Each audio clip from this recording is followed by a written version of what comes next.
Hello, friends. Welcome to whatever this is, the live stream, I guess.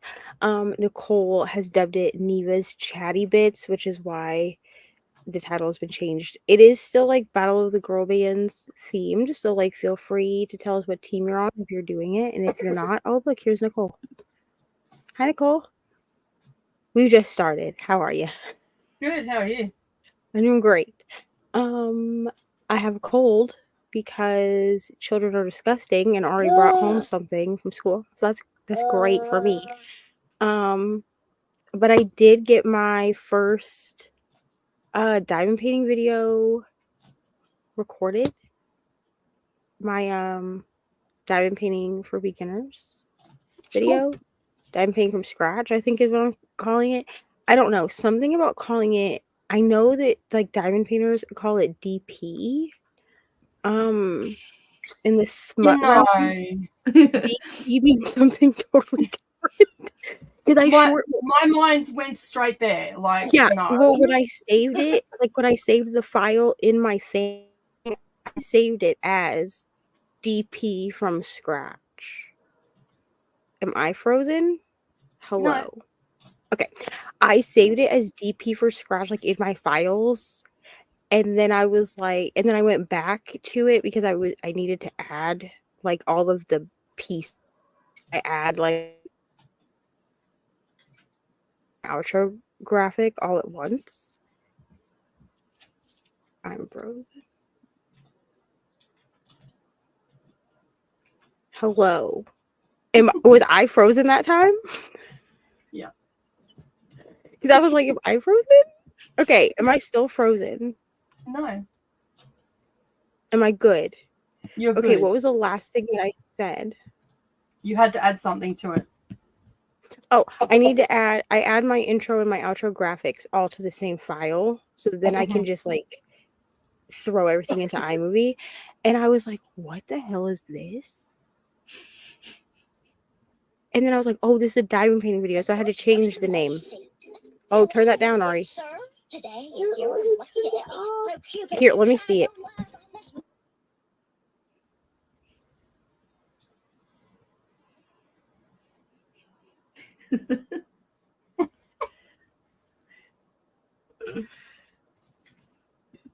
There you go. Good Lord. Okay, sorry about that. Anyway, so yeah, because DP to me means something not diamond painting. So we're not going to call it that. We're going to call it diamond painting from scratch, but it's going to be spelt out. Yeah. Yeah, but a lot of people in like the diamond painting community say DP, like they'll put DP like in there. And I'm like, I feel like that's just inviting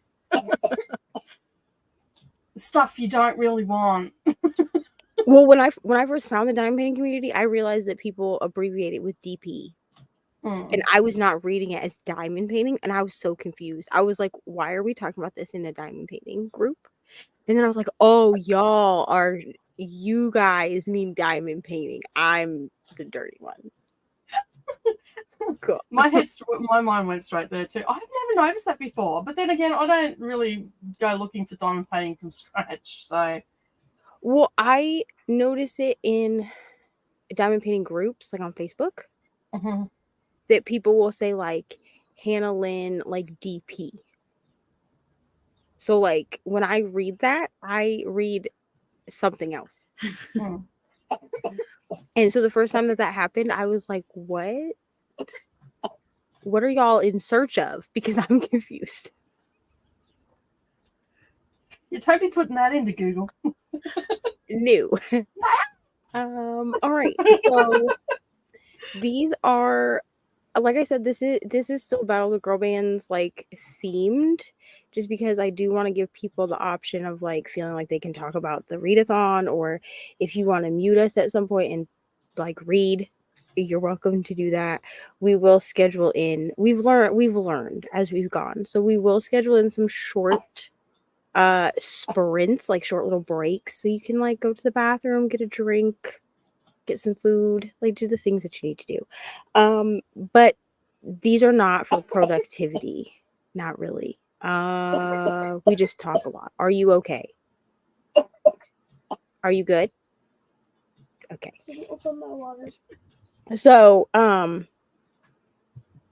yeah. So, if you're here for productivity, as you can see, my thing says here for the chaos. That's what we're here for.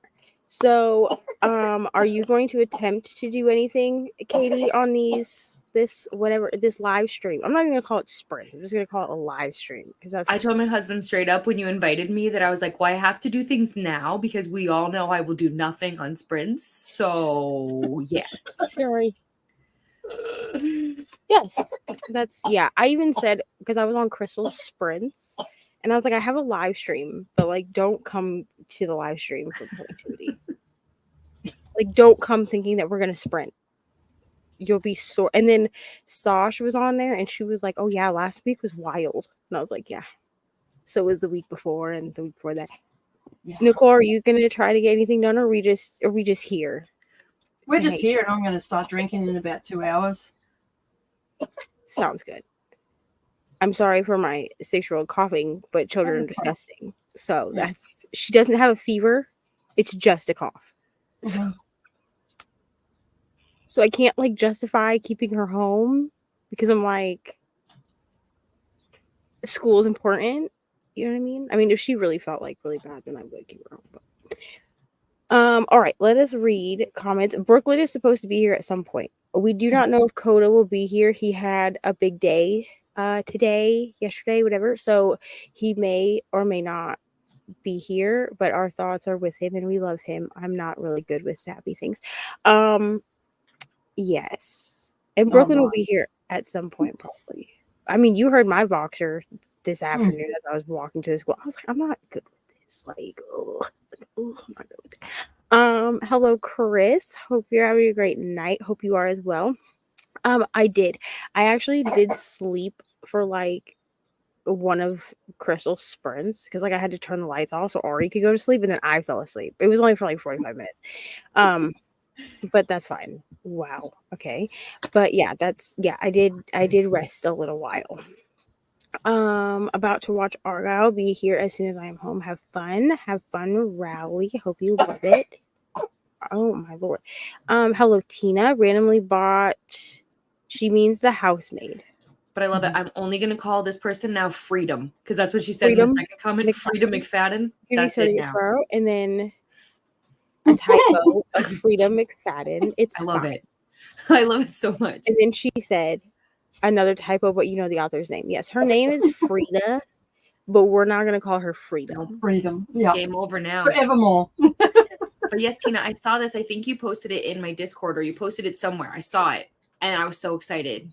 I hope that you love this book because I wouldn't think Tina would read Freedom McFadden. To be honest, well, maybe I don't. She reads a lot of cozies and romance. This is not cozy. Like it's definitely like psychological, like twisty, turny thriller. Like literally, Katie tagged me in like a reel a little like an hour or so ago of like texting, like when your friends read your favorite books and like you're texting them or whatever, and I literally commented underneath and I was like, I'm exhausted, I'm gonna go take a nap. It really is because that's how these books made us feel. Like they give you such whiplash that like by the end I was like, yeah, I'm gonna go sleep now.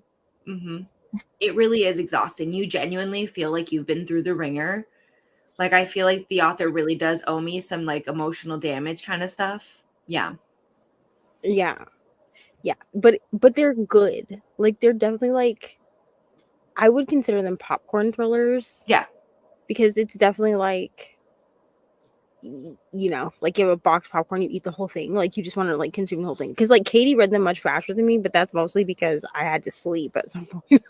It's because I need to know what's wrong with these people. And then in the second one, you needed to know like, where was this chaos going to go? So like, that's the thing is like, they're insane and intense, but like, are we going to read the third one? Absolutely. Like, it's like, you can't stop. You just like, you need to know where the next unhinged thing is going to go. Like I need, like this could be a 12-book series and I would read every single one just because I need to know what the hell we're doing. Yeah. So it's fine. They're on my to be read list, so Yes. We do read way too much dark romance for that because I saw it in a group, and they were specifically like, this person was in search of a specific diamond painting, and she put like, in search of. Hannah Lynn is just who I thought of, like off the top of my head, but I don't remember who the artist was, but it was like, in search of artist name DP, and I was like, what kind of group is this? But even when you just said it before, my mind went straight there. No, What are you you can't looking name for? it that. And like, literally, like, I'm looking at it and I'm like, this is. I was, and I double checked like the name of the group, and then I was like, oh, y'all mean diamond painting, not. Okay, cool. Yeah, I know. Tina says DP is an acronym in knitting community, which it is, for double pointed ends. Yeah. Oh, you know what's crazy is I just thought of another way that we could now use DP, but also in another bad way, not in a good way. So yeah, I'm learning there's multiple ways we could take this. Interesting. It's a surprise that diamond painting channels have not had a lot of porn spam. Honestly, they probably do get it. I would think, like, on their lives. Well, I'm not trying to be funny, but like, I know. Especially like if you put like, because there are some people that put like live DP whipping chat, which like that is That's an an open invitation. I'll bring that is an unfortunate title. Okay. Well, I also feel like people are more likely to search diamond painting. Like that would be more of a Not keyword versus DP. If you're looking at DP, you know you're looking for something different. Like if you just go into the World Wide Web. Yeah, if I'm looking for DP, I'm not looking for diamond painting. Sure are. Yeah. You're gonna find things. And I'm also not looking on YouTube. You know what I mean? Just saying. Yeah. Hello, Nina. Hello, Monica. Was meant to be going out tonight, but I'm unwell, so feeling yuck and feeling sad. So hoping these will keep me company and help me feel better. We are here for you with my child hacking up a lung. Ari, would you like some cough medicine, guy? No. Oh, okay. I'm trying to get in the thriller position here.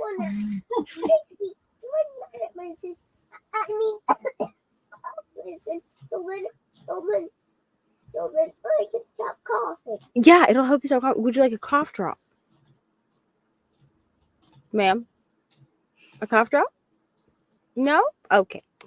I try to let her have her own agency, but like at some point I'll probably be like, this cough medicine. Trying to get in the thrillers here. Parenthood. And the way y'all talk about it, I just need to know. Yeah. It's very good. Also I'm popping freaking whatever these are, cough drops, like they're candy, because wow. Have you got any pineapple juice? If you give her some pineapple juice, that stops coughing too. She's probably more inclined to drink pineapple juice than she is to drink cough medicine.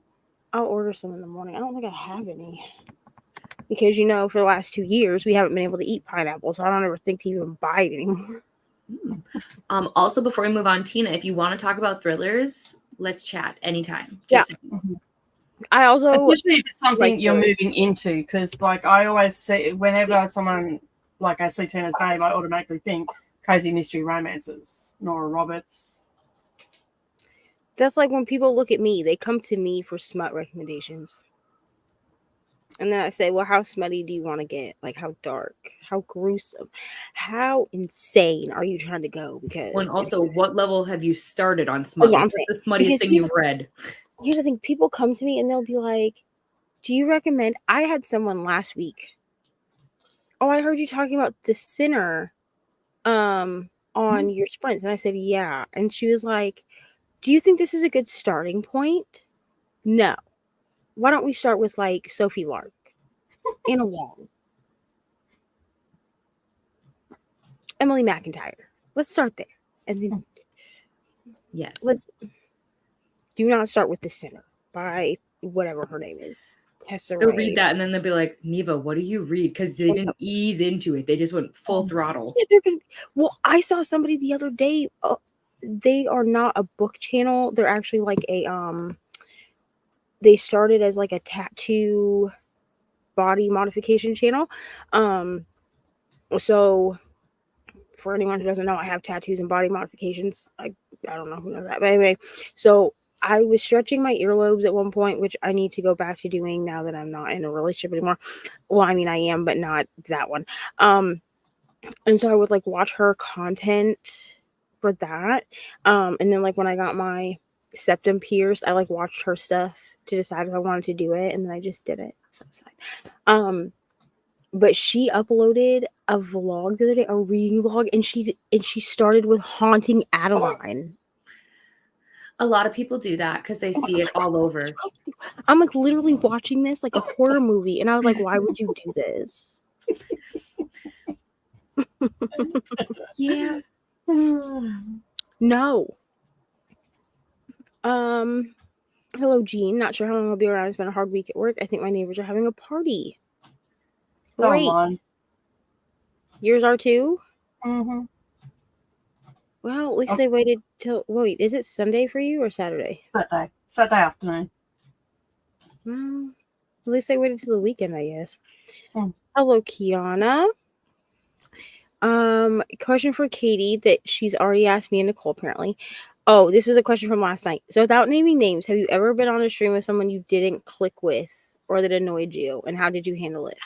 Yeah. So like Neva and Nicole, you guys, gosh, so like I sprint with them, but like it's really torture for me. No. I'm very fortunate where like I have not had this happen. I think if anything, the only thing I can say is that like obviously I did have where like I was completely new and I didn't know anyone. So like when I started sprinting with a lot of these people, I was on Get a Clue and I didn't know who they were at all. So like it was more for me, not that we didn't click, but we didn't even know each other at that time. So that's the really only experience I have with anything even similar. And I would just say that like the more you're involved with the community, obviously this doesn't answer your question about not clicking, but like I feel like the more you're involved with like whether it's our readathons or just like hanging out in the chats or being on sprints, the more you just get more comfortable with each other. Because like think about it, like I'm pretty sure a couple months ago, Neva never was like, you know what, Katie and I are going to have these unhinged streams together. We're going to be like those kind of friends. Pretty sure we never saw us coming, but here we are. So it's always the quiet ones you've got to watch, Neva. Yes. So listen, so Nicole and I were literally just talking about this last night because Brooklyn came on and I thought she had watched the replay of the first one, which is why I was like, yeah, sure, you can come on, like whatever. Like I would never tell her no, but I would have warned her. You know what I'm saying? But she came on, she like held her own. She was like asking Owen like a bunch of questions. And then you showed up in the comments last week and I was like, if you want to come on screen, you can. But then I like realized what I had said after I said it, but now I was like, well, it's too late now. And then you were like, yeah, send me the link. So I sent you the link and then I was like, shit. I was like, Katie does not know me like this. But it was hard to Nicole last night and I was like, Katie and I are very similar people. Like I feel like when we came on to like YouTube and people found us, they just saw like sweet, quiet, like thriller readers, you know, like, oh, that's so cute, you know, and then the dark side came out. That's basically what happened. Because when I first started my channel, I didn't talk about smut at all. Like at all. Like no one even knew that I read this stuff. Like nothing. Like you had to follow me specifically on Instagram to know that I even like read dark romance at all. Like I would only talk about like thrillers and fantasy when I first started. And then Brittany was like, I can see that it's hard for you to not talk about smut. And I was like, yeah, people are going to unsubscribe. Because when I said that I didn't like the love hypothesis, people unsubscribed. They were very upset that me and Miss Allie Hazelwood were just not meant to be, you know, we're not meant to be homies or friends, like, which is fine. I do still follow her on Instagram because like I want to support her, but I'm just not going to buy her books. I'll buy them for other people, but not for me, you know? So But I agree, we're similar. But it's more just like I'm usually the very shy and timid person until like I feel comfortable, and then I become more outgoing. Yeah. So yeah. Exactly. So, Like I said, you got to watch the quiet ones. She's gonna let loose any day now. one day we're just gonna let it all out. I'm not sure Freedom McFadden's the right spot to start. I mean, I think it's okay. Like Freedom. Here, the thing with Freedom McFadden, she reminds me, the way she writes reminds me of Kristen Magdalene, except that I'm not. I have like a hit or miss with Kristen Magdalene. I think I've only given 2 of the 4 books by her that I've read more than a 4-star. I mean, I guess technically we could recommend that Tina starts with YA. So like she could start with A Good Girl's Guide to Murder if she hasn't. It's like a very light Yeah, vibe. this is a very like light YA thriller. Until you get to technically the second book, in my opinion, is darker, and then the third book doesn't exist. But yes. Yeah, third book, we don't know her. We don't. But I mean, like that's the thing is like I would say like A Good Girl's Guide to Murder is like basic, very, very low stakes, but fun kind of thriller vibes. Yeah, Freedom McFadden is a little intense. I'm not gonna lie to you. It is intense. It feels kind of like a hangover when you're done. Yeah. But I've read much, much, much darker than Freedom McFadden. So I don't know. I'd have to get to know you more, Tina, to have a like overall opinion, but I don't think it's like the worst or like intense thing I've ever read, if that makes sense. Like it's not very graphic. There's some scenes that are uncomfy, but it's not super graphic in my opinion. Yeah, I agree. Also, you could start with like Darby Kane also. Except for the engagement party, because some of those scenes were interesting. Okay, so I haven't read that one yet. Oh, okay, good to know. It's on my TBR, and I own the book because I buy everything that Darby Kane. We're not gonna talk about it. Darby Kane is an auto-buy author for me because her first. So she technically writes under 2 names. She writes romance, and then Pretty Little Wife was her first thriller. So Darby Kane is like a pseudonym for something else. Like I follow her on Instagram, but I can't remember what her actual name is because I've never read her romance. But in 2020, when I got back into reading, because what else did I have to do during the lockdown? Book of the month had Pretty Little Wife, and I got it, and I buddy read it with my bio dad, which was like a fun experience, I guess. And then I just was like, I'm buying everything that she's ever written because this was the greatest book ever. Whatever. I don't know. I also read A Ballad of Songbirds and Snakes that year, and no one seems to like that book, but I give it 5 stars. Who knows?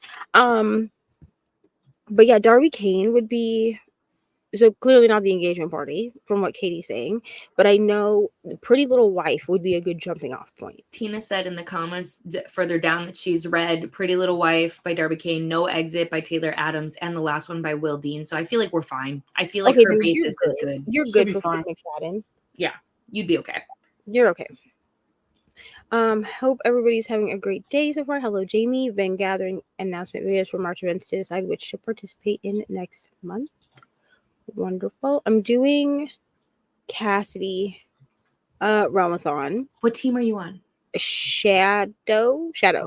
Okay. Which team are you on? I haven't decided yet. I haven't picked one because I'm an indecisive queen. So yeah, so the other ex-besties, they had already picked their teams.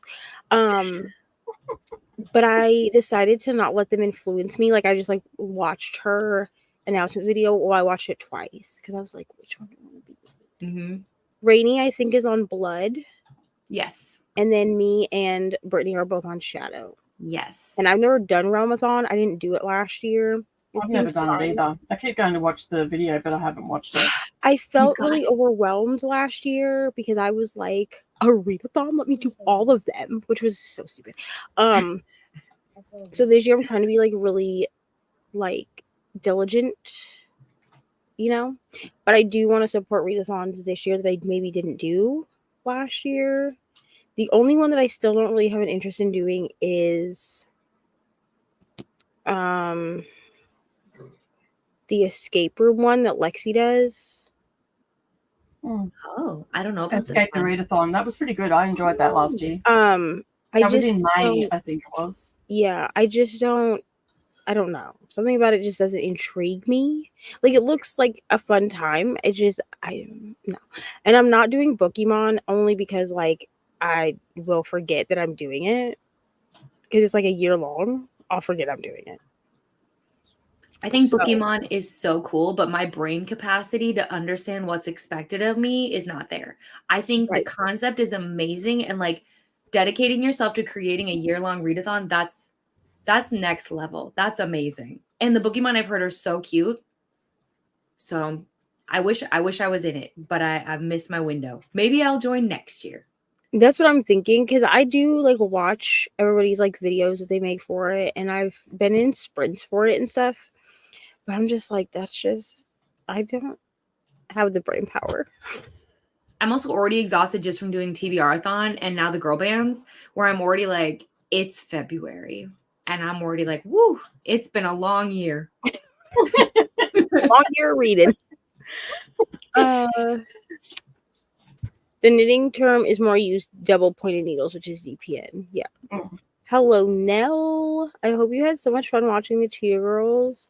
I actually did also watch the Cheetah Girls.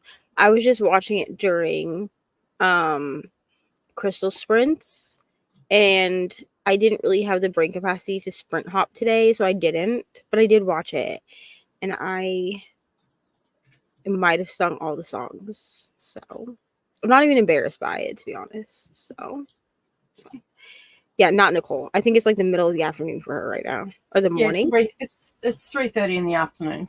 Yeah. Welcome, Jessica, for creating a channel. We love to see it.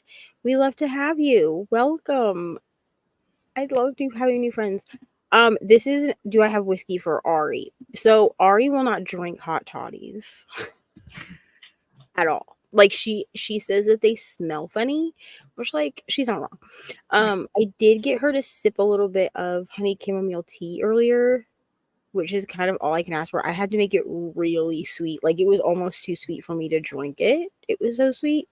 But you know, we work with what we have. But she will not drink hot toddies. But also, I do not have whiskey. So, because if I did, I would be drinking it. I would be drinking a hot toddy right now if I did have some. Never heard about pineapple juice stopping you for coffee. I'm ordering pineapple juice tomorrow, to be honest. If I had known this. You want some pineapple juice tomorrow, Ari? Or I can just buy sliced pineapple. You could just eat that. No? It'll help your cough. That tone of voice was like, stop talking to me, mother. Mom. She's just stop. You think watermelon will help? Okay. But I can't eat any of the watermelon that's out there. Yeah, I'll get a new watermelon, bro. Tomorrow, can you get me some watermelon? Yeah, you'll have to remind me. I'll forget. Yeah, we're definitely trying out all the types of thrillers. We love to see it. Welcome to the Thriller Club. We love a thriller. Usually read literary fiction, and I read smut books. Not sure it's for me. Bit creepy when the smut talk is coming from a man. He was obsessed with talking about his lower frontal. Yeah, I mean, listen. With all smut, there is hit or miss. Sometimes we just need the main characters to just be quiet. You know what I mean? Sometimes that's just what we need. I'm not gonna lie to you. If the dialogue during sexy scenes is too much for me, I just skip it. I just kind of skim until she's like, I was in ecstasy or whatever, and then I keep going. Which I just love that every single romance book you read. Now, don't get me wrong. I understand that they're not supposed to be realistic because like you read them for escape, but I love that every woman is always in pleasure, and every time it's 10 out of 10 stars, and every time it's just the best thing ever. And here's the problem: it never hurts, right? Never. Because they'll talk about, like, you'll read a book where, like, the chick is supposed to be a virgin, which is fine. I'm not, like, above it. Yeah. But she'll be like, it stung a little at first, and then it was, like, the greatest bliss I ever felt. And I was like, was I doing it wrong? Because I Yeah. didn't feel good Yeah, the first it's- time. You know what I mean? That's Like, just wishful thinking, that is. like the first time just made me never want to do it again. Mm. Do you know what I'm saying? Like, I was like, oh, this is what it feels like. I know I wanted to shower a lot after the first time. I have to remember quite a number of years back, but I wanted to shower. I just wanted to go home. Just leave me alone. Don't look at me. Don't touch me. Just go away. Like, it's not.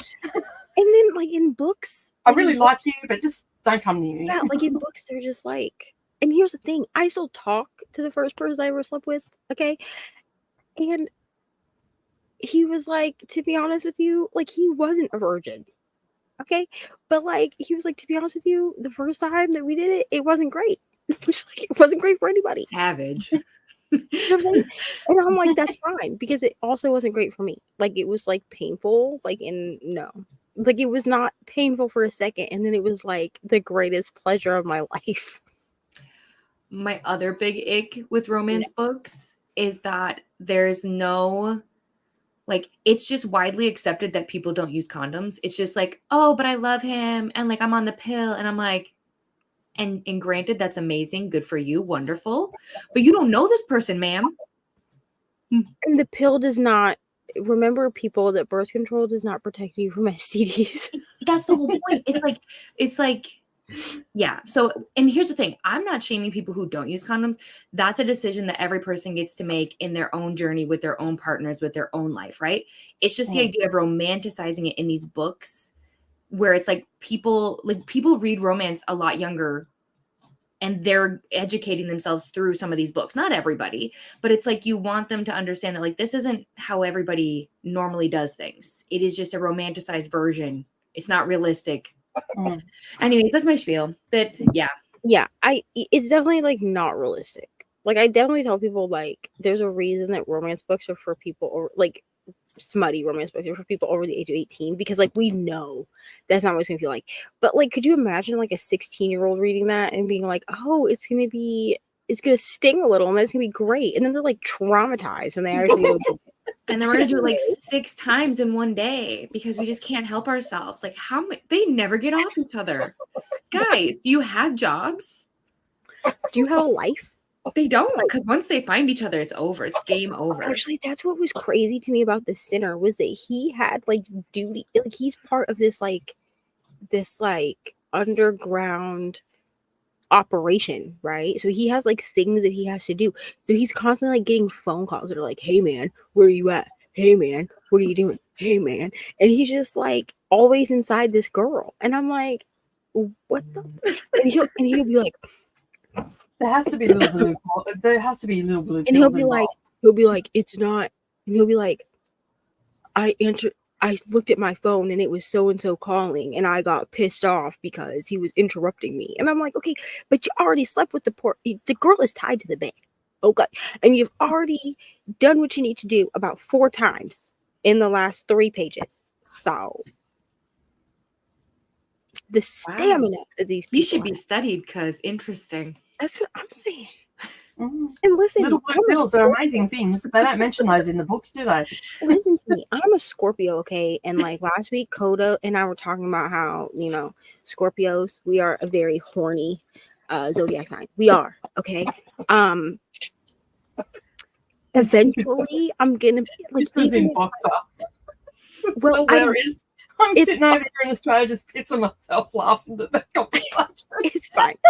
But the thing is, like, Scorpios, you know what I mean? Because I've actually gotten that from people before, that, like, from men, not from people, from cis men, okay, that are like, oh, you must be a freaking bed, blah blah blah, and I'm like, okay, I mean, I'm not denying it, but also, like, I'm not just gonna do that because you want it, you know what I mean, you weirdo.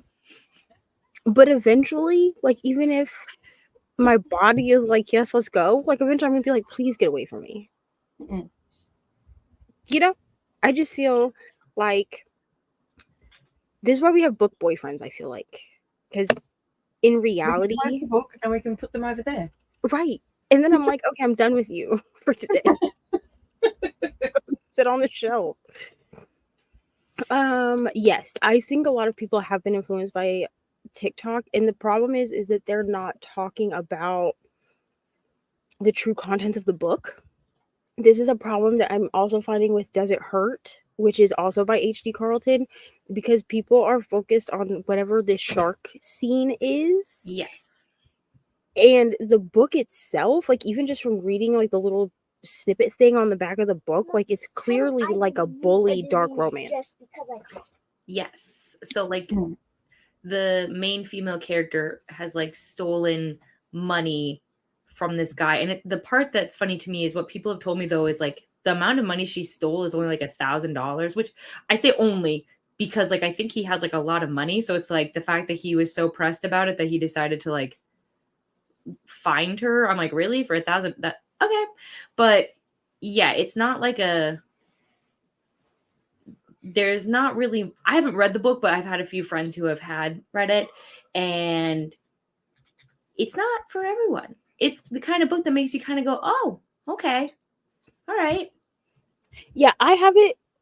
We're still talking about Does It Hurt, right? Sorry, I got Yes, distracted. correct. So I got it for my birthday from Nell. Because apparently, I need help. what are you doing, dude?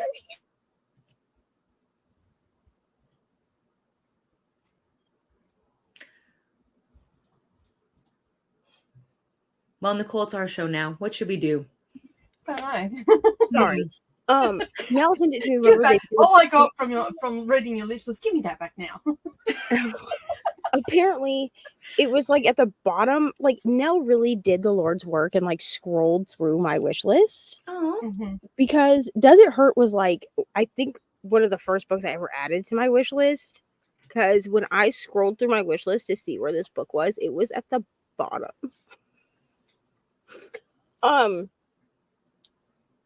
But I'm gonna read it. Yeah. Because it's also on Kindle Unlimited.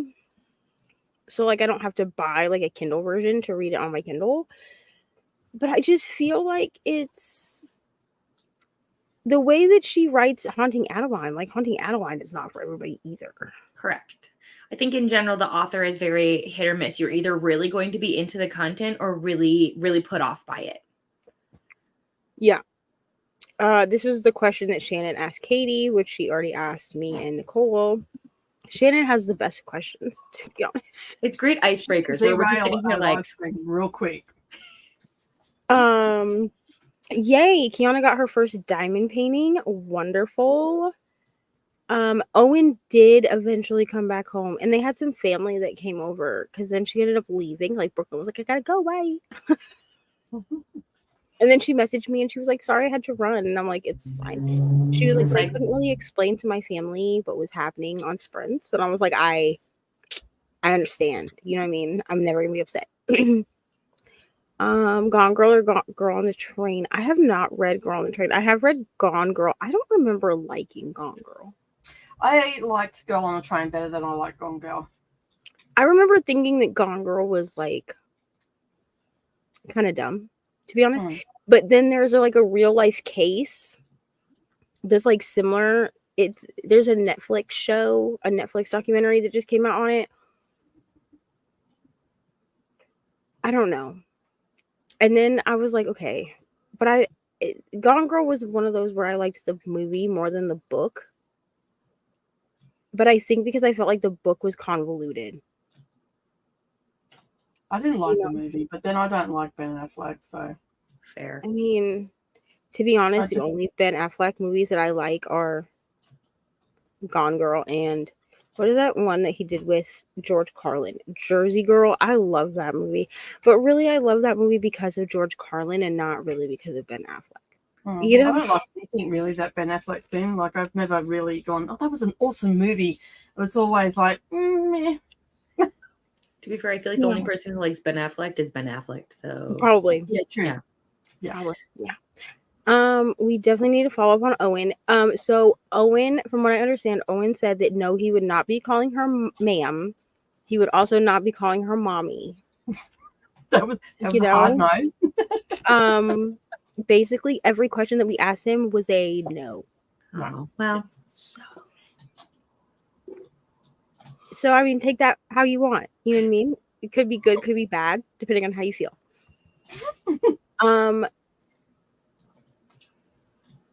Okay, first of all, moist is worse than that's okay, because at least I can.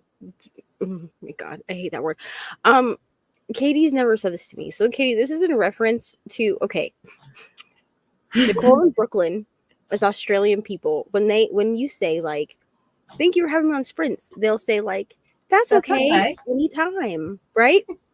Okay, so in the culture that I grew up in, if someone says that's okay to you, it's like an annoyance, right? So it'd be like if I said, "Katie, do you need help?" and you're like, "That's okay." Like it's like an annoyance. It's like a fuck off type of thing. So Nicole said this to me after the first time that I was on sprints with her, and I was like, "Thank you so much for having me." And she was like, "That's okay, anytime, whatever."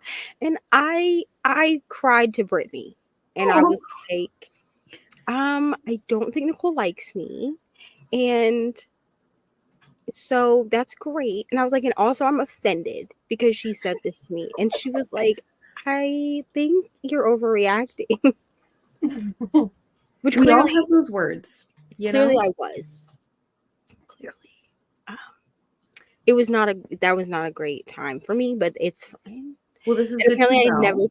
I had never told Nicole this story until yesterday, or Thursday. So Oh, interesting. Yeah, I didn't know. Like we've been sprinting together for 6 months. 8 months now. This whole time, Neva thought you disliked her. Wow. Yeah, but turns up every week.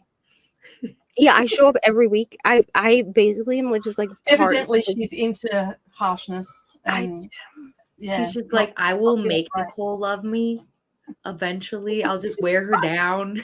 I've been known to be a masochist. It's fine, I guess. Well, that did work for my best friend that I've known for 44 years. Well, yeah, 40.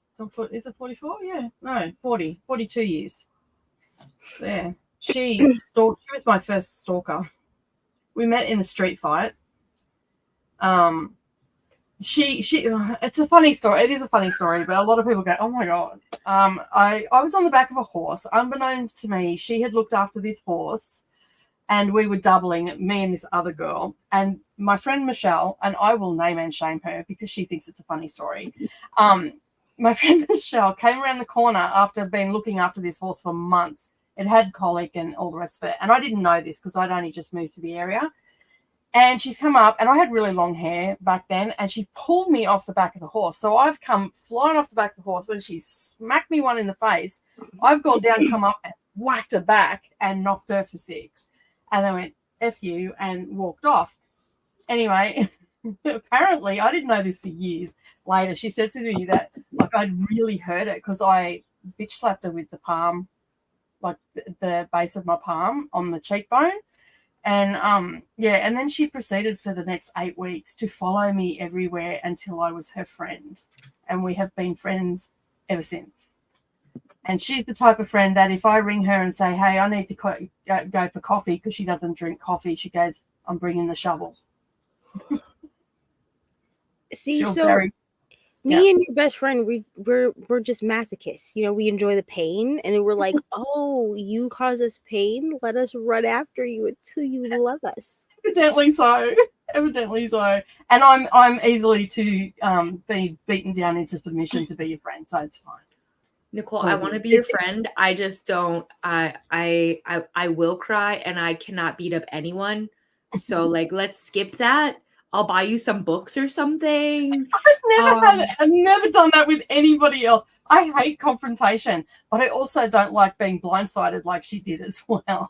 It's like, listen, Nicole doesn't want to do it. Don't make her do it, but she will definitely throw down. She'll do it. Yeah. I did grow. We both did grow up in a really rough area of Sydney and whatnot. So yeah. This doesn't make me want to go to Australia. You've got big bucks, and apparently now people just throw you off horses, beat you up. But it's it's the best story that any of my friends have got and we've still been friends and we can say anything to each other and we've always got each other's backs and stuff. So yeah. That's sweet. That's nice. It's funny. Neva? Yes. I have no idea. I mean, How do we clearly follow that up? I just enjoy being offended, and then I'm like, well, she's gonna be my friend anyway, so it's fine. I'll save this for later.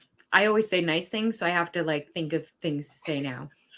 Kitty's like, now I'm gonna be rude to you and see if you still be my friend. I don't know how to do that, but I'll try. Why do people worry so much about other people liking, disliking books they like? I mean, I don't care really. I mean, the whole like icebreaker thing became like a joke that's then like kind of spiraled, and people thought we were being serious. Like, we're not. Like, I personally don't care if people like the books that I like or not. I mean, I might like joke with them. Like, I would joke with Katie because like I know she didn't like pucking around, and I'm like, will we ever let it go? we can never talk about this again, Katie. Like, you know what I mean? But like, it doesn't really bother me that Katie didn't like pucking around. Like, and I'm also aware that I'm very deep into my hockey romance era. Like, I'm very aware of this. I'm also very aware that most people are not. Most people do not give two craps. Truthfully, I don't even care about the game of hockey. I've been to one hockey game my entire life, and that was like 2 years ago. Okay? But something about hockey romance, I don't care about any other sports romance. Other than Taylor Swift and Travis Kelsey, I don't care about football romance at all.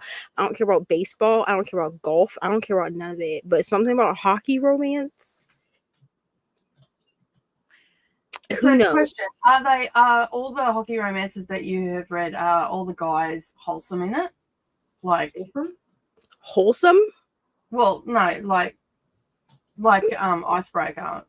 No. So okay, so like Icebreaker, we have like a cinnamon roll dude.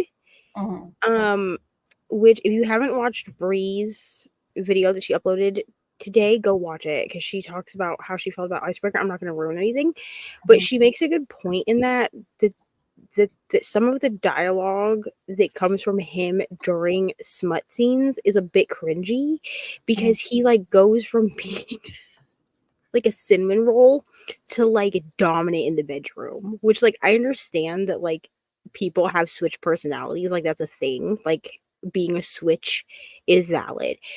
The problem was the way it was written because like there was no like lead up to his dominance.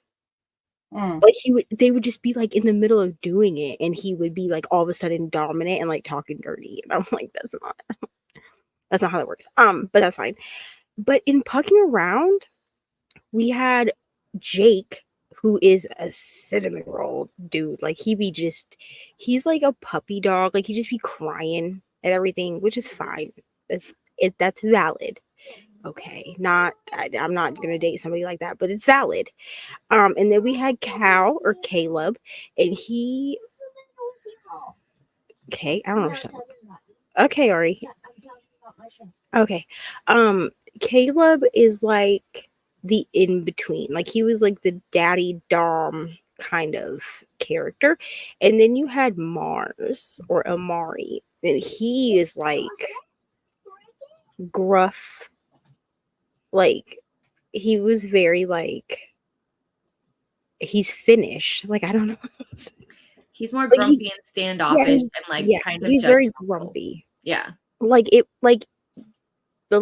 the point where there's a pretty large portion of Pucking Around where he doesn't want to be part of the polycule because he only wants Rachel, which is a theme that happens up until something else happens in Pucking Ever After Volume 2. There's like the last 2 novellas in that. There's a development that happens within the polycule that changes things, which I was here for. I loved it. Anyways.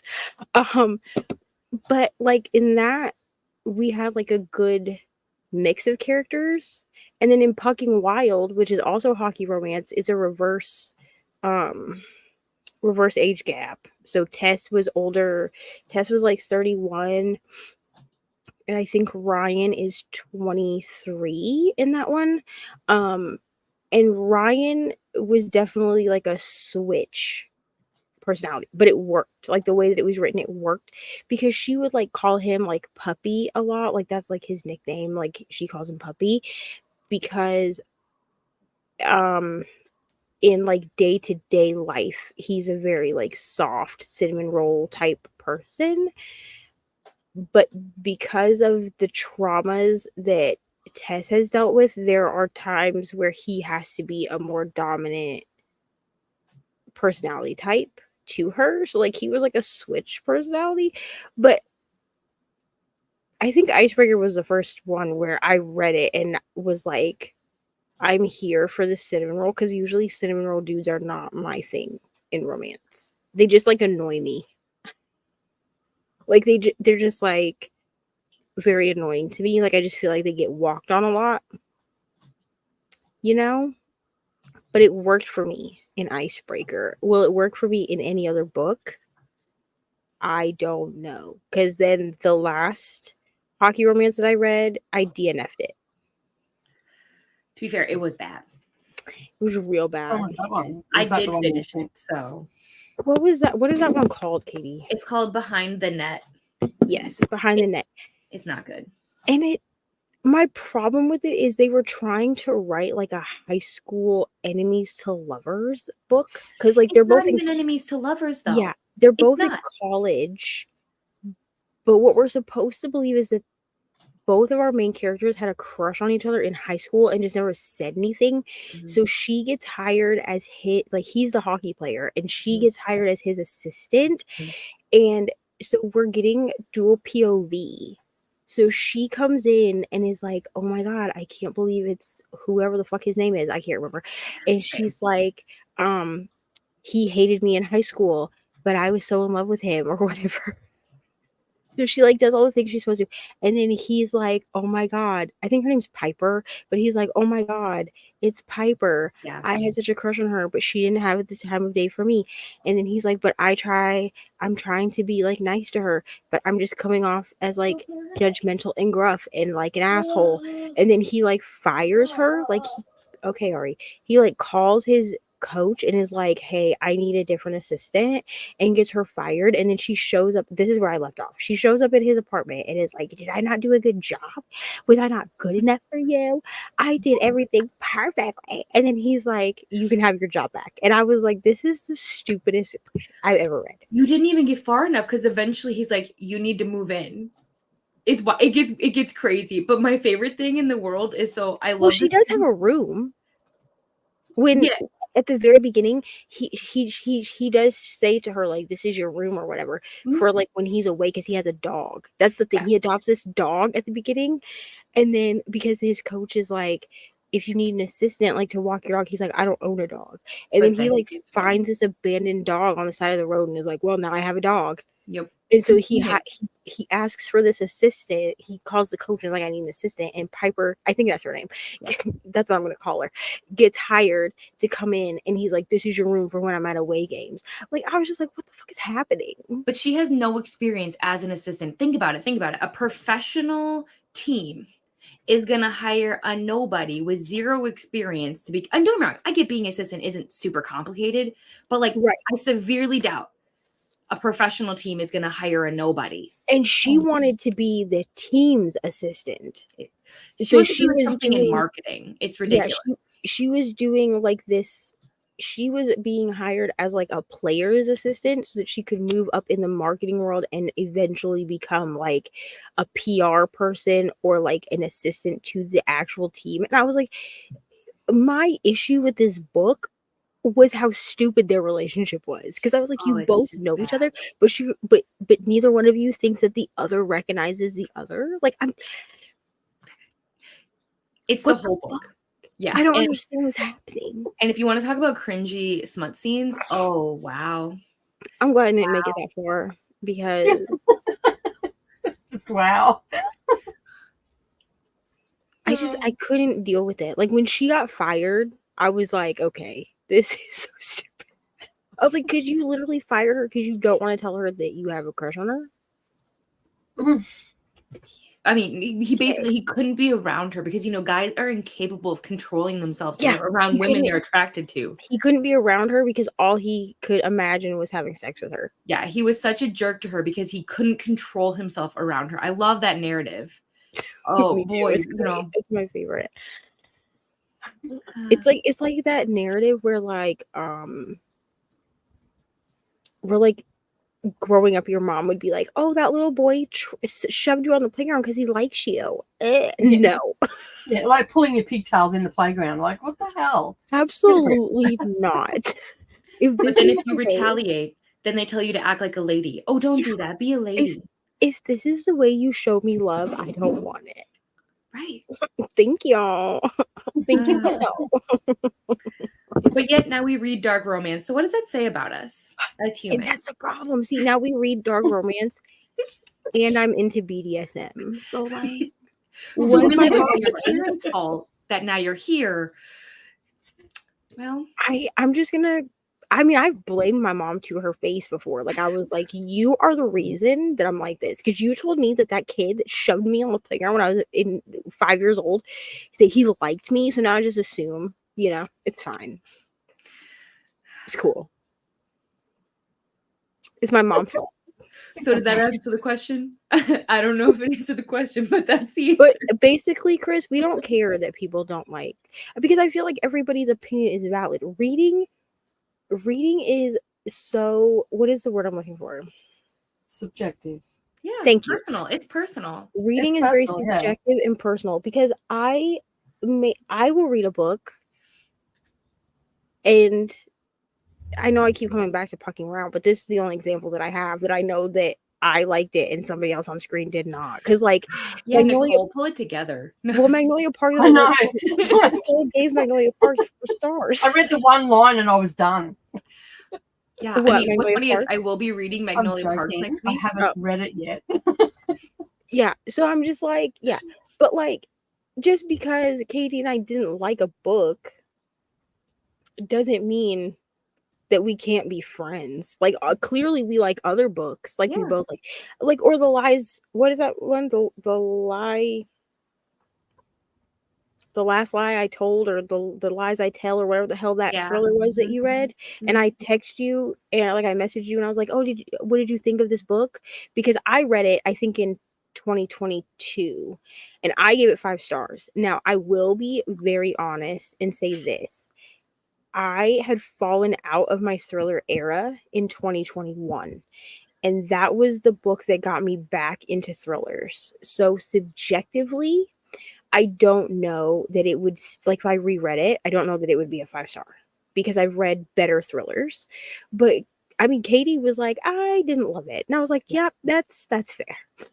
So it's like, but I was like, wow, Katie, I can't believe you didn't like this book that I gave 5 stars. So it was so fun being your friend, but friendship over.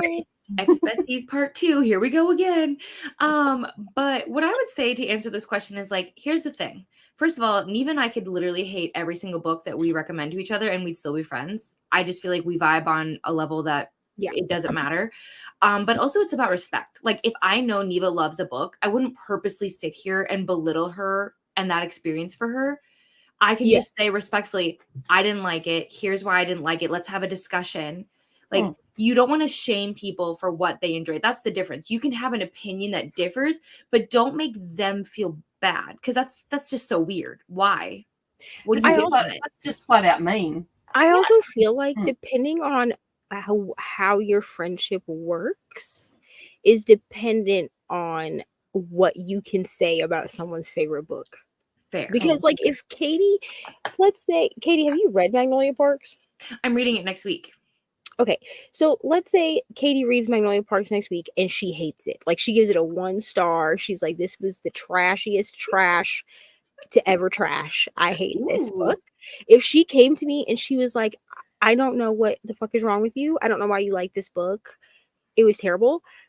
I would be like, that's fair. It can't beat this one book that my bestie recommended to me. I literally texted her and I was like, we're on friendship probation. I can't talk to you for a couple of days. I love you. Can't. But Katie and I have a friendship that I feel like would still stand up to that, right?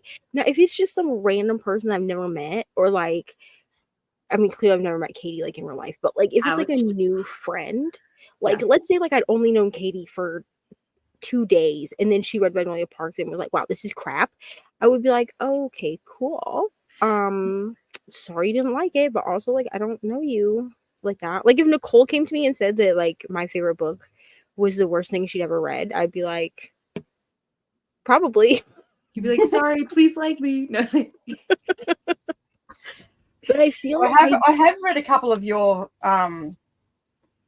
favorite books. favorite books. Yes. Mm-hmm. I think something that people also don't take I into consideration. really only know how you felt about Magnolia Parks. Yeah. It's fine. I mean, Yeah, no, I'm not gonna say anything. I'll leave it up to you. I'll just make you sweat over there, and you're part of the. I part know of the that globe. there's content. The reason I haven't really asked is because I know that there's content being made around these, and Yeah. I did push about Magnolia Parks because I didn't realize there was content being made. So I was like, "Tell me what you think." But now that I know that there's content being made around other books, that's why I haven't really asked, because I want to watch the video and be surprised. And Nicole could say, "You know what, dude? Something's wrong with your brain chemistry because this book was terrible," and I would be like, "Yeah." Because I definitely know that I do like some not great literature, you know? And But I like some not great books as well. Are you going potty? No, I'm going to get some food. Okay, what are you I going to think get? everybody has that little corner of their We'll get a bookshelf sandwich. that has not great books on it, and they just absolutely adore them because it's got something in there that just resonates with you at that particular time. And then you could read it like 10 years later and you'll just close the book and go, what the fuck was I thinking? It's your guilty You know? pleasure books, and they Yeah. do exist for like where you're like, I don't know if I could recommend this to you, but like there was something in it that like I just loved, right? And that's the best thing is when I read books, I'm very much a vibe reader. I don't try to be overly analytical about little things. Same. But like it's hard to explain to people what a vibe is. And so I think sometimes that's what people don't understand when you give recommendations is they are very personal. Like when you love a book and you share that with somebody and then they rip that book apart, that can hurt a little bit. So yeah, well, that's the same as like the Bandit Queen. So like there's been a lot of people reading it in Here, just take this. This readathon, and I'm like, I'm Watch sitting it's over already here on. going, I've like gushed over this book because I think it's a fabulous book. Thankfully, some people have liked it. I mean, I wasn't expecting everybody to like it, but you know, like it's not everybody's cup of tea because I'm gonna read it next week because I feel like we vibe enough on books. There's a 50-50 chance. Because honestly, so I finished Winterwood today, which is for a video. And I messaged the person who this video is made about because I wanted her to know how I felt about this book. Because Shay Earnshaw is a vibe kind of thing. So, like, if you don't like the vibe of the book, you're not going to like her books. But I read Long Live the Pumpkin Queen last year, and that was a top 10 book for me. And then Ari, for my birthday, got her dad to take her to the store, and that was the book that she bought me for my birthday. So like now I own the physical copy, and like it was so funny because she gave it to me and she's like, "I just want you to know that it's a book." And I was like, "Thank you." And then she was like, "I'm not going to tell you what book, but it's a book." And then I opened it and she was like, "I know that this is one of your favorite books because it has Sally on the cover." And I was like, "So nice." And she had no idea that I had read it, to be honest. Like, yeah. So I read that book and I gave it 6 stars. Like it was a really good book. It was top of the line, you know what I mean? But I was a little concerned for Winterwood because it took me like 4 chapters to really get into the vibe of it. And I was like, I don't think I'm going to like this book. But then like the further I read, the vibe started to like really work for me. And then I give it 5 stars. So that's fine. What's up, Ari? I'm gonna ask if I could like have I love the facial expression. to or three? 3 up. You can have 2. 2 or 3. 2. Make sure you close the bread. I've only read 3 thrillers. Okay, yeah, we read this. Pretty Little Life by Darby Kane, No Exit by Taylor Adams, and the last one by Will Dean. I've not read the last one, but I read the other 2. So, like, I feel like you'd be fine with Frida McFadden. Allie is also on Shadow. Bree is advocating for creation. They have bees. She has been trying hard, and I'm not gonna lie to you, I'm very heavily leaning towards that team, but I just haven't fully committed yet. Nina's on Team Shadow. Okay, get 2 pieces of bread and then go put that back in the kitchen. I was thinking about doing this one as well. The mystery one? The March Mystery Madness.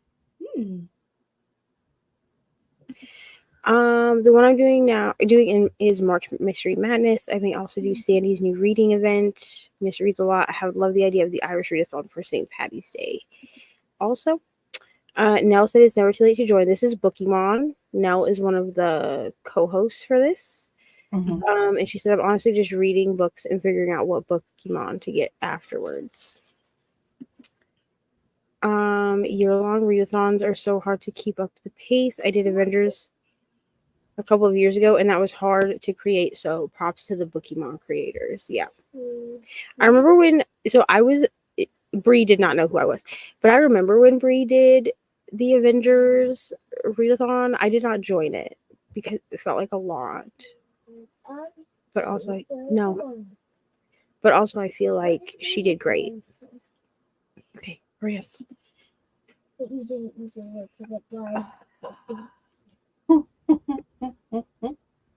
Did I say something about singing? Yeah, you were singing along to the Cheetah Girls songs. Oh, yes. That'd be fun.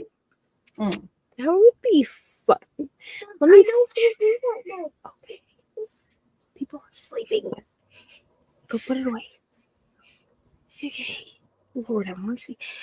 I could do Cheetah Girls. Let me think on this. Because honestly, the singing, the musical Whippin' Chats only came back because of Nell. Yeah. Because I did a couple of like Christmassy ones, and then mostly because I didn't feel like sitting down and like filming a Whippin' Chat. That was where that even came from. So I sang like, "Do you want to build a snowman?" which was fun. And then I was like, okay, I could do like and then I was like, oh, I listened to these songs at work tonight, so I'll just do like, I think I did like 2 or 3 more. And then I was never gonna speak about it ever again. And then I was on sprints with Nell, and she was like, and I brought up like, oh, I don't have work today. I don't have school today. Can I take a shower? Yes, you'll have a shower. And she was like, you're the best. Okay, thank you. Go up to your bed. She was like, I was like, oh yeah, I have a Whippin' Chat. You're ready to call. I was like, I have a Whippin' Chat coming out this week, and she was like, the ones where you sing, and I was like, no. I was in that sprint, dropped you right in it. Okay, I will. So yeah, so when Nell says a musical Whippin' Chat, I'm like, oh yeah, it's probably time. For Cheetah Girls, I recommend Cinderella. I want to hear it. That's my favorite one. Perfect. Well, then you do that. All right, I'm gonna figure this out. Probably I'll have to sing it with a track like I did with the Rent song that I did. Yes. Just go watch Disney. Stop. Because there's like too many parts. Like I would have to film it in a way that would be weird, and I don't know how to do that. Like I would have to like piece together like different voice pieces. I'm not doing all that. I'm sorry. Like I love y'all, but I am not that kind of channel. Wow. No.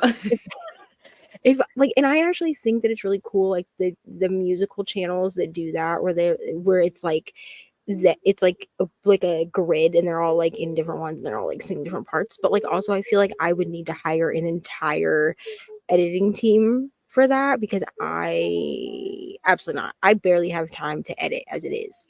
It's why I do so many Whippin' Chats and live streams and Whippin' things, because I don't need to edit any of those things ever. And I don't. Like, my whipping chats just go up. That's why, like, I'll spill. And I'll be like, oh, cool, I've spilled. And then I'll just keep talking. I'm not going to edit this out anyway. Pineapple is a natural cough suppressant. Mhm. The sound she made is me after work every day. I think she's talking about Ari. When I was like, do you want pineapple? And she was like, oh. She's like, oh. The way some of these books and shows are, I'm convinced I've never done it right. I'm saying. I just feel like I'm not doing something correctly, you know? So we're all just going around in life feeling totally inadequate about everything. Freaking Hollywood, man. Favorite thing is listening to romance/smutty audiobooks while working on the beverage cart at the golf course country club I work at. Like, man, if only you could hear what I hear right now. Yeah, so I do this at Taco Bell. So actually, it's funny because I will like be giggling and like cracking up like while listening to like a romance book at like the part like at like the cute parts, and then I will be listening to smut and I'm just like no reaction. I'm just like doing my job. But I'll be like, oh my god, this is so funny. Ah! And then all of a sudden I just like stop talking or like interacting at all while listening to the actual smutty parts. That's me as a human being. I don't know why we have We were talking about Does It Hurt? Oh, Does It Hurt? Yes. Mm-hmm. Honestly, I'm ready to read this book, so I need everyone who wants to do this buddy read to get ready. Because my husband heard pucking around the other day and he said, "Is this what you read? Oh my gosh, woman," then went to work to discuss with his workmates. I feel like a lot of our men in our lives do this. You know what I mean? Yeah. Because, like, the dude in my life right now, he will be like, what kind of weird book are you reading today? Like, he texted me earlier and asked me that, and I was like, I'm reading Winterwood. Like, it's not, like, it's, like, whimsical. Like, there's nothing, like, weird about it. And he's like, oh. Whatever. I like sex as much as the next person, but I also have books, movies, and vegetable sushi to get through. I can't be doing these marathon sex events every day. Right. Like, I have other things I have to do. Calm down. Reading Girl on the Train. It was a bit slow and confusing at first, but is getting better. Wonderful. Mm-hmm. I would pay money to see this WWE match. This was about Nicole talking about her and her bestie. Yeah. We've done some stuff. Welcome back, Rally. Thanks to Katie for linking Bree's icebreaker video. Go watch it. I watched that earlier on this morning. I think it was one of the first videos I watched when I woke up this morning. Yeah, it was the first book. The intro was great. I love the intro. It was the first video I watched when I woke up as well today. So I don't really read any romance, but I've read 3 in the past few years. All not really steamy, let alone smutty, but central romance storylines that all 3 have a strong science nerdy element. That is also valid. Would Katie, Neva, and Nicole ever do a live stream where they do dramatic readings of the cringy smut scenes? Absolutely.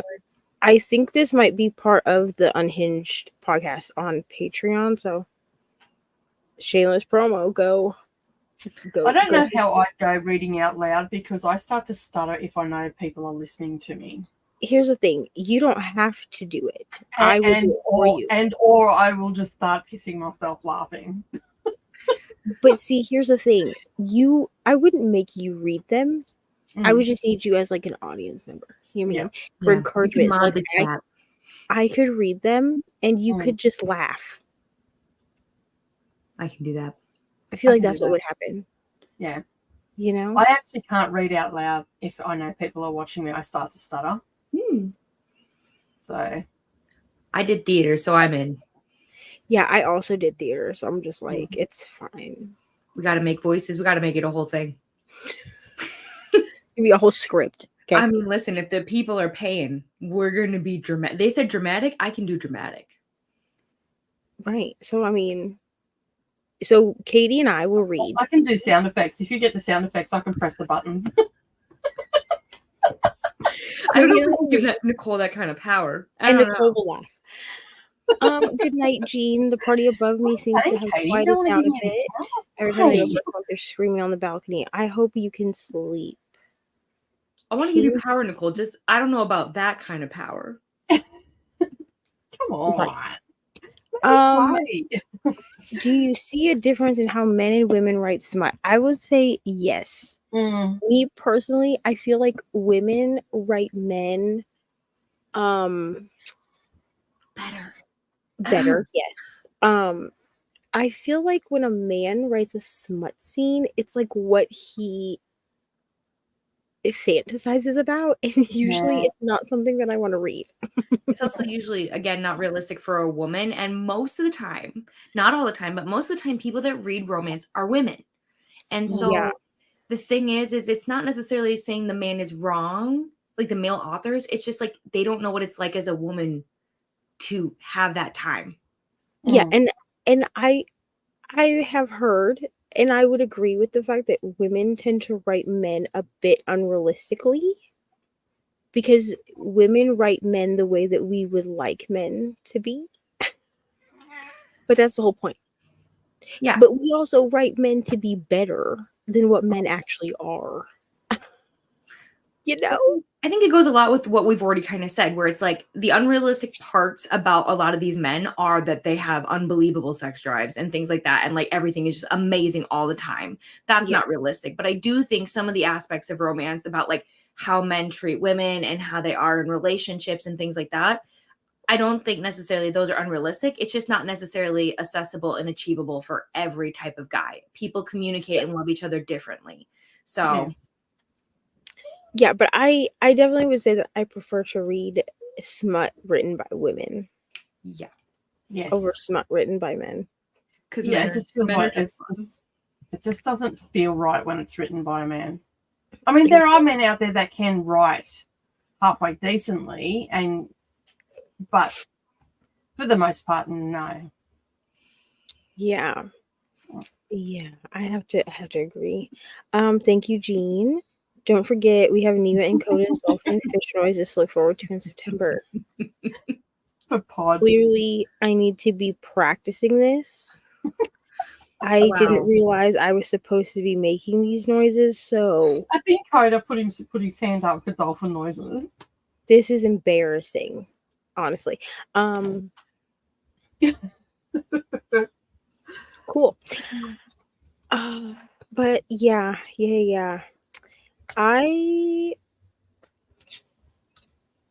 Katie, you've read Haunting Adeline, yeah? I've read the first few chapters and then I DNF'd it at the time. I wasn't in the right headspace to continue. But I probably will. You know what I mean? Like I don't think. Here's the thing. I recognize that the book isn't necessarily like a great thing to read. Like it's not very happy kind of vibes. You don't for real, guys. Come on, the people here. But I'm more gonna read it because of FOMO, because like I just want to experience them versus like whether or not there's something I really feel like I need to read. Does that make sense? Like they're not books I pick up just on my own. I want to read them because I just want to know if I'm missing out, like would I feel the same? It's just like for a reaction, kind of like how Brie read Icebreaker because she wanted to know where she would fall. I feel influenced to read these books. I don't have necessarily a desire to pick them up myself. Does that make sense? Yeah, I mean, in all reality, I'm only reading, truthfully, I'm only reading Haunting Adeline because Brooklyn has been bothering me for like 6 months to read it, and I didn't have like a reason to read it. So I was like, yeah, sure, I'll put it on my list. And then when I did the 12 Recs from 12 Besties, and I was like, I'm going to make this into a video, she was like, this is the book I want you to read. So I was like, okay, well, now you've picked this book, so now I have to read it. Is like how it feels. You know what I mean? You got played big time. I really did. You know, she was smarter than me, and she knew exactly what she was doing. She knew exactly what she was doing. Go Brooklyn. But yeah, she knew that if she gave it to me as one of those books, that I would read it. I don't know if I'm intrigued by it. Like I keep going back to it, but I don't know if I necessarily enjoy it. Does that make sense? Yeah. Like, because it's just kind of, But sometimes the dark romances are like that. Like you're not fully invested in it, but you're intrigued enough to keep going to see. It feels like we are getting whiplashed Mhm. at every turn because like our main male character, Zaid. yeah, Zaid, he's like a savior, right? Like we're supposed to be like he's a good guy because he saves women and children and whatever from trafficking and like kills the bad guys, but then like on the flip side, sir, like you're a stalker who also breaks into this girl's house and ties her to beds, cuts off people's hands. Like I'm confused by what you're doing here, you know? It's just a narcissism, you know what I mean? Like they're bad people, but what I do is not bad. Well, and he's like aware that what he's doing is bad because he says it in the book. He's like, I'm aware I'm not a good guy, but also I'm a good guy because I save women and It children evens from out, trafficking. you know? And I'm like, sir, that's not how that works. But okay, So basically, he's trying to balance out his bad karma. sure. Mm. I don't know. It reminds me of like the paradox that is Hannibal Lecter. Yeah. You know what I mean? Because like if you know Hannibal Lecter's backstory, like you feel bad for him. And like you can understand like why he's become the way that he's become, but like you're still a bad dude. Dude still eats people, so Eating people. And like I'm aware that like he's No, only that's a hard no for everybody. This is not a good thing. This is and like bad. I'm aware like, Doesn't as a matter what person- happened to you as a child. This is not the path you it's a take. bit extreme. Well, and here's the thing, Much. like I don't know, like there was a movie that was made that was like a prequel called Hannibal Rising, and it gives like a lot of backstory. Okay, this movie's been out long enough that I am gonna give you spoilers. So if you've never seen like Silence of the Lambs, Red Dragon, like you've never seen those movies, clearly you're not a horror movie person, so it doesn't matter if I spoil this for you. But I remember not understanding, like, because as a teenager, like not understanding like what would lead you to killing and eating people. Now I understand that he was only killing and eating people that like fucked him over. Like he wasn't just like out on the street just like killing people for breathing, but like it also didn't make sense in my brain. But then we got Hannibal Rising, which we see that like or were they Nazis? I think they were Nazis. Like killed their parents and then like held them hostage like in their house or whatever. And like ultimately where this led to was that they were starving and his sister became the food, if you understand. And that's what led to him doing what he's done. But I'm just like, I feel like if I was so traumatized, which you would be, from that happening, the last thing I'm going to do is go eat more people. But maybe, you know, Personally. like maybe it psychologically broke something in him where, you know, Yeah, I mean, it had to have. You know? Clearly, like, Well, it's had the to same as that true story of that plane with the soccer team that went down in the Andes. yeah. They did the same thing. Like you just don't know like how you're going to react to something when you get to that point of being broken, because it's a breaking point. Yeah. Because if I'm going to be Right. honest, Hannibal Rising is the one Hannibal Lecter movie that I find very difficult to rewatch. Like, I'll rewatch The Silence. Like, I rewatch The Silence of the Lambs every Halloween. Like, I'm like, Halloween season, Silence of the Lambs back on Netflix. Let's watch it. But I God, I haven't watched that movie in years. I think the reason that Hannibal Rising is not on streaming services is because it gave us this backstory, which, like, don't get me wrong, the movie was top tier. Like, the movie was great. The kid that played young Hannibal, like, worked alongside Sir Anthony Hopkins to really learn, like, the psychology and everything of Hannibal Lecter so that he could portray the character. And, like, he did wonderfully. But I'm like, why is this the backstory? You know? Because then what we're supposed to believe, which is probably true, because all through Hannibal Rising, basically what he's doing is he's getting revenge for his sister Misha. because by the end he kills the Nazis.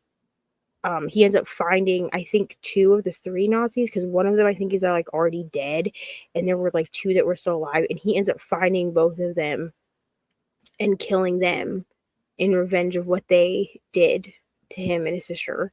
Which, like, fair, but why did that have to be? It's sort of like a moral conflict in your own brain, because you're like you're siding with him and seeing his rationale of it, and it's like the whole movie I'm like, you know what, this is fair.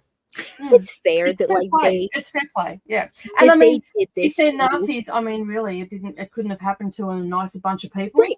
And then I'm like, and also like they took advantage of the fact that they knew that he was hungry, so like they like starved him to the point that he didn't think about it until it was too late. And I'm like, okay, I mean, that's fair, but then I'm like, but why am I siding with you? Because you are a murderer. So basically the movie made you have a moral dilemma in yourself. Hell? Yeah, this is why I like dark romance now. I think it helps us realize though that like a lot of decisions and things in life aren't black and white. There is that weird gray area where in initial reaction we might not see why somebody does something, but in certain situations you could understand and have compassion for why things happen. Yeah, I agree. Chris, was Stud in the Stacks written by a man? Oh, I thought it was written by a woman. Isn't, because it's Amy's book that she chose for. Because I will say that sometimes women do write men this way. I find it more with like women that write gay men, that they write it this way. Look who's here. Hello, friend. Hello, friend. Hi, friends. Hello. We're just talking about how women write men better. And also cannibalism. And cannibalism, yes. We were talking about Hannibal Lecter. You know, the two go together. You're right in the thick of it. Welcome. I that's why you could hear an echoes, because I had you playing for a second while I was getting ready. Perfect. Getting ready. While I was sitting down and being home. No problem. It's been a long day. We're doing nothing productive, but I did film. That's what I expected. I was like, I'm gonna log on and hang out with my unproductive friends, because that's how I feel. I did my productivity thing earlier, and I filmed my diamond painting for beginners video. Your DP. And I ended up, my DP for beginners. Tinky Winky. And I got this one little line done because I was not trying to use that pen for longer than I had to. Also, I only kitted up 3 bags worth of diamonds. I'm super jealous of your gay Teletubby, dude. Yeah, because this is just a little behind the scenes sneak peek, but Nicole suggested that I show people how I kit up, which I don't kit up into baggies. I absolutely hate baggies, like out the window. Dude, the last one I bought came in baggies, like for the first time some ever. of them do, but like even if they were to come in baggies, because I think the Craftably kits come with baggies like this already. Answer me this. Yeah. Why can't they just put the fucking symbol on the fucking baggie instead of making you look at a key like it's fucking second grade fucking geography? I need to go find the fucking legend. Well, Diamond Art Club does that. Yeah, Diamond Art Club does. I feel like if you buy from the more expensive, like the higher end. This is Amazon. This is the Naked Man. That's why. It's because it's Amazon. It's actually coming from China. Yeah. Well, his Winky didn't come from China. Good Lord. But his Winky is very American. So I only kitted up 3 bags because I was like, originally I love those 2 bags. Hold them up again. Tinky Winky colors. Yeah. So I only I only kitted up these 3 bags because Nicole and I were talking behind the scenes, and she was like, "Why don't you just show people how you kit up using the kit that you're gonna use for your little like diamond painting from scratch tutorial video?" Yeah. Which I didn't- Use one painting for the step throughs. yeah, and I was like, "Oh, I didn't think of this." So I was like, "Well, let me just kit up the 3 like most diamonds that I have so people can like see." Also, because I had static in this one, I was able to show people how to do the dryer sheet. Oh, cool. Dryer sheets. What? I need to know this. Okay, so if you have static, which I can't really show you right now because I already put a dryer sheet in here, but like I know what you're talking about, though. yeah, what I do is I just keep this little container. This is one of my like big containers from my storage, and I just cut up dryer sheets like this. And then you can put them inside of the container or inside the bag and like shake it up, and it'll take the static away so that they're not sticking to the sides anymore. I learned so much. Yeah, I've been I over know. here like relying on the static because, like, you know how like you get done with the color and you put it away, and then Yeah. like you're starting on your other color and you're going, and then you notice like there's one dot that you missed on the last color, and you're like, how the fuck did I miss that last color? Well, So then I'm like relying on the static because I just want to like dip my pen in the bag without dumping shit out and Yeah. just try to catch it. well, that's actually, I'm going to be showing the containers that I use, but that's why I use these containers because they all come in different sizes. Do you mark them, or how do you know what colors what? Yeah, okay, so Diamond Art Club comes with stickers. Oh, So they come like, that's where's cool. my sticker sheet? Here we go. So they come with like Maybe a sticker Diamond Art sheet Club. like this, which it will have, I cut things off because I don't like all of the extra shit, but like it'll have this on here, which is like this serial number, like it tells you how many colors there are. This does, but I cut that off. Make her big. And then it also comes attached with this like cute big, this is a sticker. So That's it comes like this. So you can like, I don't know. I like tape the sticker to the top of my storage container so I know which kit is in which storage container. But they come with the stickers, so I just stick the stickers on like the edge of the I do container. that with my stickers. Yeah. Oh, I just leave mine all out. Like, hold on.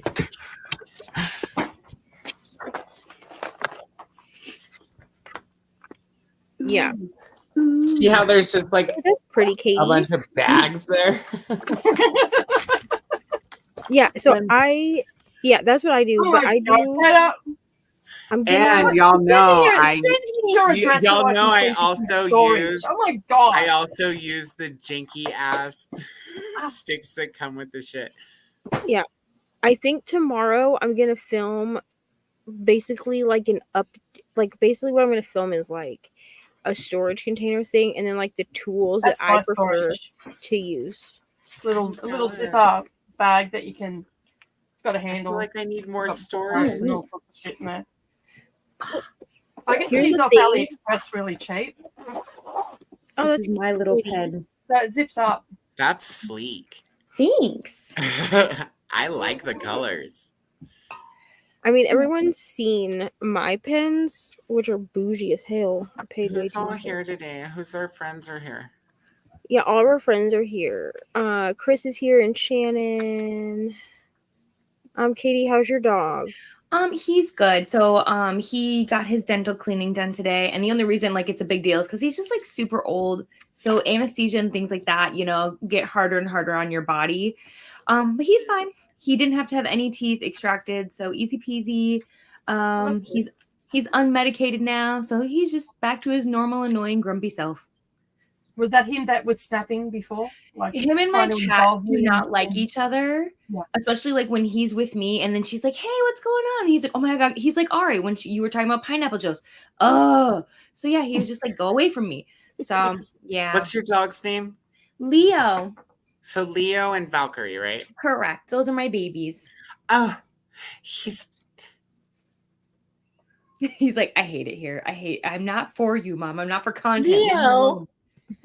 Puppy. What breed is he? So what's funny is we used to think he was mostly a dachshund, and then we did a DNA test because I was like, he's a rescue, so we didn't have any real information. He's mostly actually a miniature pinscher. So, and then he's got a lot of Cocker Spaniel and Terrier and Chihuahua and Dachshund. So Min pins are part Min and part Chihuahua, right? yes, he is a little bit of Chihuahua. My husband always says Chihuahua, so that's what I meant. But yes, he's part Chihuahua, but not very much. But yeah, he's just my little ball of anxiety, but also very grumpy. So, well, he needs a treat. He doesn't. He's got stomach issues, so he can't have a treat. Maybe he needs some grass. He probably will do that eventually at some point. Probably. Everybody could use some grass. I'm just saying. Chris thinks that men tend to think in anatomy and outcome, while women are more emotion and relationship based. I would agree with this mostly. Yeah. Yeah, and Chris, to comment on your other comment, the author is a female author for Stud in the Stacks, and then unfortunately, the same thing with male authors, though. Some are better than others in terms of how they describe characters and things like that. So even though it's a female author, it doesn't always mean that they're going to write men well. Sometimes I think they can also fall into the stereotypes of like using men as only for their bodies and their appearance, the same way men can do that for women. So it's a give and take. It's across the board. It's good and bad in both.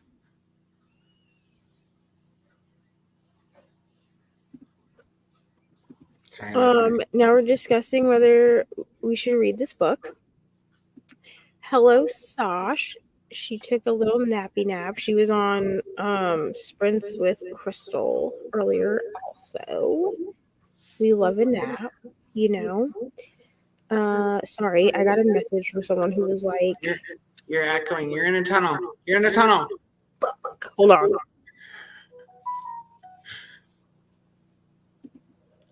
Is that better?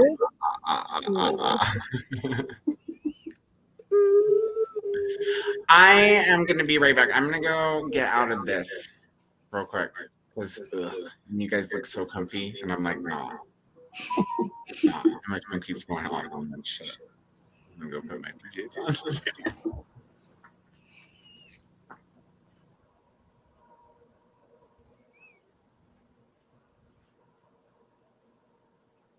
So who's got the echo?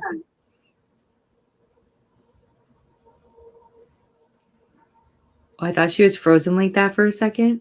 No, she wasn't. Is that better? I think so. I don't hear an echo.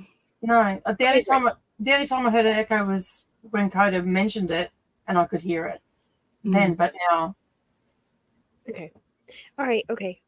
No, I received a message. Someone asking me if I would sing at their wedding, and I told them that I need them to send me a set list in order to tell them if I can do it or not.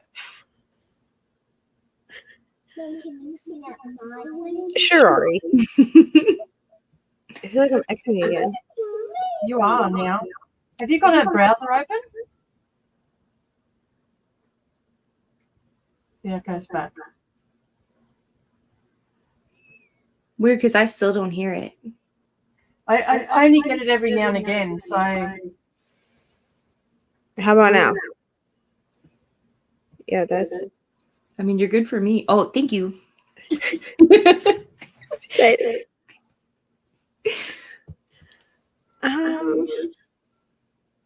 I hear it. That's why. A lot of echo. Hold on. So apparently it's both of us that are echoing, but not Katie. Huh. I win. Okay. How about now? That sounds better. Okay, something weird is happening. I don't know. But yeah,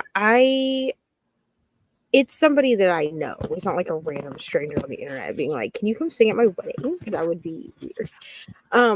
But I haven't sung at a wedding since 2018, I think.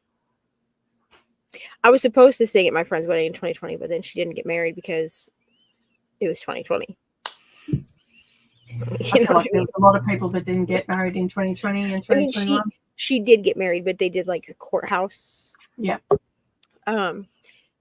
Yeah, but because she had asked me, I actually have a couple of recordings from that because she lives in Iowa, and so I had to like send her recordings, and then she was like, "Yeah, these are good." So I still like have those recordings. No one will ever hear them; they will never see the light of day.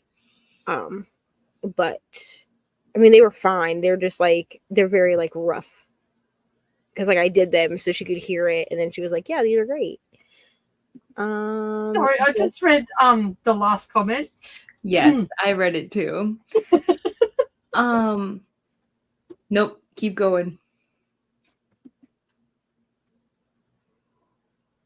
A smut starter kit video. I did Yep, not. there's some content for you.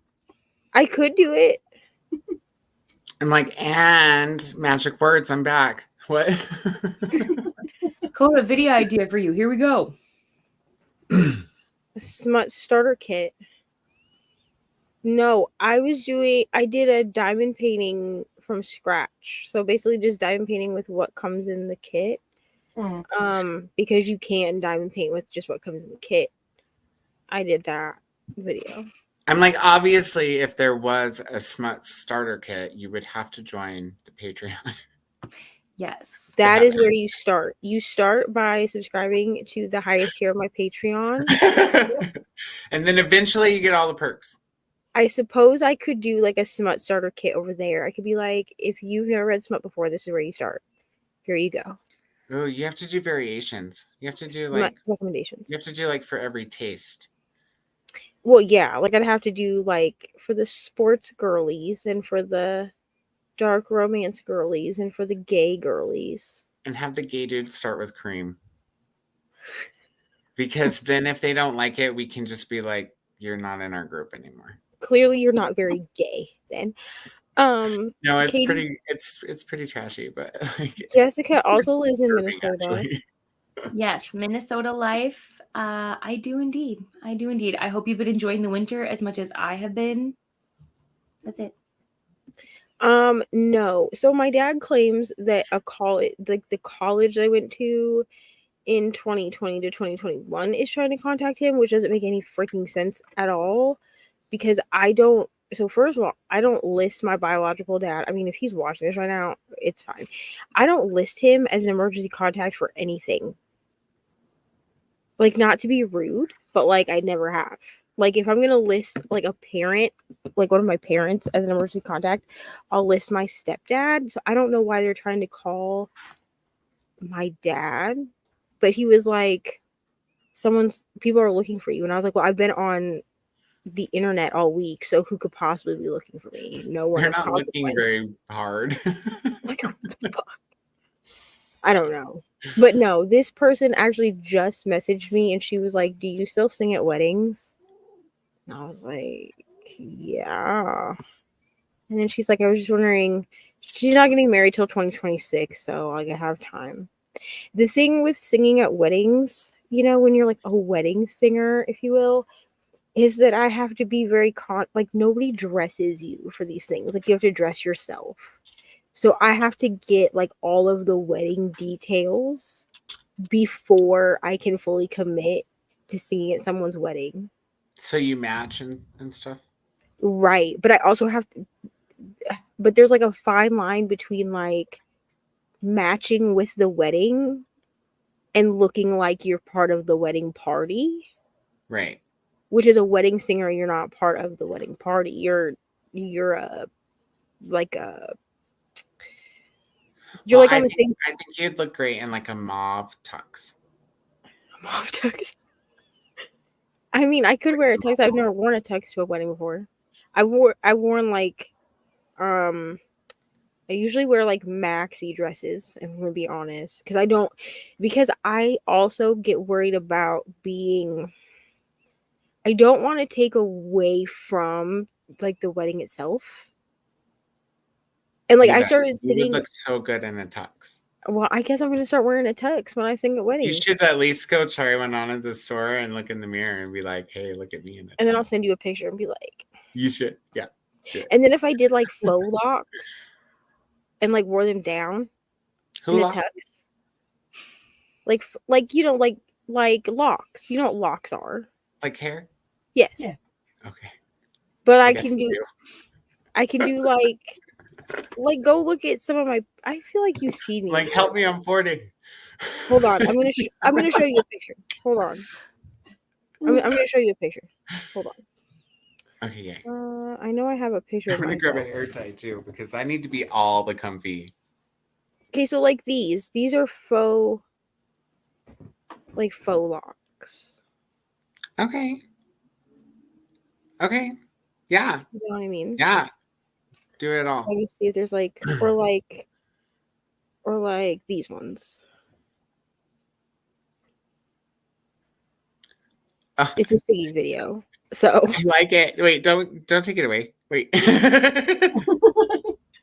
Oh, that's like some MTV shit, dude. I like the Taco Bell shirt. thanks so I much. like your face. You're hot. Thanks so much. But yeah, so I could do like. I mean, I could wear a tux. But yeah, I also get worried about like being too showy because like you're hired as talent, right? Like you're on like the same level as like a photographer. Because I started singing at weddings when I was 16 because my mom's friend wanted me to sing at her wedding, and I was like, I guess, like, sure. And like you don't sing every song. Like they still have like usually they have like a DJ still. You know, I sing like usually I sing like whatever song that the bride is walking down the aisle to, and then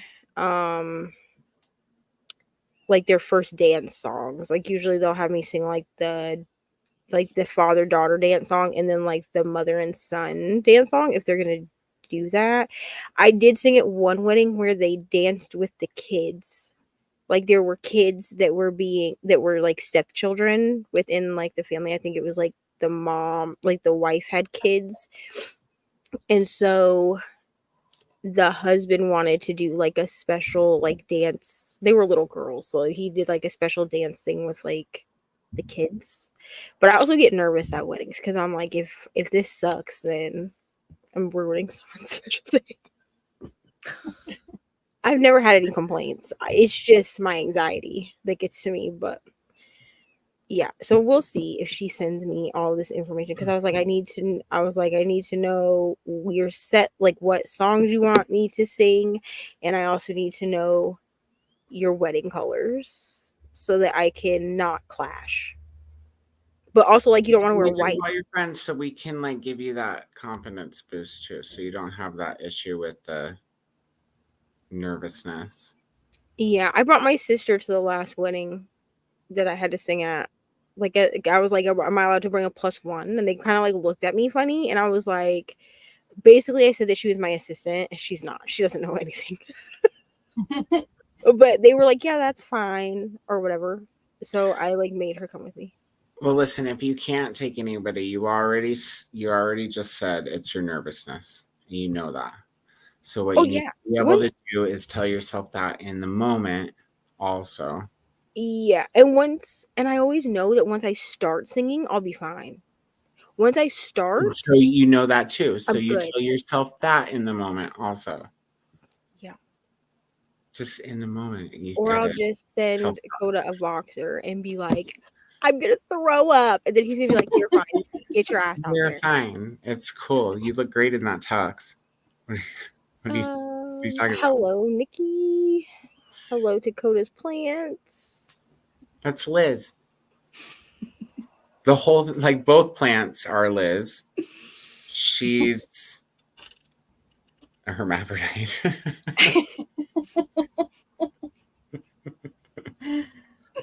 Is that about a bird nowadays? I'm 40. You got to tell me. Hermaphrodite? I don't know. No, does that call it intersex now? She lives in the same pot. What the fuck is MGMF? I have no idea. Sasha, I was looking at it before. I'm like, Sasha, what is this? Mom.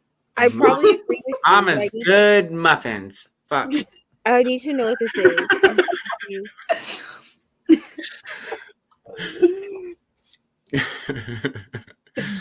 Girl, you need Maybe to tell me what this is. giraffes. Oh, I'm not saying that. She What- said it at the end. I'm not going to say that. What is Oh, it? Morning Glory Milking Farm. Oh my god. What does that mean? Okay, so this book, I know what this book is. You want me to tell you what it is, Coda? Wait, what is Morning Glory Milking Farm? It's a smut book. Oh, it's the name of a book. Yeah, it's a name of a book. I thought you were like, Do you want to know not what the it's about? Morning Glory Milking No. Farm. Like it was like some kind of term I was supposed to know. You you know, want me to like tell you? Alabama Hot Pocket. Do you want me to tell you about this book?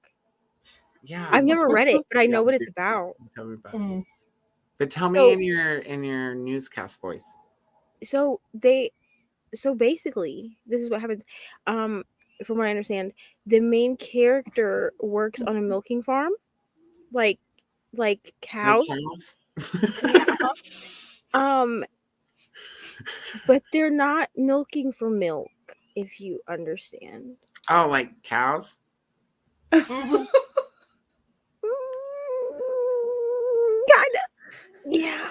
Could have just I all mean, the hand gestures. I was just gonna say the Morning Glory Milking Farm. The first thing I thought of was, Not holy cow. I don't know what I thought of. I thought of flowers. I thought of like I've never read this book. moonflower. That's what I because- thought of. Yeah, it's crazy. Like Riley, they're that's drinking okay. the It's moonflower just milk. for Patreon. Well, This Okay. is quite a forward question from Sash. she meant links. But also, Okay, what are our channel I kinks? like the original question. Yeah, Like, Wait, what's a channel kink? I don't know, but we're going to find out. Let me Like think. what kind of channels kink me out? Because I did spend like a sprint the other day watching pimple popping for a minute. Neva, this is wild. This Did you is see what wild Coda because said? actually, so I was waiting backstage for everybody to come, like show up. That wow, no pun intended on that. For everyone to show up for the live stream, and I was watching. I was watching Dr. clock. Come on. I was watching Dr. Pimple Popper. So Katie, That's what I was watching. yeah, so Katie popped into the thing, and I was like making a face, like I was like this. I was like, and then she came on, and I was like, I'm so sorry for my face. I was watching like pimple videos. I was I doing love- that yesterday. I or love the day pimple before. videos. They're so gross, but like I love We it. can watch them together if you want. We can bond. Sash, I'll link everyone down below. I don't know that my channel has kinks necessarily, but We're trying to work the kinks out, okay? right.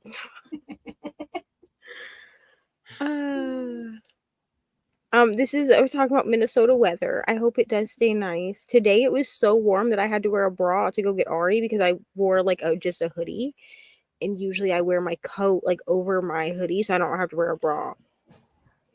So, Shannon, details. in looking my- up a plot point from Harry Potter, I stumbled upon Harry Potter porn. I don't think I've ever heard you She stop said before for either. the porn. Here's the thing. I don't feel that this could be any weirder than Snape wives. Did we all go? All of us just went, what? So once upon a time on an after dark sprint, ML Mom, what? why We'll talk about it later. Bedtime story. Once upon a time on a street. ML. Okay, Ari. Once upon a time on After Dark Sprints, ML and Ollie were in the chat, and ML was like, "Have you ever heard of the Harry Potter cult, Snape Wives?" And I was like, "No." So I spent an entire 45-minute sprint YouTubing Snape Wives. There's only like 2 creators that have ever made anything about this topic, but essentially, it's in the early 2000s. These middle-aged women, they were all between the ages of like 35 and 45. They basically like worship Snape, and they believe that Snape is like his own like deity, and they use like a life-size cardboard cutout of Alan Rickman as Professor Snape. And They believe that the author of Harry Potter was visited by the deity, the god rather, that is Snape. And she chose to not give him the happy ending he deserved. And so that's why all of the bad things that have happened to her have happened to her. And it's very it's very That's elaborate. it will never be the same. You know what I mean? That's like It lives Snape Wives literally lives in my mind rent free because like I love Alan Rickman like as much as the next person. who doesn't? No. Like Galaxy What Quest. is it? It's not bleeding. It's just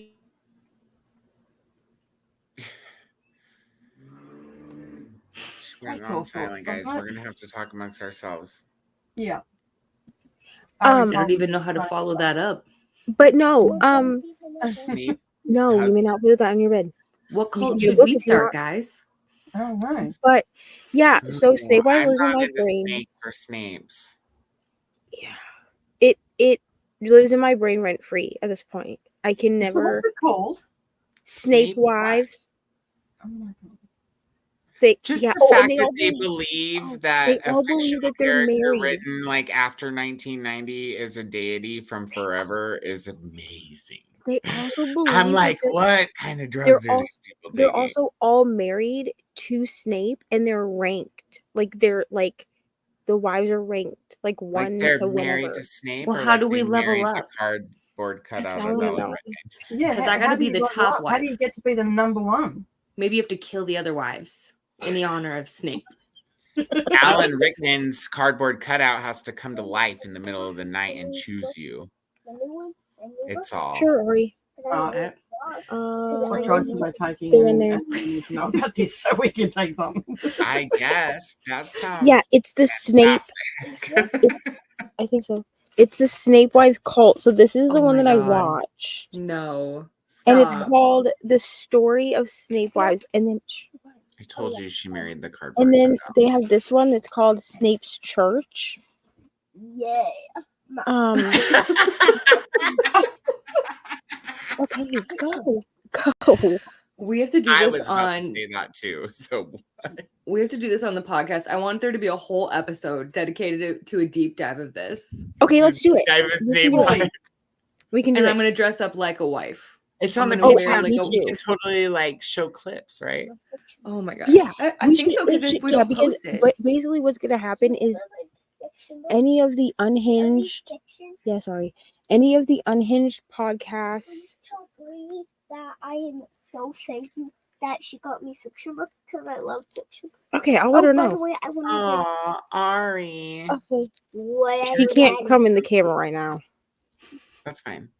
But yeah. I just But wanted to say I'll let Bree know that you love your fiction books, okay? Like, can we do snacks? Yes, I we'll wanna do snacks. I'll get a hold of your teacher this week and find out what We can snacks you do either snacks or Valentine's. or Valentine's, but we Okay. have to get I'll get you some 21 snacks. okay. I'll make sure you have 21 If you don't snacks. have 21 snacks, I'm There's not no- going to snacks. Yeah, because there won't be enough for everybody. Yeah, I let's understand. just get 21 snacks so when everybody in my classroom can have Okay. some snacks. All right. I'll make sure to get 21 snacks for your Valentine's Day party. I like it. 21's a good number. But yeah, we can do a deep dive on Snape Wives, honestly. But basically what's gonna happen is those videos will be unlisted. Like they'll be uploaded to YouTube so they're easy enough. Okay, go Ari. For like Patreon people to find or whatever. I need to look into this because supposedly you can do not throw the box away. Just take the books out and give me the box because that's a very pretty box. I don't want to throw the box away. Thank you. These are good fiction books. Yeah, they're the Never Girls. Go read them. It's like Peter Pan or something. Peter Pan. I think There's so. no Peter Pan. All right, I don't goodbye. think there's any Peter Pan. Okay, Can goodbye. you hand these to me when I get on my way? Because it's going to be Yeah, sure. hard to carry. Okay, go ahead. No Peter Pan. It's like that. How pretty. Daddy, I'm Look how on the pretty other this box side. is. I'm on the other side. Oh, that's Yeah. nice. Great. And she was like, I'm going to throw the box away. And I was like, no. Give it to me. Here you Over go. here. Here. Anyways, but yeah, we can. But basically, whether it's live or whether, I mean, it'll be a live stream probably. It'll just be like unlisted, so that people on Patreon can like go like rewatch it if they want to. Mhm. You know, I But want we to try can and definitely do- find we can a do deep shrine dive. candle to Alan Rickman now. Like one that's got him like all dressed up and weird. And then I'm going to like light it the whole time we're talking where I'm like, shh, yes. Can you really find one of those? I'm sure I can because when I went to this one store here in Minnesota, it's so cool, very niche. It had like all sorts of different shrine candles. Like there was one with Taylor Swift, one with Pedro Pascal, like with a bunch of different people. So I feel like there's absolutely a way I can do this. So yeah, Yeah. There's got to be like a custom Catholic candle maker company too. I'll do what I have to for the content. So Katie is now part of the Unhinged podcast, so. Oh, I need to make. Okay, do we prefer like what kind of apparel do y'all prefer? Like, do you prefer t-shirts, hoodies, crew necks? I It wear it depends all. on the weather, bro. Well, if I wore a hoodie now, you'd be seeing me melt. Well, clearly, but like If I wore a like, t-shirt now, you'd be seeing my nipples. like for me personally, like because I don't leave my house very often, right? I tend Yeah. to buy merch and I buy hoodies because like I'm always in the house, so like whatever. I like hoodies for winter and I like t-shirts for summer. So I'll just make everything. Yeah. Can you make booty shorts? No, I mean like everything. Like I'll Oh. make like hoodies, crew She's necks. like, I mean t-shirts. everything else. Yeah, come on. All of the shirts, you know. Yeah, I'll probably do like a trailer style video. This like, do you like smut? Come hang out. Do you like At this hockey point, romance? you should just clip some of our most unhinged moments from previous Sprints After Dark and be like, you want more of this? Come on. Come hang out. Right now. 'Cause- And if you don't have the footage in the back of House of StreamYards, you can download it from your own channel. Oh yeah. That's all it is here, as Katie said. You know, What do you? I mean, what else? as do you the want? checkout spot says in Alice in Wonderland, we're all mad here, so it's fine. Sash also agrees with the mauve tux. I'm about to just go buy myself a mauve tux just to like wear it on live stream one time and be like, when we do the Snape wives, You can wear the wear a tux. mauve tux. Yeah, why not? Have you ever called out the wrong name during sexy time, and how did you recover or hide it? So I've never done this, but I know someone who called out my name while having sex with someone else. Oh yeah. Spoiler. Yep. Podcast spoiler. Yikes. Yeah, no, this has never happened to me. Is that right? Yeah, no. Yeah, I mean, you I- know me neither, because as soon as people start talking, I'm like, He's like, shut the fuck up. ma'am, be quiet. No, I'm kidding. ma'am. It's okay. It's okay. It's okay. It's okay. Very nice. Has this ever happened to you, Nicole? You No. ever called out the wrong name? In an During- argument, I called disappointed. someone the wrong name because they did exactly the same as my ex-partner did, and they got branded with the same name. Didn't go down well, but never during sex. Also, I would just like to show everyone something really quick. It's not anything like smutty or anything. It's actually my cousin's latte art. You want to see it? It's very. She's very we all love talented. lattes, right? She lives in Minnesota. She works at Makwa Coffee. Oh, Some people have all the talent. A latte. Like, how would Isn't you that drink so that? cute? Like, I want to go visit her in Minnesota just so she can. I don't even like lattes, but like, I want her to make me one just so I can have latte art on the top. Mm. Although she did tell me, she was like, I can make latte art on top of hot chocolate. And I was like, Probably do it on a cappuccino too. Yeah. say less. But yeah, she works at Makwa Coffee in Roseville, Minnesota. Shut the front door. Yeah. So yeah, you should do that. You should do that. I should come visit you. I love What's up? Roseville.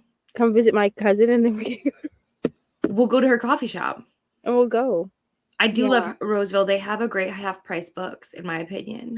Wonderful. So we can else do you go need? get coffee from my Anytime cousin, has to have price books. and then we can go to Half Price Books. it's a vibe, honestly. But yeah, you should do that. I support this. My husband and I were talking about moving to Roseville, so that's funny. So it's like doing all the things at once. Pull up supportive so code on your jealous. phone. He'll get you hyped up. Yes. I'll just be like, talk me into going on this stage right now to sing in front of these people. Although really the last wedding I sang at, it wasn't even like a stage. Like I stood next to the DJ booth and I was like kind of in a corner. Like I feel like people could see me, but I was like tucked away enough that I felt like no one could see me. Usually what happens is what happens with me singing in public is my family will be like, this person died and we need someone to sing a song.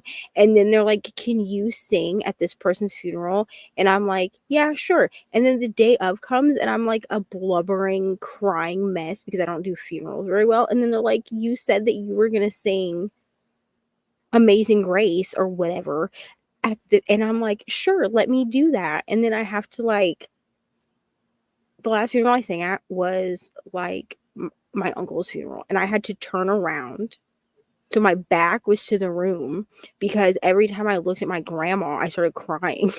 And I don't cry and sing very well, so I had to like turn around until I sang like the first 2 lines, and then I was like in it enough that I could just look to the back of the room and not pay attention to anybody else. But my family coerces me every time to sing at freaking funerals, and I'm like, just play a CD, you know? You could It's say gonna that, or you could call me up. You just put me in your earbud. I'll sing it with you. I'll be like, amazing. You'd be like, what the hell? That's all you get. That's all the preview you get. You got to pay for the Patreon if you want to hear me sing. Pay for Patreon and you will hear us singing on live stream. It'll be great. Coda and I will do a rendition of Rent if you pay $8 on Patreon. You can sing some Rent or some like Moulin Rouge. Oh boy. I'm down for this. We could do a karaoke. We could do like every other month. We could do unhinged karaoke. Oh, with cocktails. Nicole's like, I'm gonna I mean, be you're over gonna here have sipping to. the vodka. Yeah. Nicole get her tequila. Or my tequila, yeah. If I was doing karaoke, I need the tequila, not the vodka. And then I would be like, okay, what are we gonna sing first? You know, it'll be great. What would we sing first? Oh, I think because we were talking about You Milk thought it and was the sing, huh? But no, you got to pay for the Patreon. Sorry, guys. yeah, it's like a minotaur. Like they're milking minotaurs, but they're not milking milk. You know what I'm saying? I kind of want to read No, this Neva, what book. are you saying? She's saying. Come on, spill it out. Just No, Neva, no, I know. I'm just being that person. It's What are they actually- doing afterwards? Like, is there a twist? It's a twist. I mean, they kind of make me gag, but they're also satisfying. You know? Well, So who wants to do a buddy read of Morning Glory Milk and Corn? I'm pretty sure it's on Kindle Unlimited. I don't So I have. feel like that has to be like our first spicy book to read then. Let me check. I think it's on KU. Morning Glory Milk Fest. What? Milk and Farm. Milk Fest. How could you No. forget? Yeah, it's on KU. What do you mean? How could I forget the flower? You know how. No, I was gonna say, how could you forget the milk farm? But Milk Fest It sounds says- better. Oh, farm flower. It says The Morning sad thing Glory. is, you know what the really sad thing is? That all I typed in was morning, and it's the first one that comes up. That's what it did for me too. Not But it says me. it's a sweet and steamy monster romance. It is not my first hit. You guys look up too much smut on your phones. Oh, That's why wow. Google knows you. I only typed in morning. I know, but Google's like, yeah, but we know about your morning. That's a cover. Guys, it's part of a series. A sweet I and typed steamy in monster morning series. glory, One of and all I get four. is flowers, seeds, lane, arch, morning glory, milk.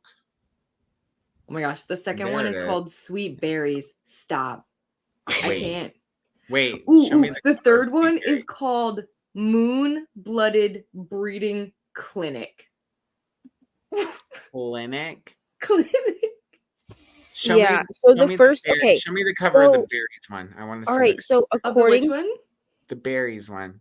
Okay. all right, so What's according to Amazon, you have Morning Glory Milking Farm, Sweet Berries, Moon Blooded Breeding Clinic, and 2 for Tea. Welcome to Azathi. Coda. Listen. Listen, Sweet Berries. if you don't have KU, guys, it's free on Audible. I don't know if I want to listen to this. Morning Glory. You don't want to listen to Morning Glory's Milking Farm dongs?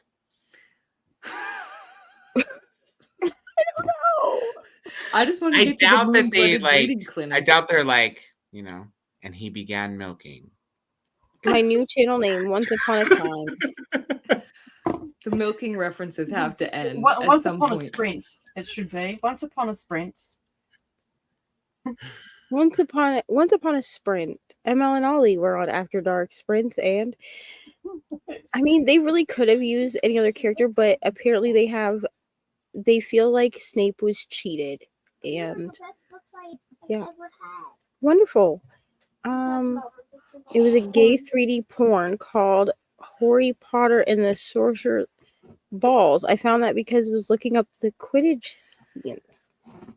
Listen, Shannon, we don't judge what you were looking up. It's all good. This is the best thing I've ever heard. Ever in my life. Notice how nobody was like.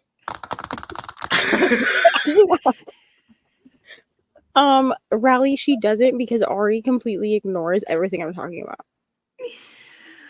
Oh, man. She's too busy thinking about what she wants to talk about. She's too busy reading the Never Girls, which I now need to tell Bree that these are the best books she's ever read. So, No.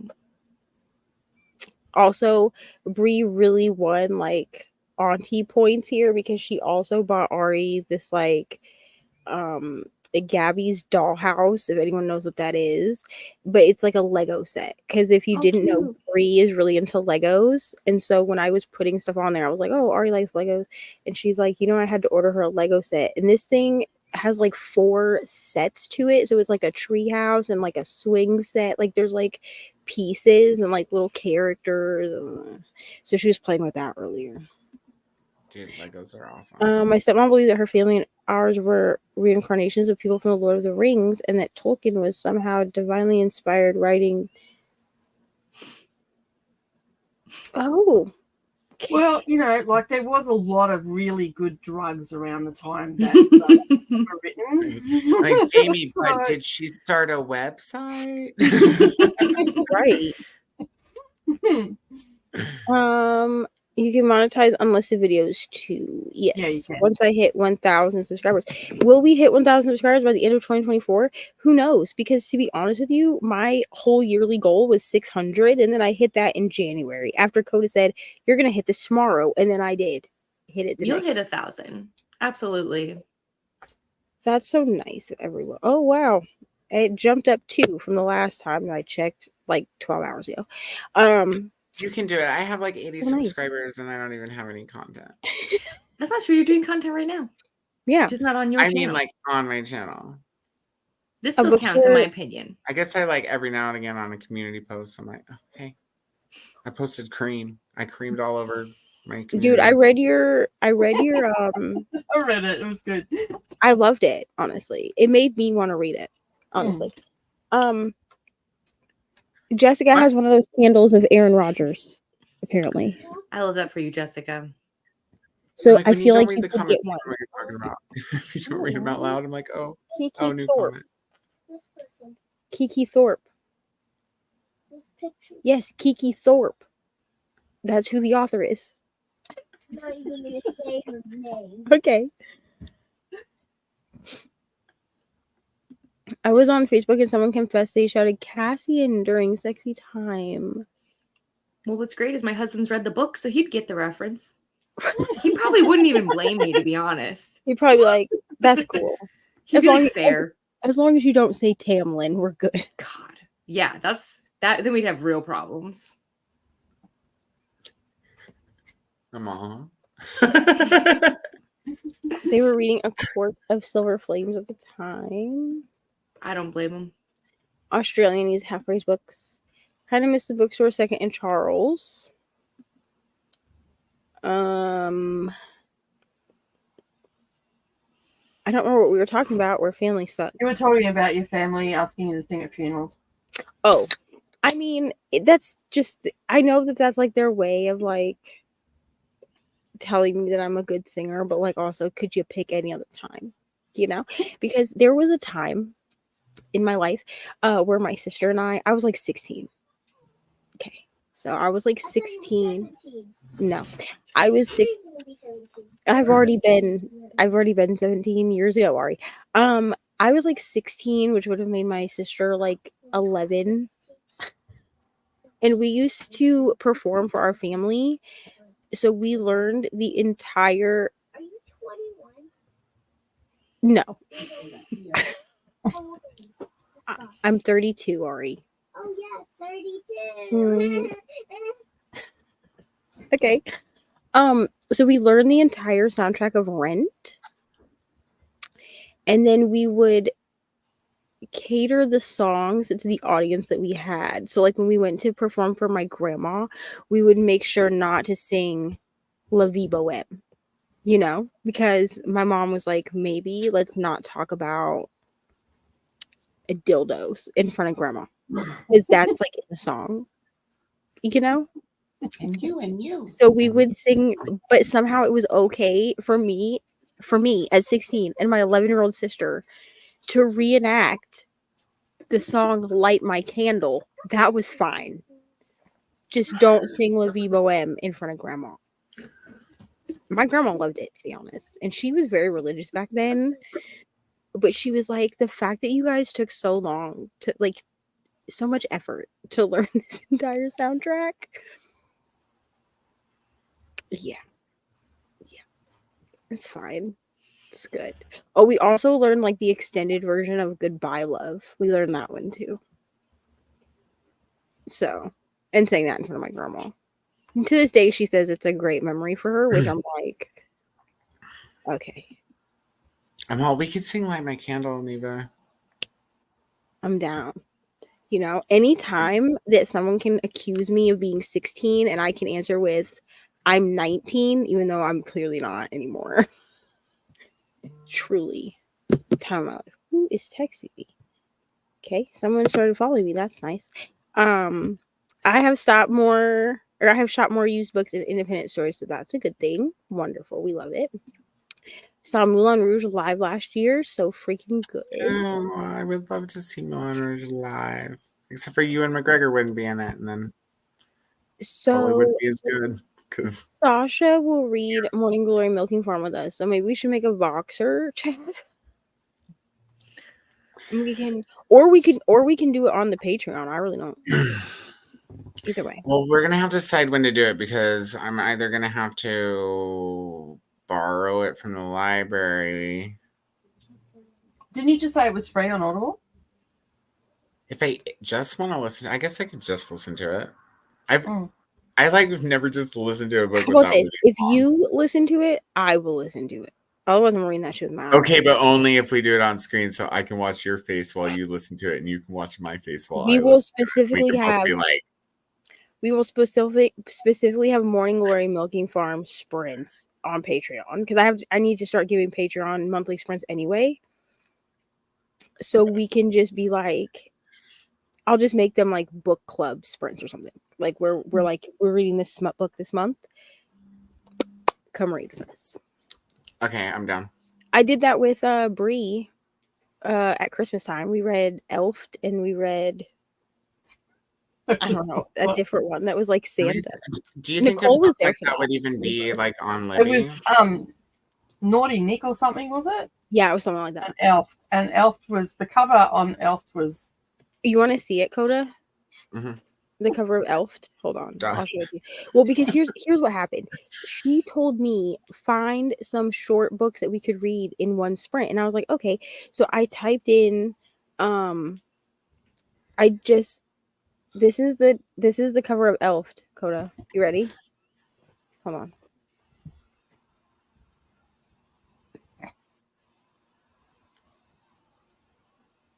Yeah. And it was really stupid. It was a really stupid book. Nicole, did you read it? Yes, I read it. Yeah, it's I only like stupid books sometimes. Sometimes you need a stupid book. so it was only Yeah. 36 pages. Do you want me to read to you what the synopsis is? I mean, I don't know. I'd rather you flip to like the middle of the book and read me a spicy scene. The spicy scenes were terrible. Well, then read a terrible spicy scene so that I know how terrible it is. Well, I don't think you really can because you do have Ari in the room right now. Yeah, Oh. I can read the synopsis. The synopsis is okay, but the content Okay. not so much. Here's the synopsis. Are you ready? Good call, Nicole. Nicole's like, let me be the mom for a minute, and don't do that. Well, you don't want her going to just in case she is listening, because 6-year-olds take in everything because That's they're all. sponges. Mom She read goes to this school book. and then starts telling her teacher about the sexy elf. A grub is a kind of bug, Ari. Okay, so here we go. When did Holly realize her salacious secret Santa gift wasn't just a salacious secret Santa gift? Probably about the same time an ancient-faced sex god with a sticky sweet tongue and a candy-striped monster in his pants appeared on her sofa with one thing in mind. Jingling her bells and filling her up with as much of his sticky sweet holiday cheer as possible.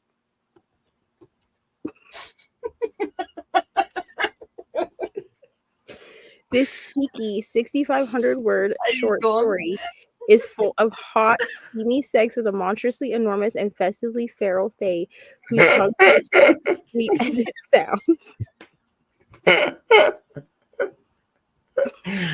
Read it again. The amount of times they said sticky. She's pinching her nose. I'm just like, Okay, I'm so just like, basically, this book is about a woman who, as like a gag gift, no pun intended, receives like this. It's like a toy, if you understand. Yeah. She receives this, and it turns into a fae. Like with a monster. A monster. With a in- monster. yeah, with lots of stickiness going on. There's lots of candy cane goodness in this book. Take a drink every time they say the word sticky. You would be dead. Candy canes way That's way the more content that people plausible want to than see. hair gel any day. I'm gonna just say. Oh my gosh. It's the start of a whole universe the authors created. Yeah. Sasha said the moth one's a little weird. I mean, we're about to read about a minotaur, so I can't fucking wait to read this book. And I looked it up on Libby, and it's only available on audio on Libby too. I'm just like, So, Sasha, nobody because wants you to read read, like but they just want to listen to it. so Because I you actually read, like, didn't finish this. I actually didn't finish Shrek the Smut? Shrek Smut because the way that it ends, like Crystal was like, I don't want y'all to read this. Like, this is how it ends, and I was like, I'm good. Mom, can you Oh. want this way for me? Huh? I can this way, Daddy. No, but Alright. here's my brush. Anyways, and so like the way that it ends, I was like, I'm not reading this. They had to have done it in Microsoft Paint because like just look at the artistry of this. I mean, just on Canva alone, I could do a better job. The actual artistry of this is This I is an mean- indication of the quality of the book. I mean, I wanted to read it as soon as I saw the cover, so I don't know what you guys are talking about. I'm not gonna lie to you, the synopsis is amazing. It's everything I ever wanted. no. Honestly. It is we did not synopsis? read- We did. Hold on, and I'll tell you what book we read because I did count it as a storygraph read because I was like, if I had to read this, it's counting toward my yearly goal. So Oh, I counted it as well. yeah, Like- we read This Elf, one? which so I gave Elf 0 stars. It was terrible. And then we read The Naughty List, which I gave 2 stars, and that one was 56 pages. And you know what's interesting? Is that I read The Naughty List, and then which is 56 pages, and then the next book that I read was The Sinner, which is 640 pages. So like I really Wait, is that one you told me I should read? The Mm. Sinner. Mm. Or is that one you told me I should not read? If you are not a smut reader, I would not start there. She gets I'm like an everything reader. I she really gets don't care. she gets done with a Oh, that's that one. Okay, now I know. Okay. it's that one. Now I know in what context it was talked about. So that's There was all that banging. and then the last book of the year that I read was A Court of Mist and Fury. I finished that one. Which, 5 stars, honestly. I think I'm gonna read Railed by the Easter Bunny around Easter. Well, I hope you love it. you should do it for Jesus.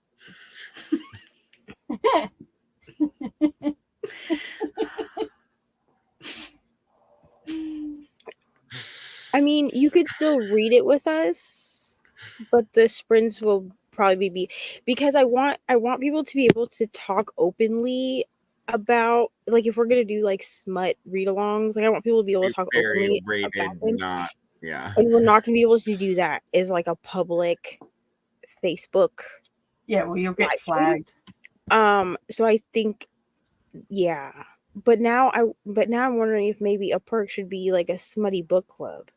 You just read like a smutty book every month. And y'all can vote. Oh gosh. I mean, yeah, why You, not? you know, like you could always I don't know. I'll talk about it later. Yeah, I mean, I would always do different ones. Like they would all have some level of smut in them, but I will be conscientious of the fact that not everybody is going to want to read like the raunchiest, darkest, creepiest shit. So like I would make sure that we have some options throughout the year that are tamer, if that makes sense. You know? Yeah. I mean, there's nothing wrong with intentionally reading stupid smut too. Like, well, that too. if I mean, it's we short and it's like we'll a sprint long definitely- or whatever. we'll definitely throw in some like terrible, like we know this is we're gonna gonna be read the like Wit Where Slort Turkey. books, right? They're not What? great. They're entertaining. The Wit Slort books. The books. The books I got. Yeah, We gotta read like those. Yeah, Dickens. yeah, or like Where Turkey. Where Turkey was terrible, and it was only 18 pages, and it felt like it took me 18 years to read it.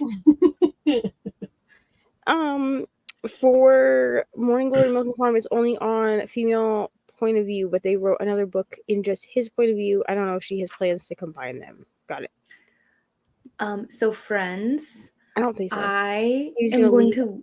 I am because I was actually going to leave a half hour ago, but we were vibing, so I was like, I can't kill the mood. It was a great chat. You couldn't leave in the mood. It would have killed the whole like ambiance of the chat. You know what I mean? So I couldn't do that. But I do. I have to get up in like 6 hours, so I do have to go to sleep now. I do. Thanks But, for hanging I'll- out with us, Katie. Literally anytime I always- physically can. You're always welcome. I'll just from now on, I'll just send you the link every week, and if you show up, you show up. Katie's not in the unhinged box either.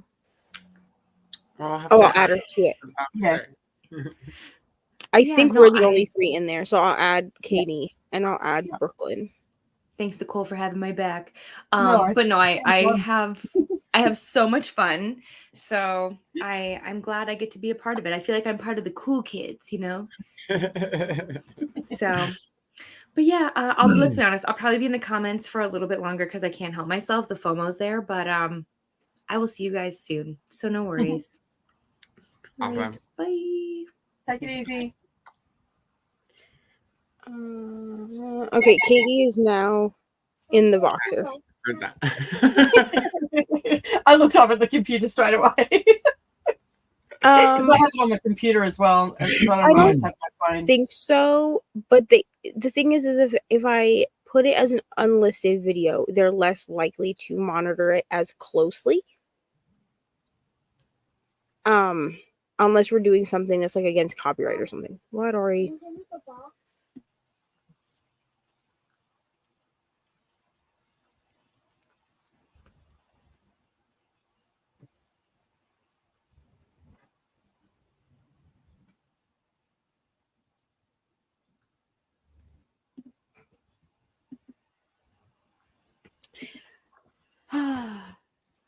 So what's up, y'all? What's good? What's cracking?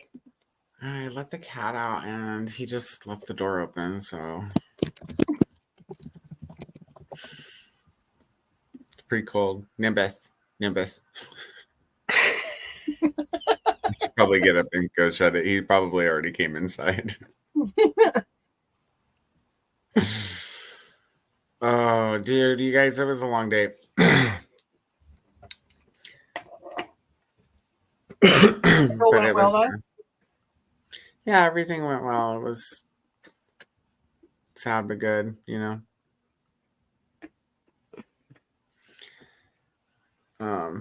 Yeah, I just hung out with the family all, like his side of the family all night, and it was nice.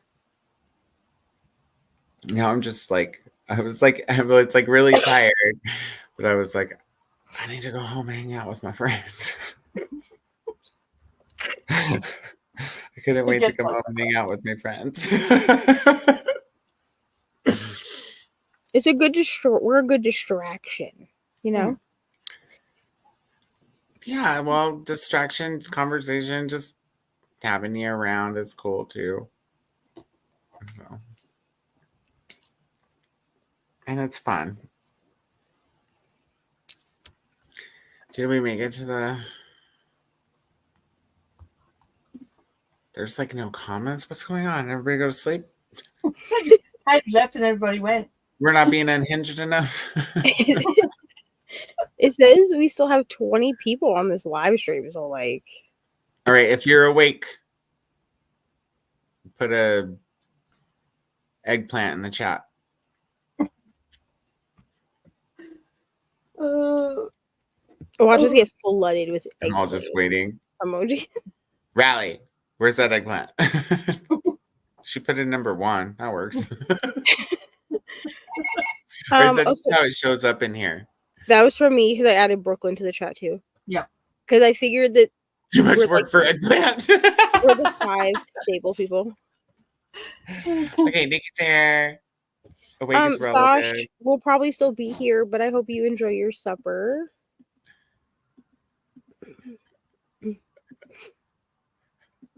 Nikki's here. Monica's here. Sasha's here. Cool. Thank you for all the eggplant. I was like, call for eggplant. The eggplant came.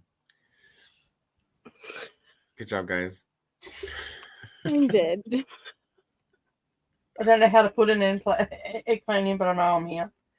Good job, Thomas. We'll show you how to put an eggplant in, buddy. We see you, Thomas. It's tricky sometimes, but practice makes perfect. There you go, Rally. Rally goes through. It's too hard for a eggplant This to is that. She's unmatched. Where is Shannon? Shannon, where are all your questions? We need some questions. Yeah. I'm determined to finish and log this book for points before I go to bed, so I'm the kid who brings a book to the party. That's totally valid and fine. Oh, I need help with like reading something like in the morning because wait, tomorrow is. Well, today is Sunday. Sunday. Tomorrow would be Monday. I mean, today is Saturday. Tomorrow is Sunday. Yeah, and then you go back to work. Yes, we're in Saturday right now. You're always like, it's Saturday right at midnight. Like we've been to bed already. Yeah, right. Because I'm like, it's Saturday it's until I fucking wake up tomorrow. It's Friday. I haven't slept yet. But I feel you. Okay, wait. So when I wake up, it'll be Saturday, Sunday for Nicole. Yeah. And she wakes up. Because right now it is Oh, 5 so there's sprints tomorrow. Never mind. I don't need nothing to read. I'm going to read Harry Potter. on Sunday, yes. But what? Oh, wait. Tomorrow's Saturday for me. Yes. Fucking. Saturday's for you. So you could read my Turn of the brain is Screw. leaking. Turn of the Screw. Ooh, I could read Turn of the Screw. Ah, Yep. good job. Gotta be quick. I'm going back. I'm And then going I back. can But it's a novella, so you'll be able to cross something off your list. I'll do that tomorrow, and then I could maybe like kill that last creature feature because that's only like quick too. Mm-hmm. And then Yeah. maybe I'll check in with Christina, and then we could start. Yeah, have you still only read a chapter of Anne of Green Gables? Mm-hmm. Maybe I could start that then. Mm-hmm. Yeah, I'm picking up Haunting Adeline again now that I finished Wildwood or Winterwood. Wildwood? No, that's a park. Winterwood. Wildwood is a park from where I'm from.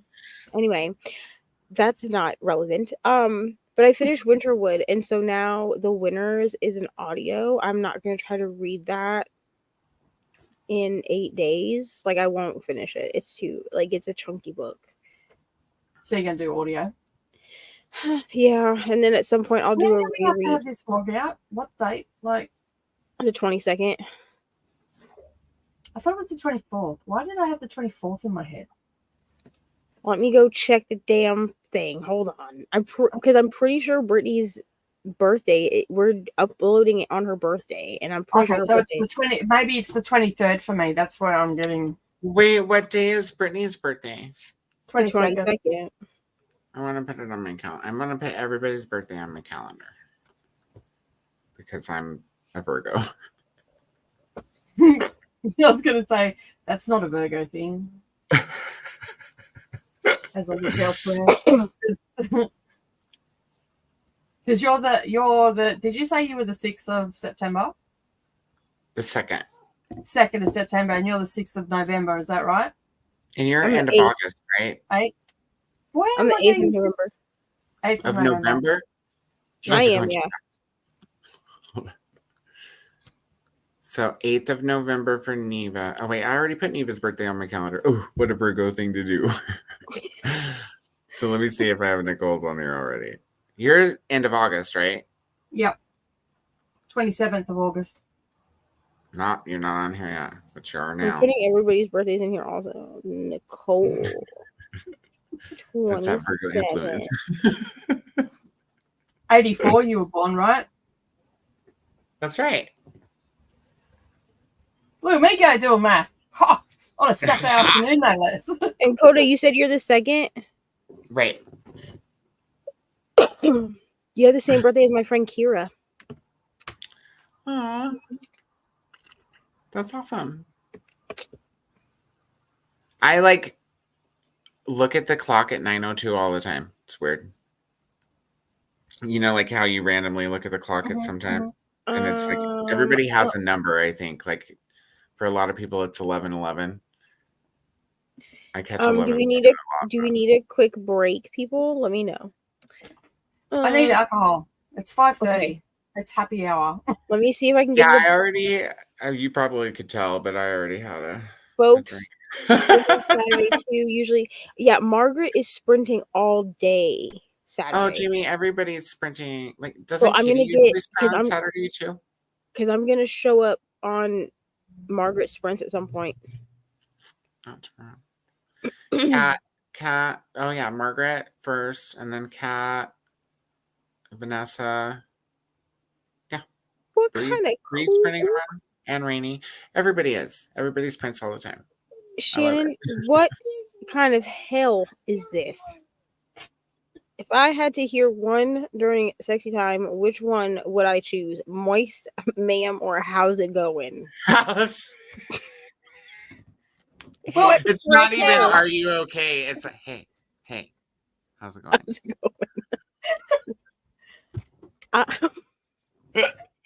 I would die. I would die. I would be like, it's going. Shut the fuck up. I'm gonna go with ma'am. Ugh. Really? You wouldn't rather somebody be like, damn, that's moist? If someone was having sex with me and was like, "Hey, how's it going?" I'd be like, "Get off me." Oh my god. I just need to keep a roll of duct tape, by the way. Fun fact: Leave it like, Penny from Big Bang Theory does not like the word moist either. Ooh, she doesn't. Mm-mm. That's why Penny is my favorite. Forgot to mention, I finished Butcher and Blackbird. Wonderful. I was unhinged, but I had a great time. I'm buying this next week I'm buying this week because next week is the sprints for that with Bree and Cal, and I am determined to read this book. I've heard that you should do the audiobook, but I don't have any Audible credits and I don't feel like it. So I'm going to just go ahead and buy the ebook. If I really like the ebook, I'll buy the audio later and listen to it again. Wrote a paper about turning screw in college. Don't remember any of it. Definitely recommend the audio. Oh, Katie's birthday. I need Katie's birthday. I try to send people birthday gifts, but I'm not very good at it, so I apologize in advance. I'll wish you a happy birthday, but I won't remember to send you anything, and then I feel bad at the end of the year when everybody sends me shit, and I'm like, wow, I didn't send none of you birthday gifts. And then I feel bad. March 29th. Katie's March 29th. Jamie is the other ones? March 27th. Who's the 27th? Jamie. Okay. Yeah, that's my favorite Lion King. Yay. Rally. I see. I know. Yes, I see. Rally is July 24th. And that's such a Leo thing to do as well. Yeah, I'm getting behind. Hold on, wait. 29th. Okay, now 27th Right. is Jamie. I'm a Leo, hear me roar. That's what I say to my daughter all the time. She's a Leo.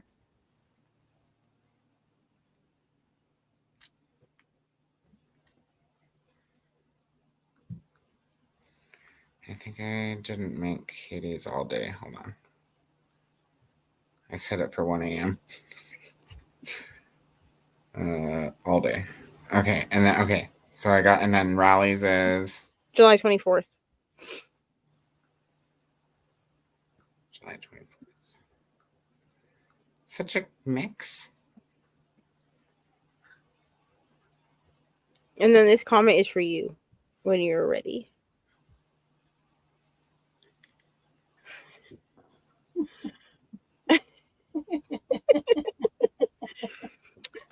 I highly recommend Big Bang Theory. I love it, honestly. Yeah, Thomas, if anyone was having sex with me and said the word moist, I would probably throw up, to be honest. You need to watch some of that 70s porn I was talking about. Oh, that's all good, Rally. Ugh. Most successful seductive pose that you can do now for the chat. I don't even have a seductive pose. I don't think I can do seductive or sexy right now. Is this sexy? And I'm definitely not drunk Does this enough. look sexy to you? I don't think I even have one. Let me give you the smoldering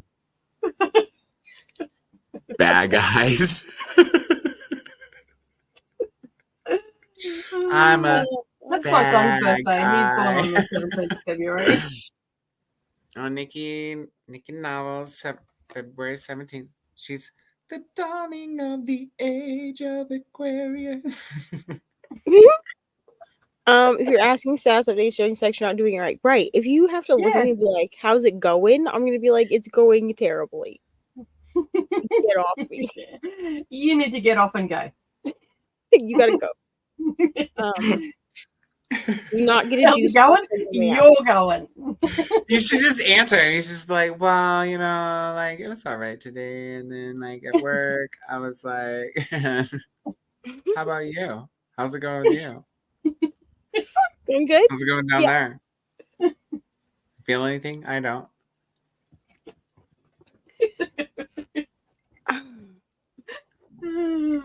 Absolutely not. Where was I? Nikki Novel. Nikki. Okay. All right. We put everybody's So do birthday. you want to do like a 15-minute timer and go to the bathroom and get snacks? Oh, the corner store is closed. No, Ari. Fuck. Again. I really need to go to the grocery store and just like buy all the little Debbies. You need some snacks, yeah. Right. So I'm using this swanky timer that Nicole sent me because that's fun. Look at this cozy I don't little either, Rally. scene. Ooh, with the thunder and the lightning. That's cute. Okay, so do we want to do 30 minutes, 15 minutes? What do we want to do? Yeah, 30's fine. 30? I Okay, don't know, but what so I'm thinking is you need to find some kind of like smutty animation for the dirty sprints when we do them. okay. You know, something animated and fun. Okay, I'll see what I can do. I think this was like a pre-made one that like came with the thing. Also Brooklyn is not feeling well, so she's not going to be on with us tonight, but she probably will be next week. She said she took a nap, but she was still not feeling super well. But it's fine because at this point your podcast hosts for Unhinged podcast are me, Neva, Nicole, Coda, Brooklyn, and Katie. Katie said she wanted to be a host. Brooklyn, I'm just telling her that she is one. Brooklyn doesn't get a choice. Yeah, she's just honorary. Brooklyn just, it is what it is. Okay, so we will see everybody in 30 minutes. Go to the bathroom, get a snack, get alcohol, do what you need to do. Because it's time for a pink drink. Okay. And What's a pink drink? What's in a pink drink? A pink drink will be vodka and creaming soda. Yeah. I dig it. I have water. I guess I have wine, but I don't really think I should open the wine. I think I should save it for later. Brooklyn has accepted that I've just made her a co-host, so. I mean, all right. Good.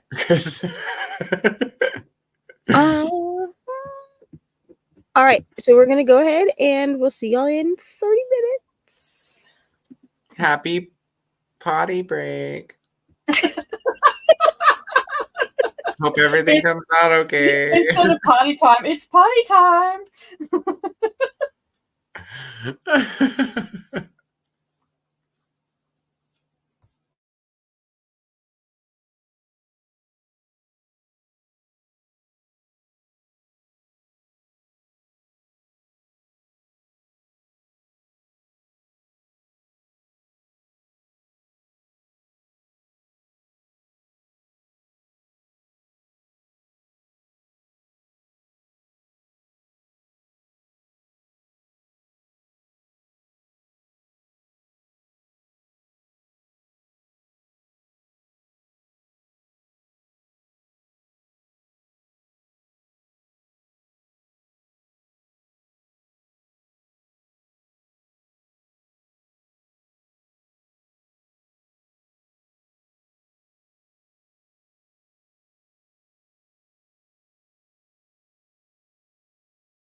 to see that men have that responsibility.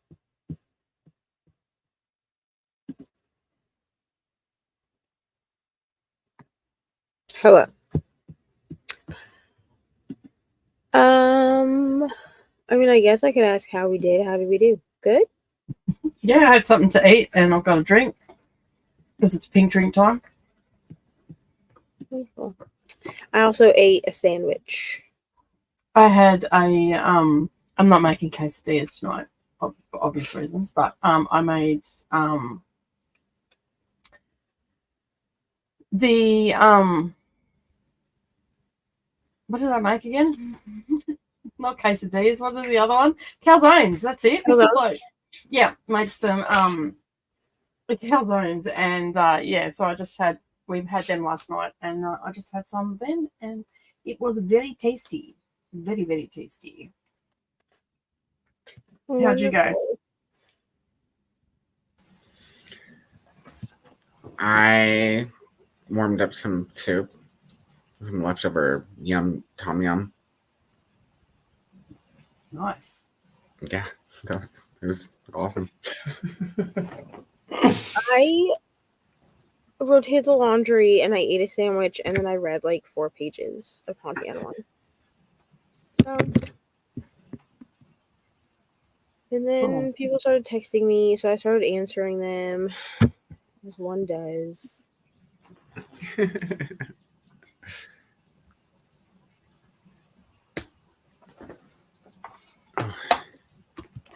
Is Ari asleep or? Ari? Yeah, she's asleep now or? Ari, are you asleep? She might be. Oh. I don't know. I told her I was like, lay down and watch the iPad, or I'm taking it. I was like, it's freaking like 2:30. Well, now it's 3 o'clock, but like at the time it was like 2:30 in the morning, and she was like, I'm not tired. I was like, okay. Did she have a nap in the afternoon? Did she? No. Wow. No, she's been up since 6:45. Wow. She gets up because she's been wanting to walk to school, and it's been like 50 degrees out, so like it's been warm enough we can walk. Mm-hmm. But in order for us, because it takes with Ari, it takes like almost 30 minutes to walk to school. It's like a mile to her school, and so we have to leave here at 7 to get her there as close to 7:30 as possible. So she has to be up and dressed by 6:45. And this morning she got to dress down today, so she didn't have to wear a uniform.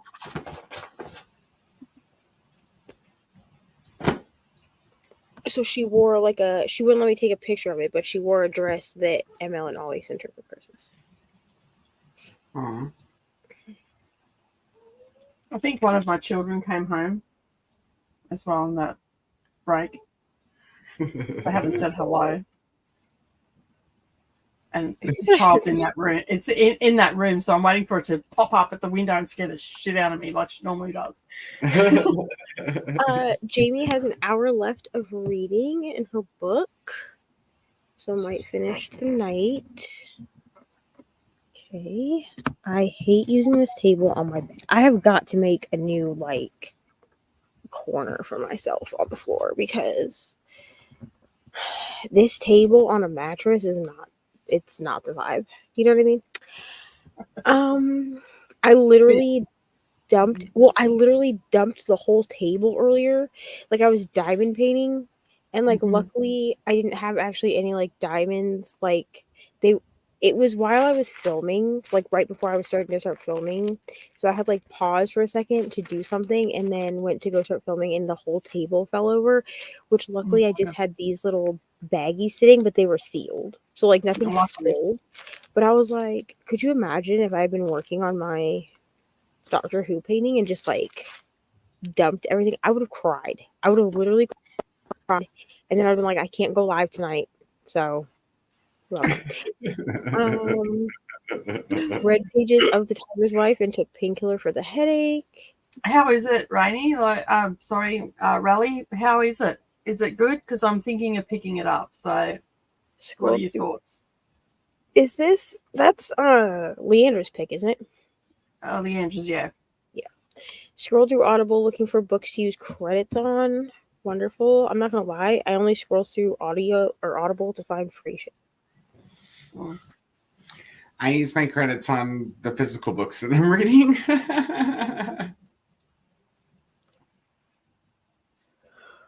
I'm the I'm same. using them on Harry Potter right now. Yeah, basically what I do, most of my credits are for books that I own or they're nonfiction. I will use credits on nonfiction because I'm not going to read nonfiction with my eyeballs. Except I did read Matthew Perry with my eyeballs. Matthew Perry's book. But other than that, I'm not going to do that. And I had to actually go check today because I need the two of you. Y'all have books. I need you to pick. So basically what's going to happen, I'm going to edit this photo that I already sent to the besties with the books that they picked. And I need you to pick 2 to 3 books. Now, if you decide that you do not want to pick from the shelf pictures I'm going to send you, I can send you like a list from my Kindle because I do have Kindle books that will work for this concept also. I'm not going to send you all 546 books that I have on my Kindle, but I do have like a Kindle collection that has books in it that I can send you like the list of what those books are. But I'm just supposed to pick 2 books for you to read or what? Yeah. But the whole point of this is, first of all, I need to read books that are on my shelves. Okay. That's first. And also I'm kind of making this into like a do my friends know my book taste / do I know my own book taste? I don't know. It sounded fun. So I'm going to have you two do it, the 3 ex-besties, obviously, and then I think Katie. But the ex-besties already picked their books. They picked their books this morning. And one of the books that Brittany chose is a reread because she was very upset with me that I read Daisy Jones and the Six as a physical book. Like, I didn't read it with the audio. And she was like... Audio was awesome. Well, that's the thing. So I went and I was like, I feel like I bought the audio. Like, I feel like she bullied me into buying the audio and then I just never listened to it with the audio. Because my thing was, I was like, oh, I love how it's written in like because it's written like in like interview form. And yeah, I read it first and then someone else said to me, you should listen to the audio. So I bought the audio as well. Here's the problem though. Like, I watched the show already. Mm-hmm. And now I'm scared because I listened to like a little sample and the girl's voice that does the audiobook sounds closer to what I was imagining than the chick in the show. Actually, don't get me wrong, she did great. But like, I don't know. The audiobook narrator sounds more like Stevie Nicks to me. Yeah. Which is what I was like imagining. And that's it. Like that the actress doesn't sound like Stevie Nicks. No, I didn't think they... I mean, she done a great job and all the rest of it, but I think they could have done better. Yeah, I just feel like she did really well. Like, don't get me wrong. Like, she's very talented. I just feel like there were other actresses that would have been better for the role of Daisy. Yeah. That's just my opinion. Don't come for me. Thank you. It has a lot of history. I agree with you. I think they could have picked a lot of different actresses for it. She wasn't druggy enough. Yeah, I also agree with that.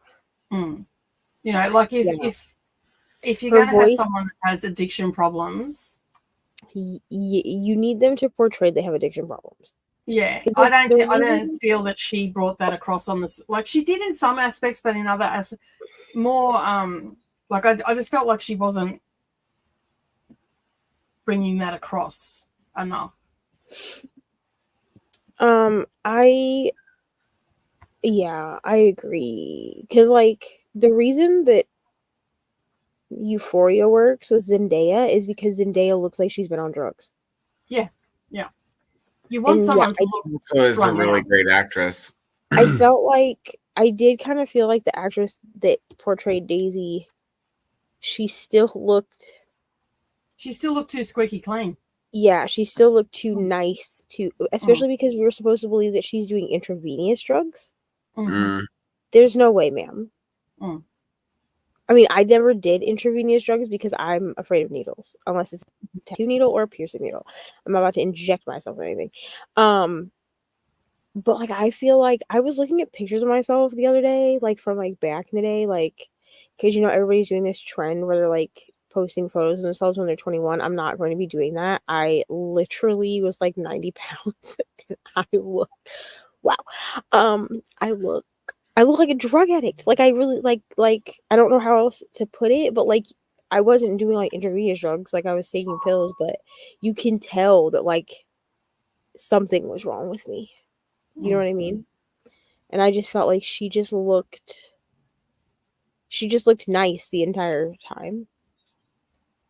Yeah, You know? I'm sorry, but Yeah. They could have, I don't know. Like I said, the actress herself very talented. You know what I mean? yeah, she's an extremely talented just didn't actress. feel Because like that was isn't she related to Elvis Presley in some way? I think so, yeah. Yeah, isn't I it? just don't feel Amy Presley? hold on, I'll look I can't think of her name. Honestly, I can't. I'm sure it's Elvis Presley's granddaughter. What's the movie? Daisy It's a Jones Six. series. It's Daisy Jones. Right. It's Riley Keough. Riley Keough.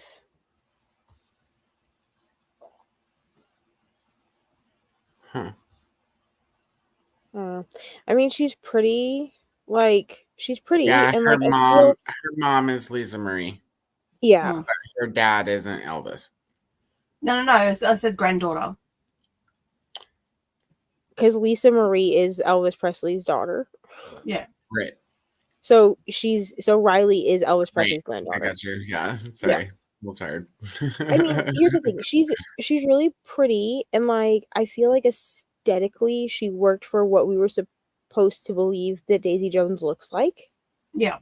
Yeah, But she her had the voice Stevie Nicks look, but she but didn't her have voice wasn't a fit, so it kind of took No. me out of the show because like her voice didn't match the aesthetic that she was supposed to be portraying. Hmm. And she also just didn't look like she was on drugs, in my No. opinion.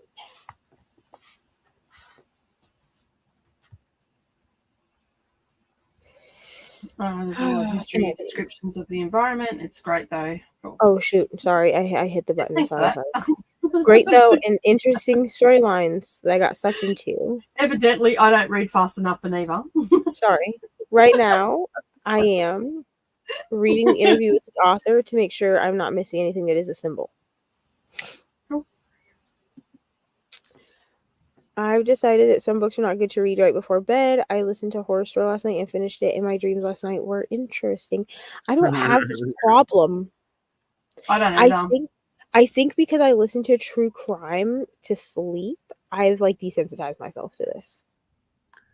I don't dream at all. Haven't. Oh, like I dream. Like don't get me wrong, but I just like a show or something that I'm watching is not going to affect what I'm dreaming. Me either, because I don't dream ever. Also, Zelle is the worst thing of my existence. Like I'm trying to send somebody money back that they let me borrow, and I want to like scream. Like I'm about to be like, hey, because I know you're not in like dire straits for this money back, can you just wait till my next paycheck and then I'll just have the money go to the right account? Because I'm really annoyed. Which like they text me and were like, I'm not in dire straits. Like if you need more time, like it's fine. But like luckily I have nice friends that let me borrow money so I didn't end up on the street or the poorhouse. I still think that was a bit harsh. Yeah, it is what it is. Like it's fine. Like it like now I know like you want this to show on the first, but like whatever.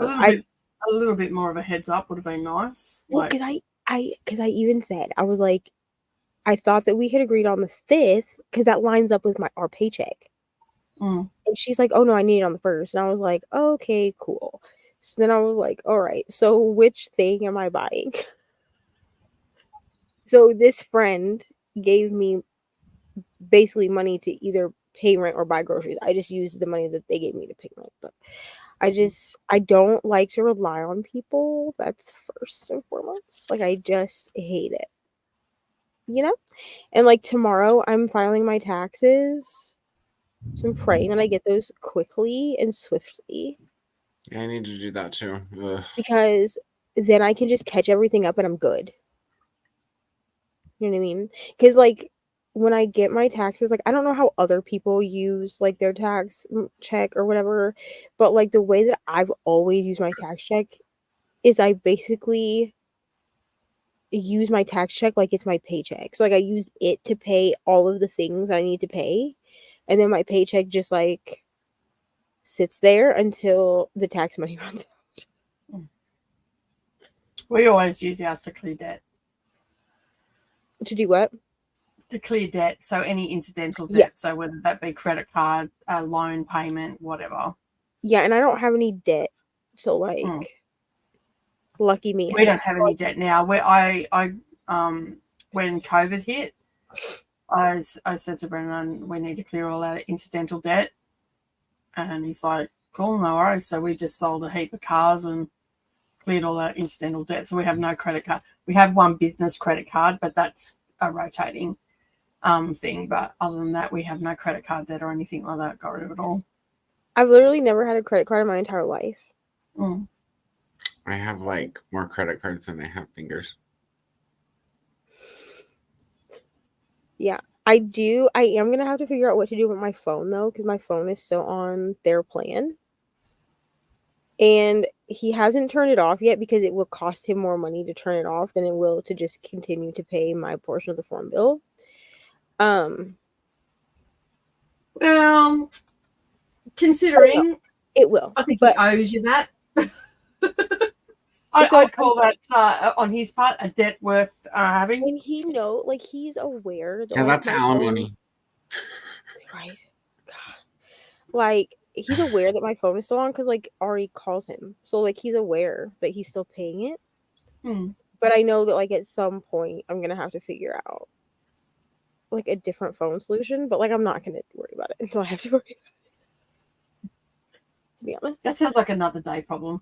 Like that's a future me issue. Yeah. And honestly, like once we move home and stuff, my dad will probably just put me on their phone plan, and then he just has each of us kids just pay like our portion of the bill or whatever, and then I'll just give Ari this phone that I have, and she can use it as like her, her phone, whatever. She like watch shows or whatever all night.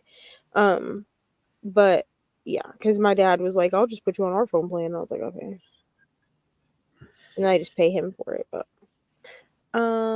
right now she's enjoying it, but it's a 3 because I'm not sure if I'm following the story correct or not. Also, how they handled being a doctor and procedures are interesting. What's the sexiest scene you've read in a book and seen in a film? Dude, the sex scene in History of Violence with Viggo Mortensen and Maria Bello is pretty hot when he does her on the stairs. Or in Never Talk to Strangers with Antonio Banderas. It's like old 90s movie. Have you seen that, Nicole? No, I haven't. I don't actually watch a lot of TV or like movies and whatnot. That one's got a pretty good spicy scene too, like up against the chain link fence. Plus, it's Antonio Banderas in his prime, so. Anything with him in it's gonna be fine by me. Right. I'm not gonna lie, like I don't even really know, just because like I feel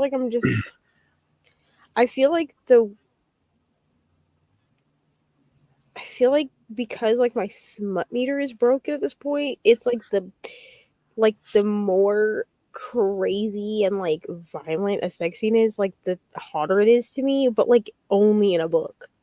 Like if you did that shit to me in real life, I would be like, what the fuck is wrong with you? Yeah, like the ice cream scene. If that sort of shit was happening in the bedroom, the UB would be coming out, and you'll be fucked if I hit you with it. Because like, to be honest, the one scene that I talk about a lot in The Sinner, like because I knew it was coming, no pun intended.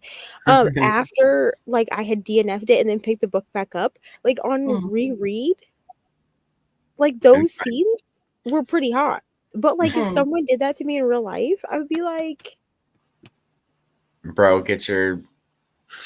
Get that out of me before I shoot you with it. You know? To be honest, I'm sort of the same. Like I read some fucked up shit. To anybody else, it wouldn't be. Right. Yeah. I don't- I do like to read a lot of very forceful sort of stuff. Yeah. Which a lot like sexual assault doesn't bother me. In books, it doesn't really bother Not me. consent doesn't bother me. I don't think anything bothers me. Yeah, In like books, that sort of stuff doesn't bother me at all. to be honest, I think as fucked up as this sounds, I sometimes wonder if like I have a CNC kink and I'm just too scared to actually do anything about it. Because in books, like I'll read it in books, and I'm like, I almost want to try this, but also I'm scared that that the other person would cross a line. That's what I'm afraid of. That's why you gotta have a safe word. Well, yeah, but what I'm saying is like, And make sure you can speak the safe word. You can't be like, yeah, well, obviously, no joking, because that makes it very hard to say the safe word. right. Right. But there, like in the very back of my mind, like there's that No little gags. bit of fear that like I would use a safe word and they wouldn't honor it. You feel well, what I'm maybe saying? you should take. And then it crosses over from CNC to just assault. You know what I'm saying? I'm not trying to be assaulted.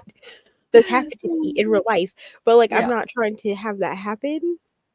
So like it would have to be with somebody that I like trusted with my life. Yeah, there's immense trust there for sure. Yeah, that's probably a good idea, just in general. Anyways, I mean, I think that, like no matter who you are, it should probably be with somebody you trust. But there's like a lot of things that I'll experiment with people that I trust. You see what I'm saying? Like I'm not gonna put it all out on the internet. Like I'll tell you about it later. Yeah, see, I'm just shutting my mouth right now because. But like, there's things that I've done like with people that children that watch the internet that need at to least know what Mama does. right. That at least at the time I trusted that person enough to do it. You see? But it's CNC, Shannon, which is consent, non-consent. Yeah, C, like the letters C. Yeah, CNC. Okay. Yes, he's his granddaughter. Yes. Coda, did you ever tell us the best pickup line you've used? I don't pick up on people, dude. Like I get picked up on. We just tell them we think you're hot. Coda doesn't do the work; other people do the work. That's what I'm saying. I think I did answer this question, and the answer is gay guys are very forward. It's there's no like pickup line. It's just like, hey, want to see my. Chris says that they always dream, and she's always dreaming about being chased by killers or yelling at someone. Never have a peaceful sleep. Aww. I was following it correctly. It's interesting how author uses animals and honestly showing effects or responses to wartime or after effects of war. Thank you, I guess. I don't know what else to say to that. Thank you. I don't know. I hate to ask people for help, to be honest. So I just try not to. I'm gonna be real. My therapist says this is like a coping mechanism. I feel like I felt in my past that I can't rely on people, so I just don't rely on people, which like she's not wrong. I think that's a lot of people that have experienced trauma because it's very much a running theme. Yeah, it's like I would because rather... you've been hurt, and you don't want to put yourself in that position again. So you just I'll just do it myself. I'll figure it out. It is what it is. Get rid of some of those credit cards, Coda. Eventually, it's fine. Valley used to work as a credit counselor. Also worked in mutual funds. The amount of money in both of those jobs, I was like, wow. Scenes in Crimson Peak are nice, and there's a scene in the British State of Play show that Jamie likes. Wonderful. We love a good sex scene. I've seen that Never Talk to Strangers movie. I miss naked Antonio Banderas movies, they could bring about world peace. They truly could. That man is like art. My ex-husband was gaga for the sex scene in Angel Heart, which should have been my first red flag. I've never seen Angel Heart. Oh, right. Me either. That's De Niro, right? I think so. Yeah, we already answered this. CNC, consent, non-consent. Have the three of you ever been to a cat party? A what? I don't know what a cat party is, so probably not. A keg party? Well, I was just about to say, considering I have no idea what that is, I'm going to say no. What's a cat party, Shannon? Oh, key. Unless she means like a ketamine party, because when I Oh, type in key cat party. A key party where you drop the What's keys. a key party? My parents did that all the time. I was not going Oh, to a key partake in party. that. Yeah, it's where like so basically like you give your keys up when you come in the door. Mm-hmm. And then they So pick the keys can't out, leave. and then that's So the party you get. Yeah, every party that I ever attended, like in high school, like where we were doing shit we weren't supposed to be doing, was a key party. And actually, the reason that there are no photos of me at these parties is because we also would do phone parties. You had to give your keys up and your phone. Mm-hmm. And then somebody else goes and pulls your keys and phone out of a bucket, and then you're their date. That's how. Is that what you're saying? My parents did it. My parents were swingers. If you do like a key party, so like so like let's say that I said, hey, I'm gonna have a party. I'm gonna have a key party. Or we used to in high school we called them key and phone parties because like by then we had phones that were capable of taking picture and video. So you would come over like to my house and there would be like a bucket and you would put your keys and your phone in that bucket. And then once everybody had arrived to the party, the host, before everyone got all fucked up, the host of the party would put that bucket up somewhere, a closet or whatever, and you wouldn't get your keys or your phone until the next morning. Okay, yeah, so a key party it keeps you from drunk driving. Yeah, no, right, well, that's different from what Nicole's saying. Yeah, so a key party, which is what I think Shannon's talking about, is where you drop the keys into the basket, and then it's like a lucky dip. Whoever you pull out, that's who you get. So like a swinger party? Yeah. Yes, that's the swingers party. Yeah. Yeah, I've never been to a swingers party either. I've never been to a swingers party either. My husband's the only time I was slutty was when I was single. Yeah. Okay, the closest I've ever come is going to a dungeon, and I didn't actually. Well, yeah, the closest I've ever come is going to a dungeon, and I guess technically you could say that like I played with somebody else, because they used, like a paddle. Because I wanted to know what it was. I don't really like paddles; they're not really my thing. But this one had like a cutout of a bear paw. So if you hit somebody hard enough with it, it would leave like the imprint of the bear paw.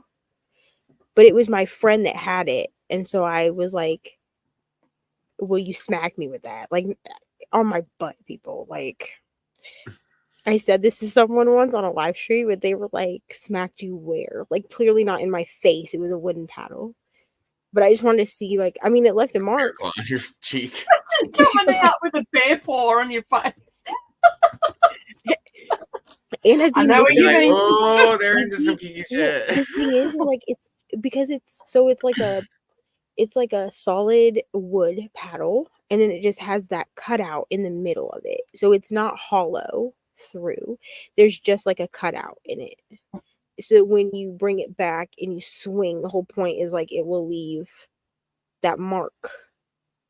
Or the absence of a mark. Oh no. It leaves left a mark around the hole, right? The imprint is the hole in the paddle. Right. Right. So technically, I don't have a picture. I have a picture of the mark, but I'm not going to go on the internet. But I don't have a picture of the actual paddle. I'm picturing it. I think it's kind of like when you go to like the adult toy store. You know how they have like the paddles that'll say like slut or princess on them, and then when you hit hard enough with it, it will leave the word imprinted in a bruise. It's the same thing. except this was wooden, and I think a lot of times those ones are like leather. Mm. But I don't know. I'm not really a swinger type person. I mean, I think it's the demisexuality in me. Like I have to have some kind of like a um like a connection with you in order to sleep with you, you know? Yeah. Like that goes beyond physical. Like I have to actually like you. That's why like when people be doing stuff like what dude did to me, like I have no desire at all. Mm. You know? I mean, obviously at one point I did, but like now I'm like, I'm good. Just because trust has been broken. Right. Mm. But I'm also not one that I'm not really a person that does um like randomly hooking up with people is really hard for me. Because Well, like that I takes can practice, Neva. That's not something that comes naturally. You have to practice that. oh no, I mean I used to do it. But the problem is like it would make me feel like empty on the inside. Because my whole thing is like I can look at somebody and be like, "Oh yeah, that person is attractive or hot or whatever." Right?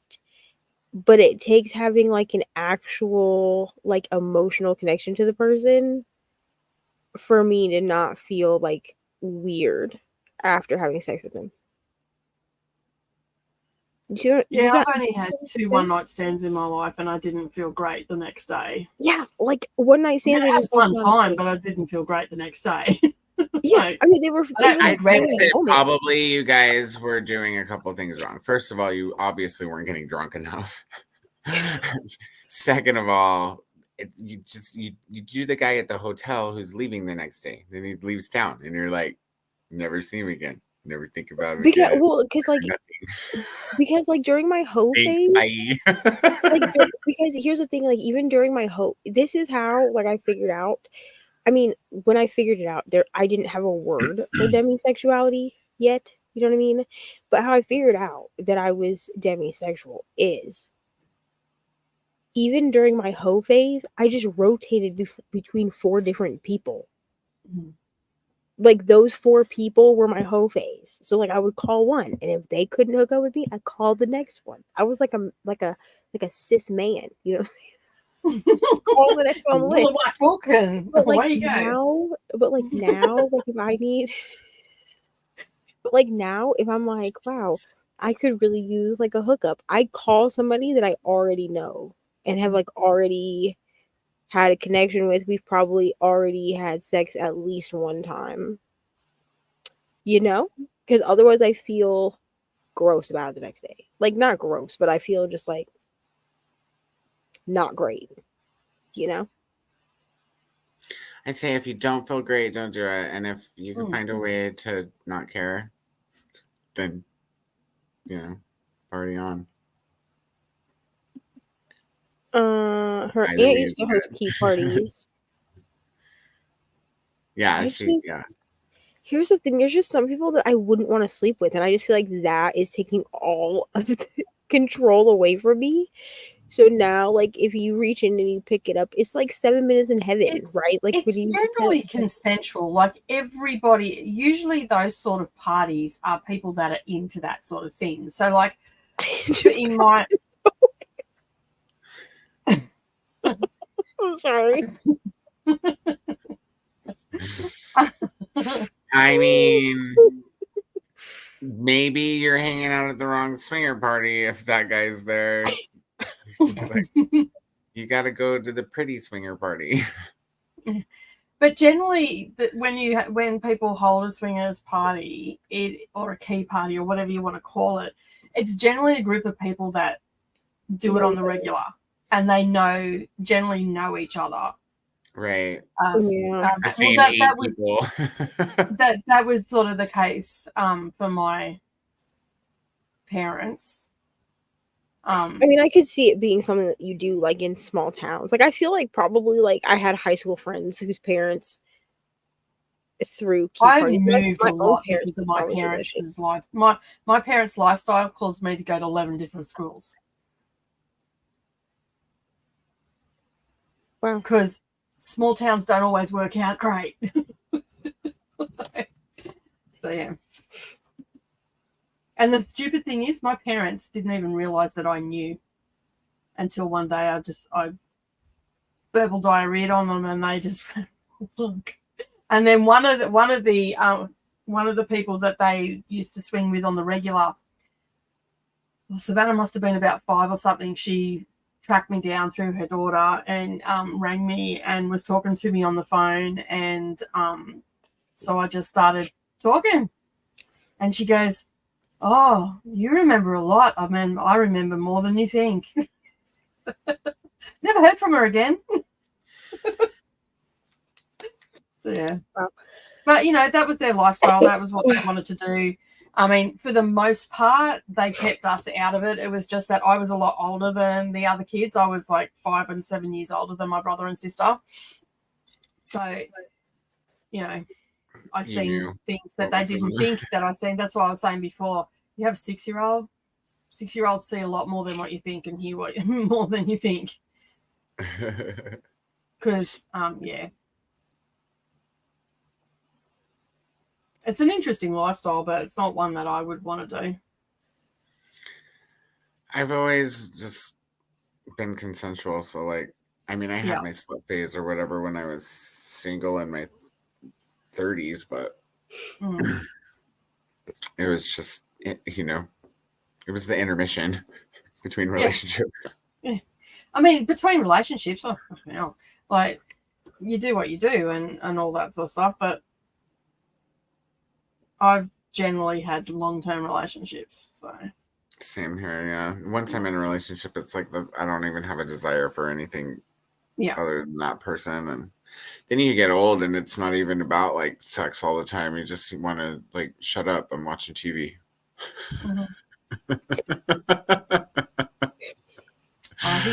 No, not today. No, not today. I'm way too tired today.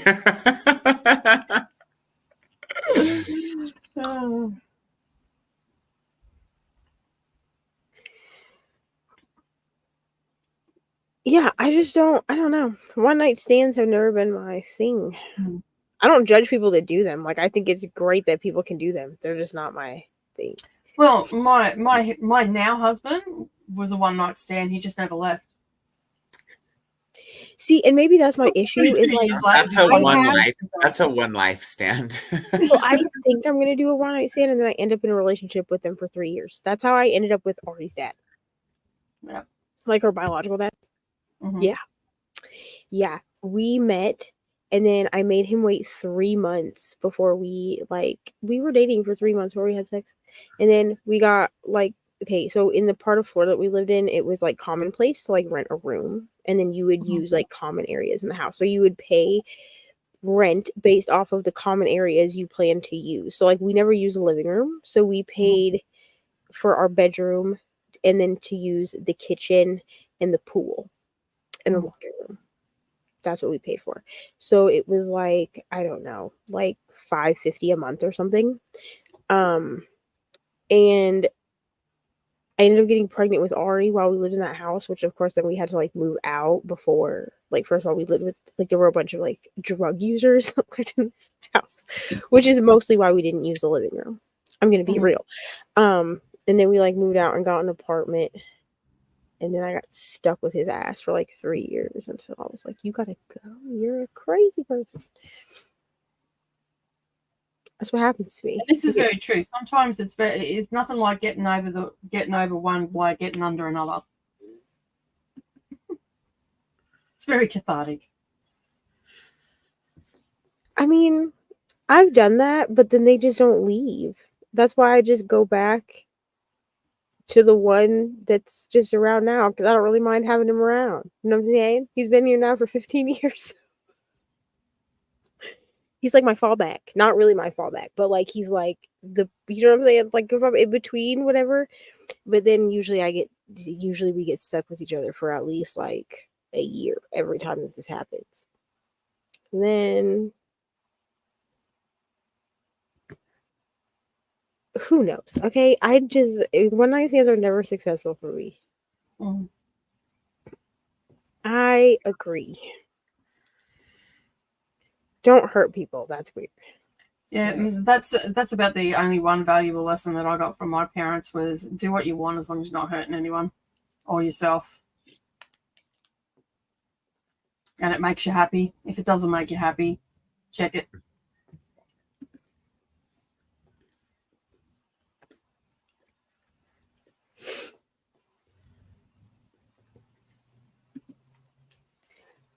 I got into water. Me and the guy obsessed with feet, so it wasn't always great.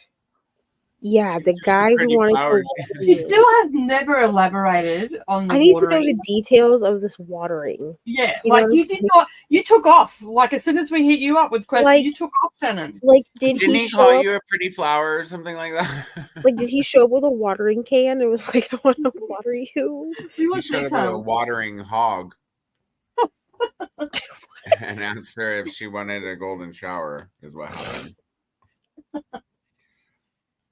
But he said it a euphemism.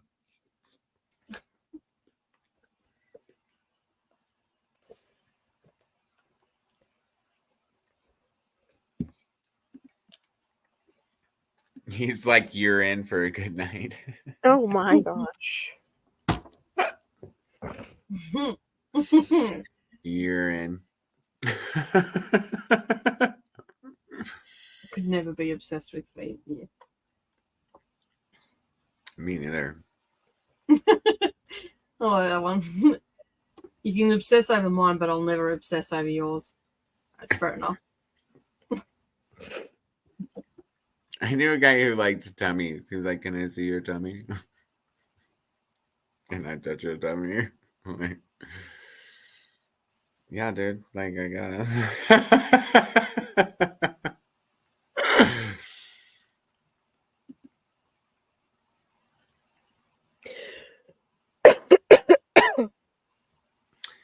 Yeah, I see it. Yeah, pretty flower. Watering on his women? Absolutely not. I just started screaming, that doesn't make me grow. That doesn't make me grow.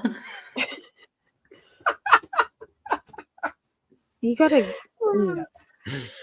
This would be another door moment, getting up and standing at the door, opening it, and just politely showing them out.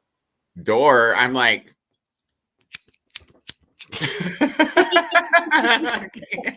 Run.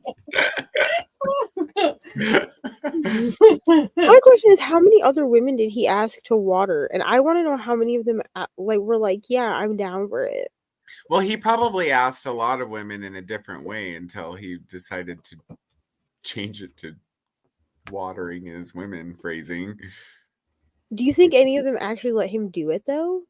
Not the there's some ones sick- at first. there's Not the some ones sick where puppies he out was there. straight up like, "Can I pee on you?" They were like, "No," and that's why he was like, "I gotta figure out a new way to ask this." Pretty Like, could flower. you imagine if he was like, "You're as pretty as a rose. Let me water you," and she was like, "Okay." If she did, she didn't know what the fuck he was talking about. She was like, "Okay," and then she was like, "Ah!" I mean, here's the thing: there are women that like. There are sick puppies out there that like to do that stuff, though. Like, Oh, I Yeah, can't. I don't understand some it. people like Here's it. the Some thing: people the drink only way it. that I'm gonna It's let somebody do that whatever, is you I'm know. getting paid. Oh, monthly. oh no. Inside of I mean, you. at the bar? Like, you didn't even wait till you got Okay. home to ask you? First of all, no, because that's gonna He's cause like, "Hey, that's gonna lady." that's gonna cause a whole infection inside of you. Absolutely not. Absolutely no. I actually don't think that would cause an infection, though. Exactly this. Urine is sterile, right? Not when it's mixing with a woman's pH balance. Yeah. Okay, well, It's gonna give you. That's gonna give you. Because that's gonna give you an infection.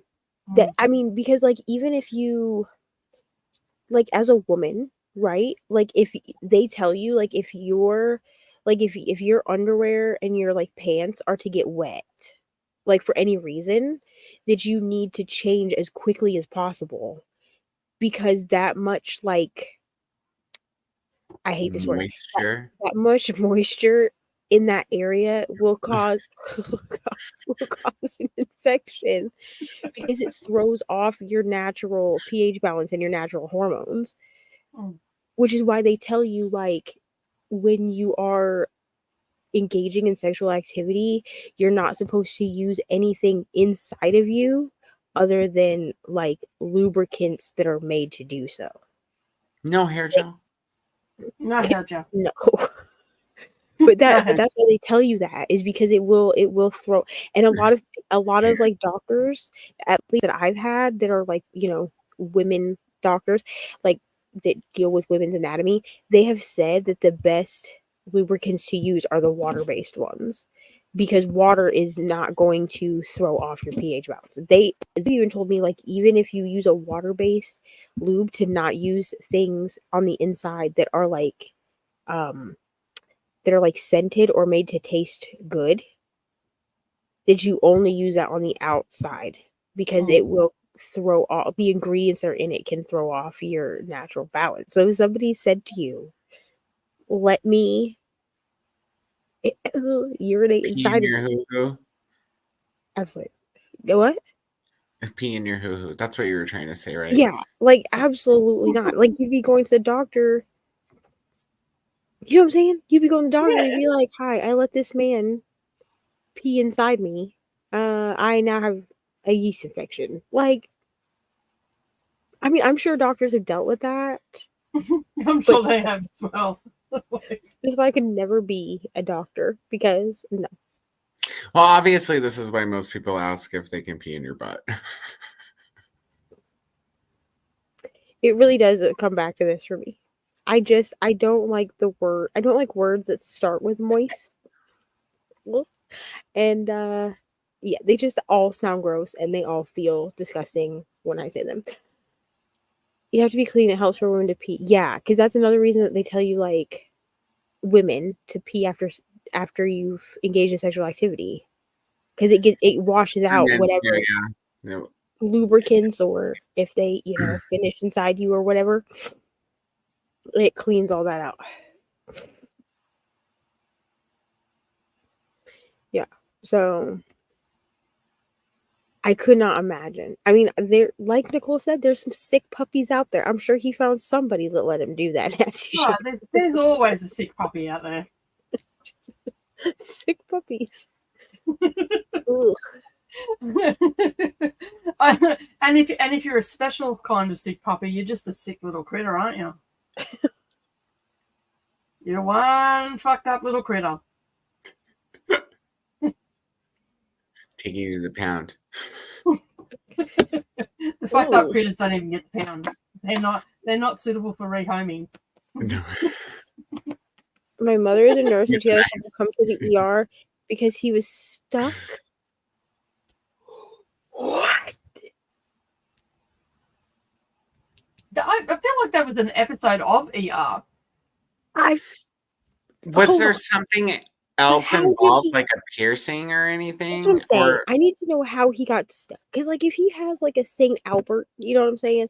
Or Prince Albert, St. Albert, no, Prince Albert piercing, that could get stuck.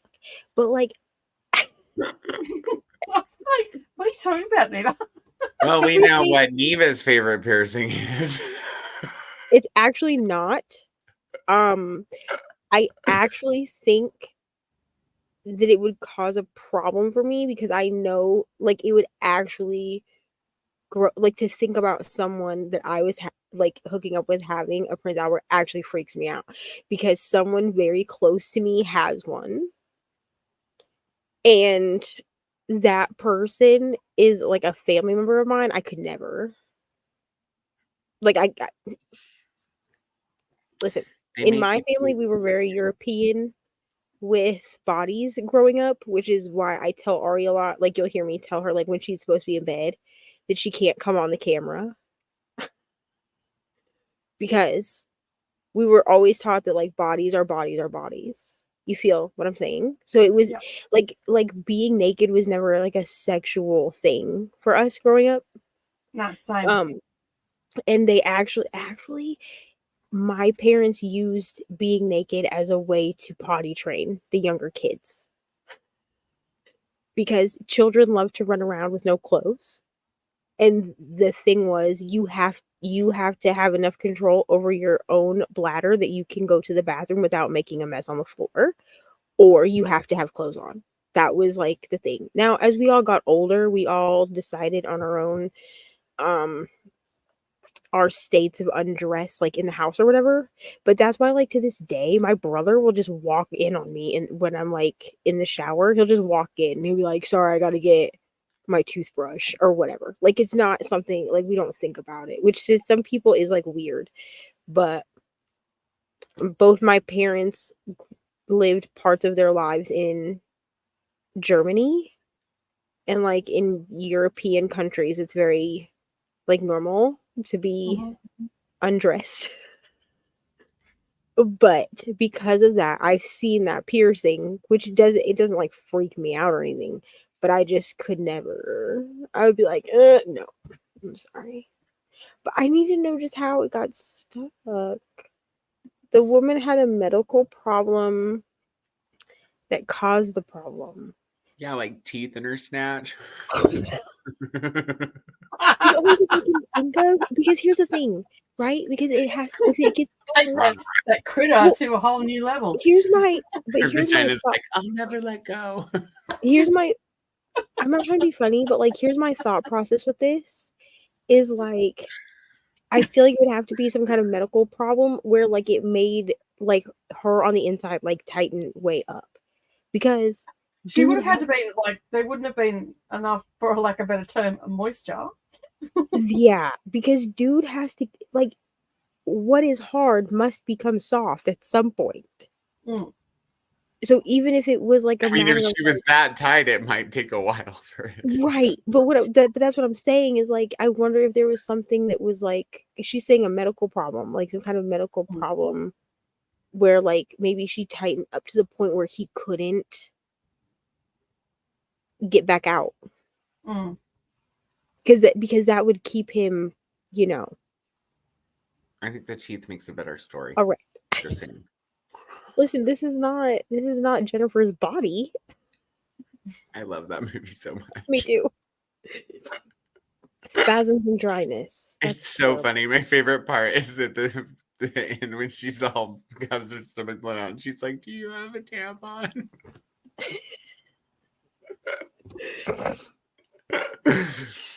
Oh, that show is so funny. It's definitely Megan Fox's best movie.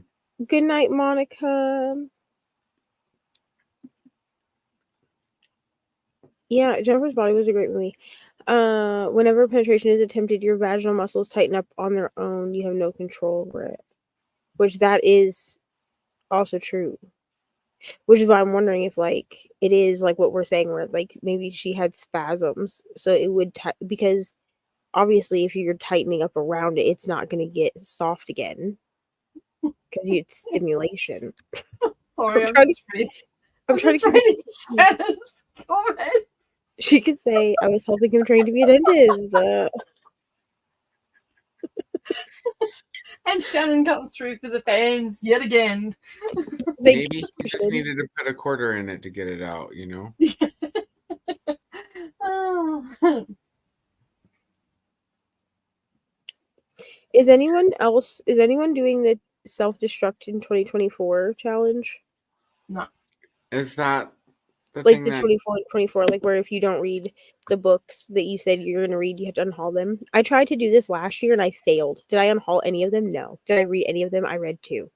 So most of the people that I know are not doing the 24 and 24 for the self-destruct. They're doing 12 self-destructs. And then the 24 and 24 is for the banned books. 24 banned books and 24. interesting. I'm not doing 24 and 24. I'm not doing the self-destruct. So I made a 24 and 24 book list just because that gave me something to look at. It's not public knowledge. Actually, 24 and 24 is how I pick my buddy reads, to be honest.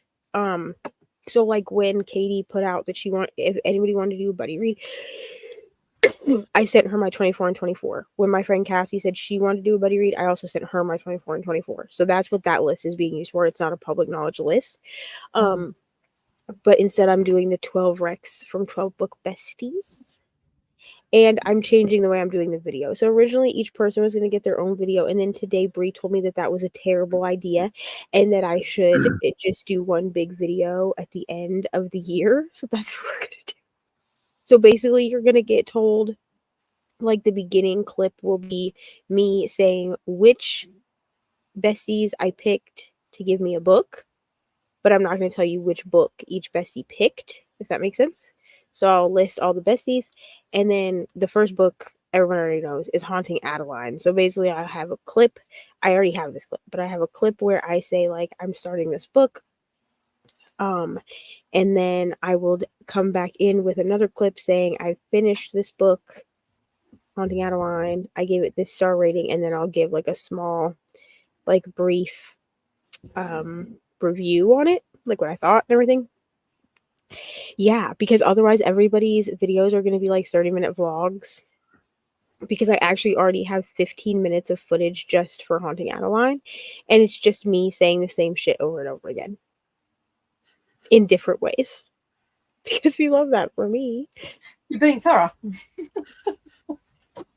So this is why I have Bree, because she tells me, like, no, that's a terrible idea, and then she's like, this will be more fun if you do it this way, because then you can be like, I worked on this video all year.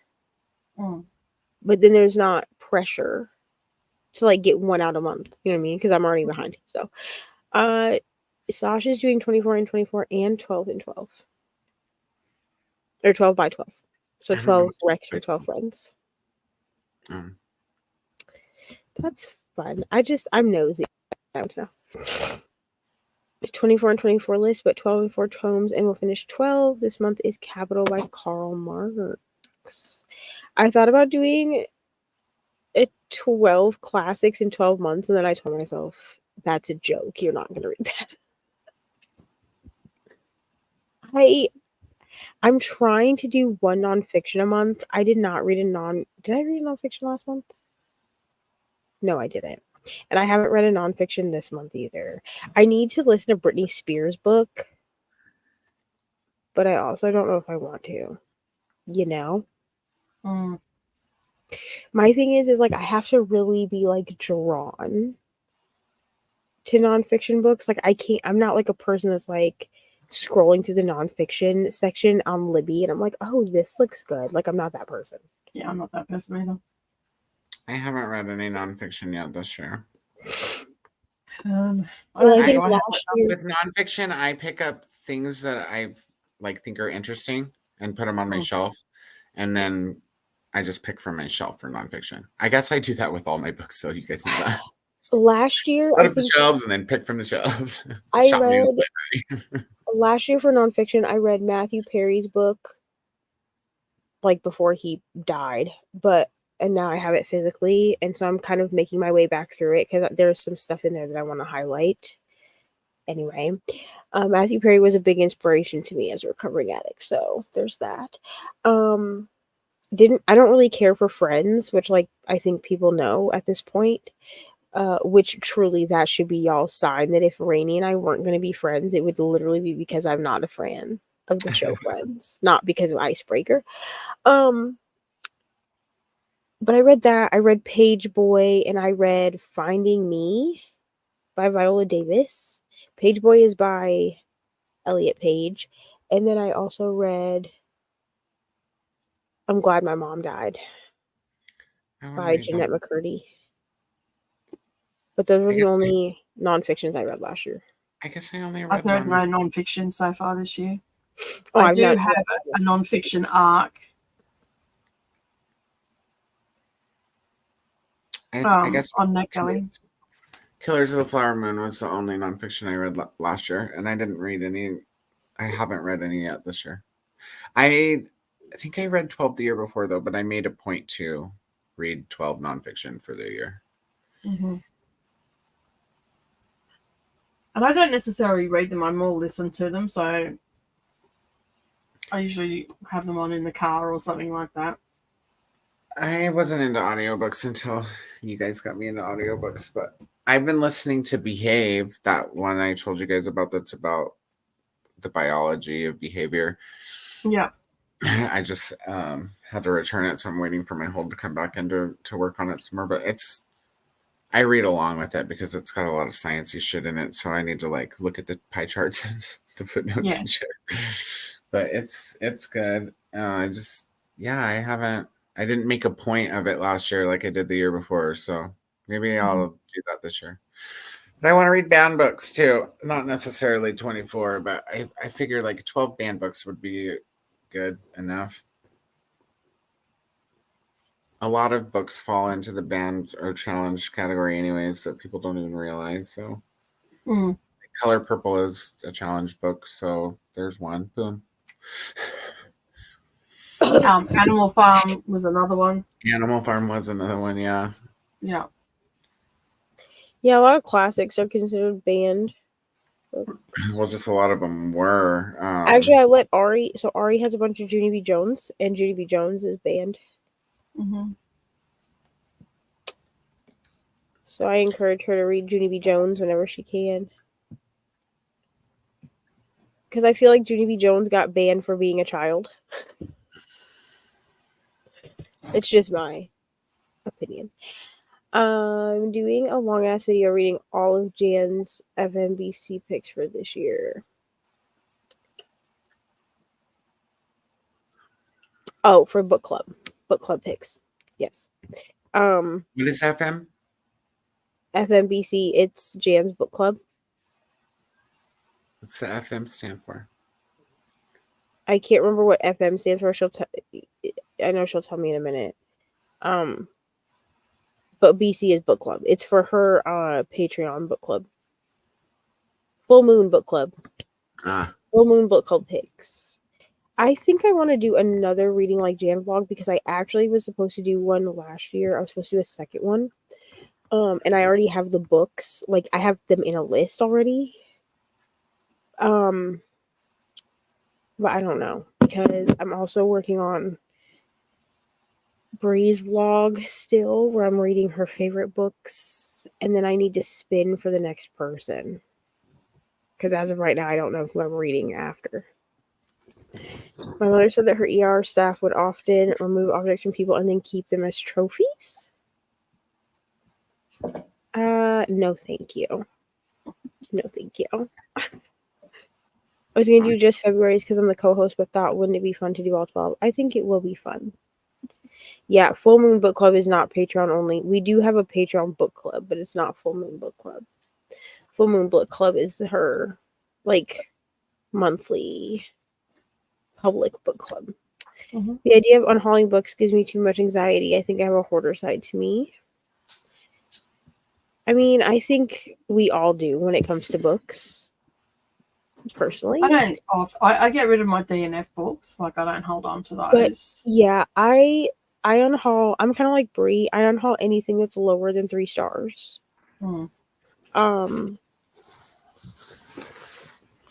Like if I really don't want to look at the book, like for instance, like Fourth Wing, like I don't see any point in keeping my copy of Fourth Wing, so I'm gonna send it to Nell.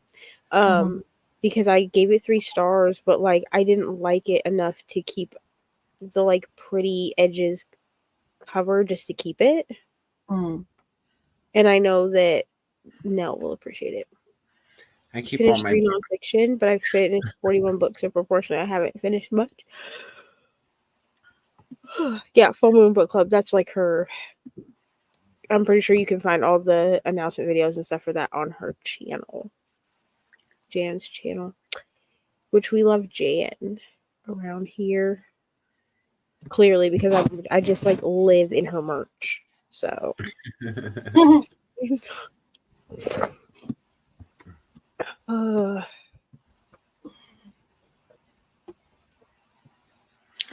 Yeah, I don't unhaul books unless I really, really feel passionately about not ever reading them again. Yeah, that's, I mean. And that has to be a deep passion because, like, I can give something like 2 stars and, like, especially like classics. And I can also tell myself like it wasn't the right time, and know that I can read it again in the future in the right time, and that I'll enjoy it in a different way or more or whatever. Yeah, Yeah, I don't so tend to get rid of books. The only ones I get rid of are DNFs, like ones that I've read a substantial amount of and know that I'm just not going to enjoy it ever. Yeah, that makes sense. Like if I was For never going me, to read it, I would get rid of it too. yeah, for me, if I don't feel like I'll ever reread it, and or it's not a favorite book, I will get rid of it. So, like for instance, like Magnolia Parks, I gave that book 6 stars. I've already reread it once, and I would never get rid of it. So, like, or here's a better example: A Good Girl's Guide to Murder. I have all 3 books. However, well, I have all 3 books and the novella, because there's a novella, a prequel novella, that came out last year. I don't acknowledge that there is 3 novels because this 3rd novel is trash. But I own the entire Why is it set. trash? Yes. The Why? third, it's terrible. It basically undoes all of the character development that you get in the first 2 books. Oh, why? I don't know. Why I would you didn't do read the book. But I'm just like, why would But you that's do that as why. an author? Why would you do earlier- that? That's why the earlier, twist. when Katie and I were talking about A Good Girl's Guide to Murder, and she was like, the first 2 books are great, but we don't acknowledge the 3rd book. And I said, the 3rd book, we don't know her. Yeah. I bought all 3 books at once, and then I pre-ordered the novella. So, because they were like on special at my Walmart if you bought all of them. So I do have all of them, and they do all sit on my shelf, including the novella, which the novella was good. I gave it 4 stars. But I just don't read. Like, when I have done rereads of A Good Girl's Guide to Murder, I act like the 2nd book is the last book. I just don't read the 3rd one. I DNF the 3rd one at 25 pages in. Okay. Because within the first 25 pages, all of the character development that Pip showed over the first 2 books was completely undone. It's an interesting choice. Yeah, and so I couldn't bring myself to read it. At some point, I probably will read the rest of the 3rd book just so I know how it ends. Mm-hmm. But I probably will not rate it because I already know that I'm not going to enjoy it. Well, then rate it 1 star or whatever. Because I hate giving 1 stars. Like, it actually makes me feel. Yeah, it's because she does it through Bonfire, but I don't know that there's like a good merch store. I don't have a problem giving a 1 star, but I make sure to give a reason. I don't like to give 1 star and just it's a 1 star with no explanation. I'll tell you why I gave it 1 star. Yeah. Okay, and I so think that's fair. If you're going to rate a book low, anything under a 3, you should give your reasonings why. Yeah. Okay, so the only book that I've ever given a 1 star, other than like the shitty smut that we read sometimes, because come on. But the only book that I've read seriously and given a 1 star was Harry Potter and the Cursed Child.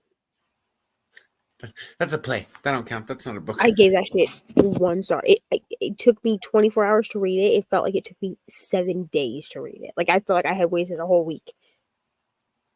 Yeah, isn't it like a 2-hour play? Yeah, and it's terrible. Absolutely terrible. No, Riley, I'm gonna let the cat out. If you can't hear him, he's like, meow.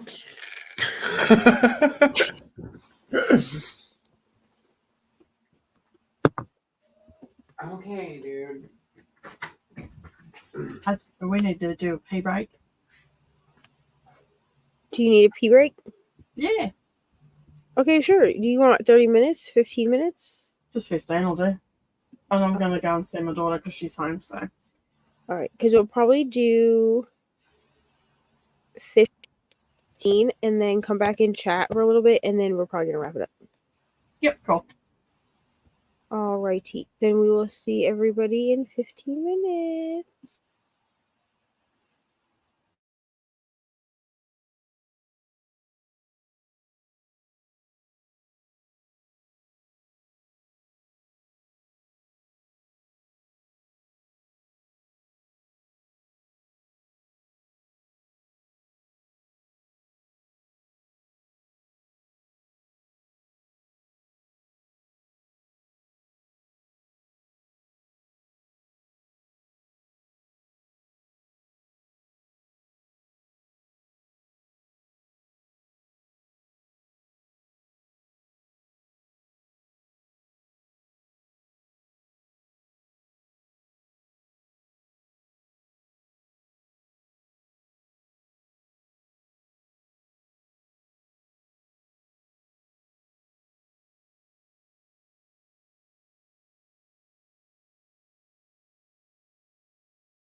Hello. Oh. Are you feeling better Yes. after our Amazing. pee? Oh my god, this cold is gonna be the death of me, I swear to God. Okay. Whew. Children are disgusting. I would just like everyone to know. They're little petri dishes. Oh, so gross. Anyway, and I knew that I was gonna get sick. Like I knew it because I was like, she's been transferred to a new school. She's not used to like, the germs. Mhm. Yeah. And then she started coughing the other day, and I was like, cool. And then the next morning, I woke up in my throat, and now I sound like I'm stuffed up. Which like, of course, I sound fine like during the day, Mm. but that's Jamie finished her book. Wonderful. Awesome. I'm glad that you were productive during this non-productivity. Honestly, Can you hear him?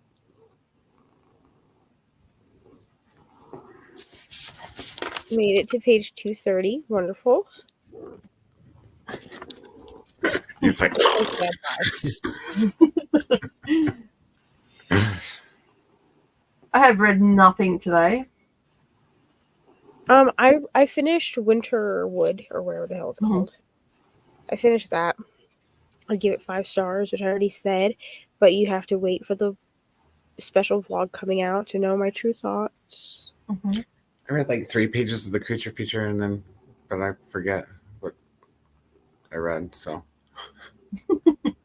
that's all I've read today. I didn't read it all today. Mm. And then I didn't either. downloaded this book called A Soul as Cold as Frost because I follow this author on Instagram, and this is supposed to be like Christmassy Narnia Nutcracker kind of vibes. Mm-hmm. It says ideal for fans of Lion, the Witch, and the Wardrobe, Harry Potter, and the Nutcracker, and the Four Realms. So, Interesting. but it's supposed to be like the Christian-y parts of Chronicles of Narnia with the magic of like Harry Potter. Yeah, it says Chronicles of Narnia meets Harry Potter. This fantastic winter tale is a perfect blend of classic portal fantasy and the magic world coexisting with our own. It's a beautiful reminder of what is truly important in life. Because I want to own these covers because, like, look how pretty. Oh, nice.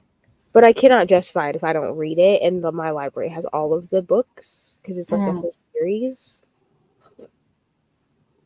So it's a soul as cold as frost, a heart as red as paint, a crown as sharp as pines, and a beast as dark as night.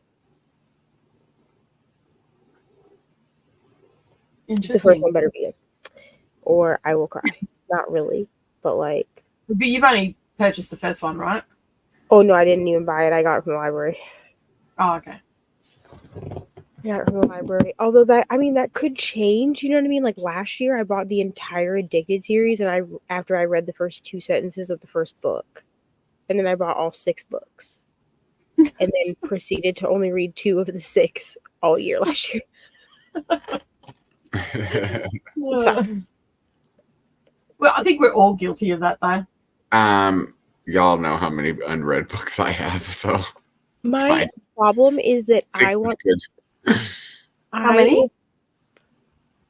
I said 6 is good. You're good with 6. Like, yeah.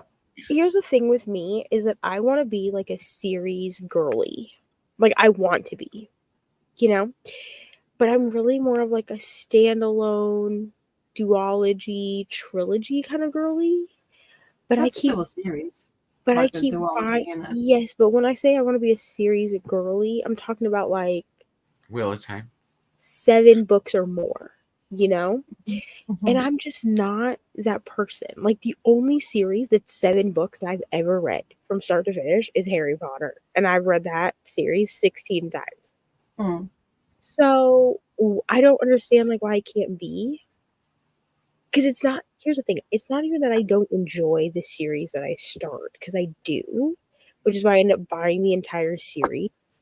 It's just that like I'll read the first like 2, 3, 4 books, and then I forget that the series exists. Well, a lot of books do come out all the time. That's basically what happens.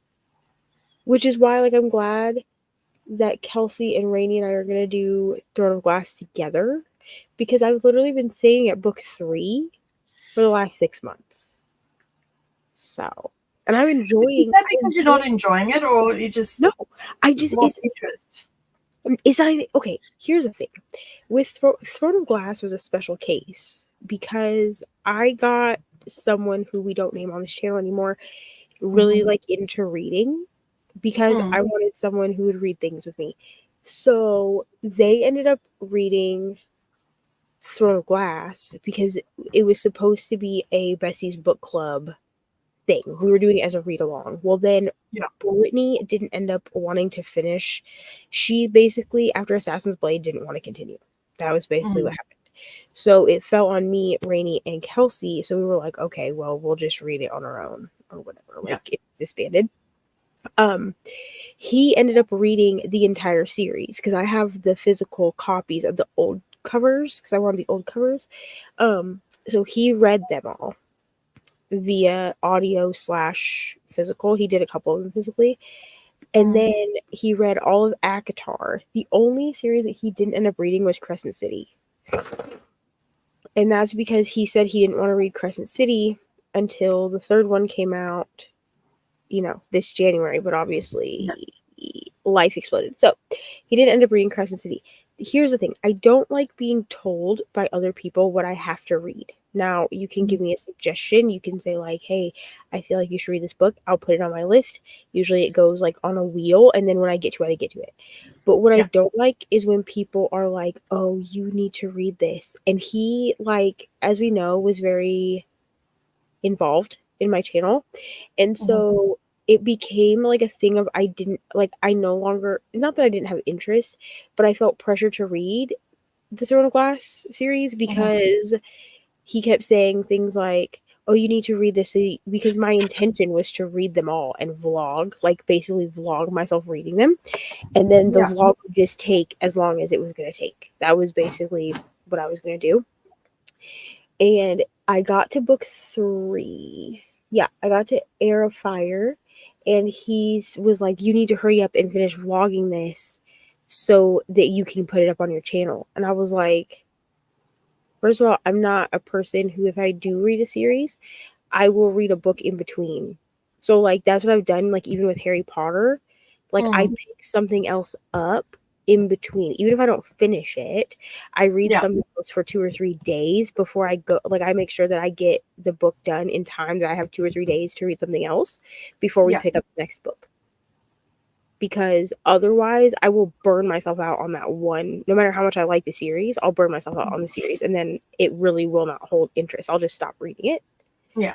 So I still want to vlog it. So I think what I'm going to do, the first 2 books go really fast. We're supposed to start Air of Fire on the 19th, which I don't know how up for reading I'm going to be on the 19th, but we'll see.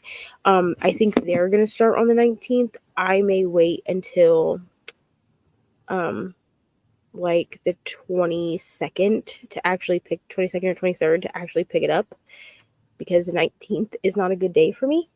Yeah.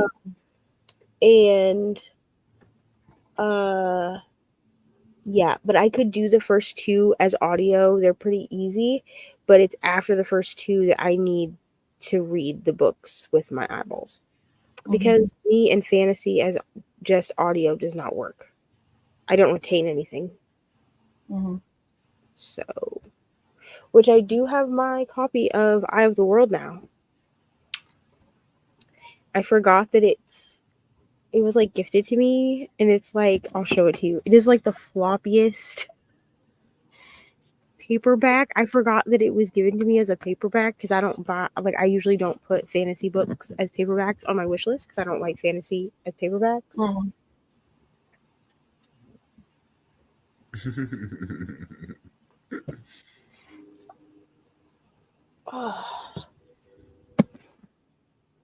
But it is like,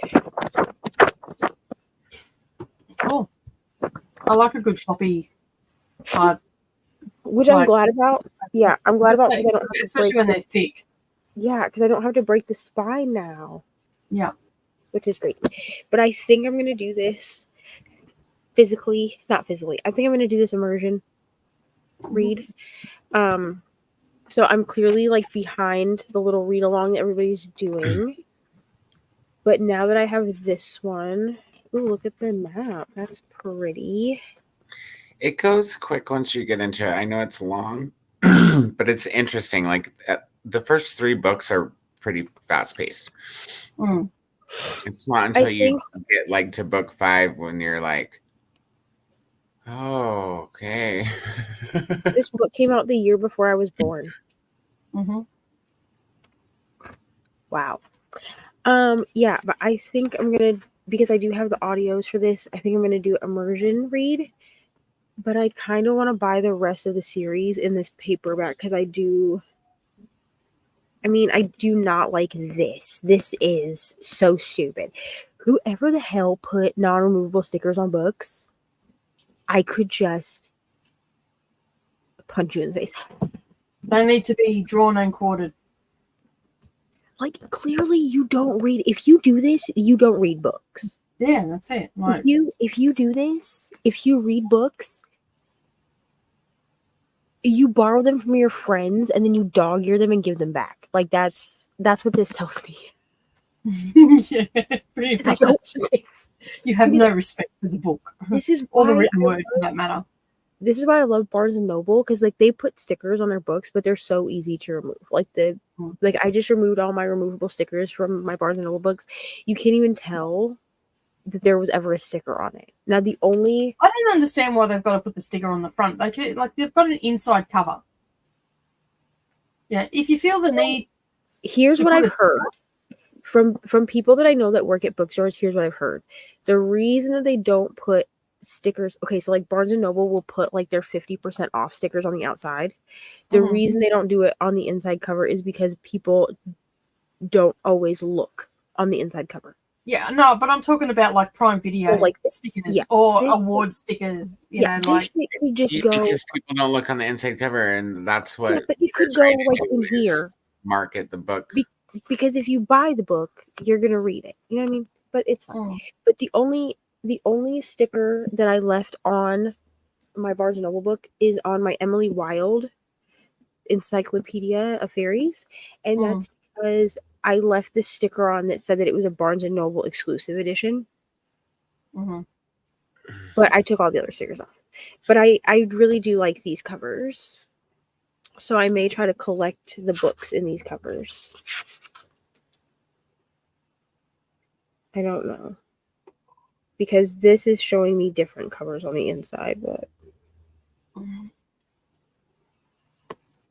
okay, so the last 3 books are Brandon Sanderson with Robert Jordan. Yep. Okay.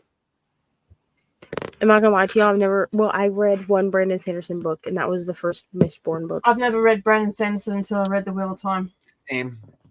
The first Mistborn book is really good, and it's like quick. But I didn't immersion read because I have the mass market paperback versions, and I'm not trying to do that. They were cute because they came like in a box set, and they cost me $15 during Black Friday. So I wasn't mad about it, you know? But I probably will rebuy them. I like mass market. This writing is so small. I'm just saying. You know how they do like I'm a Kindle reader. You know how they do those? I saw one the other day that was like, I'm a Kindle reader. Of course, I try to pinch the page on physical books to make the handwriting bigger. I've seen that one too. And here's the crazy thing. Like, I'm not even scared. Like, I'm not even embarrassed to admit this. I've done that before. Yeah. I'll just be like reading, like casually reading a book. And I'm like, oh, this text is really small. And I'll be like, why is it not working? I've also done that where I've because I do everything on my iPad. I've literally picked up my Apple Pencil before and like tried to like highlight in a physical book. I've done that before. Oh, And then I'm like, why nice. is it? And then I'm like, why is it not working? Try again. Different Yeah. device.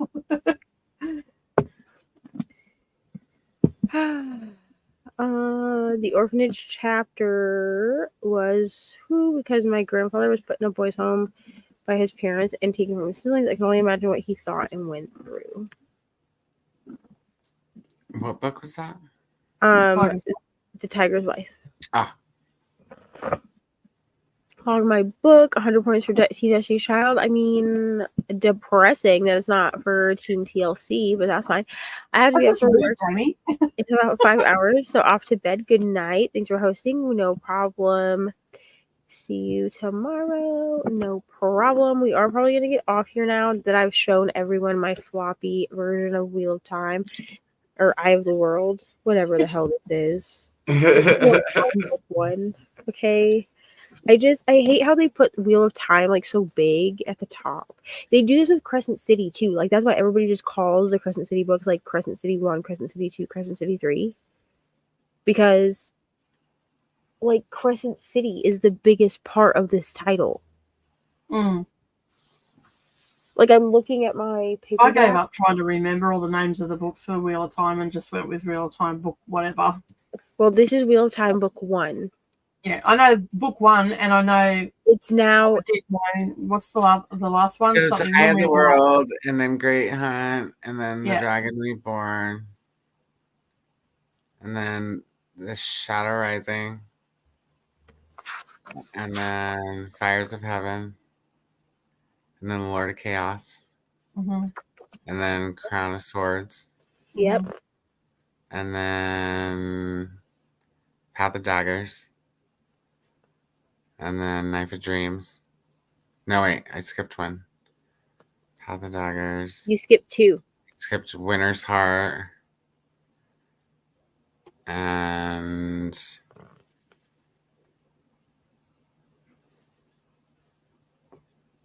I'm drawing a blank. Crossroads. Crossroads of Twilight. Yeah. Then Knife of Dreams. Yeah.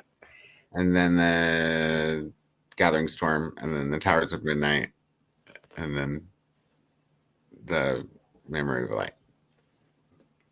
And then I can't believe I did that. That is so awesome. Good job.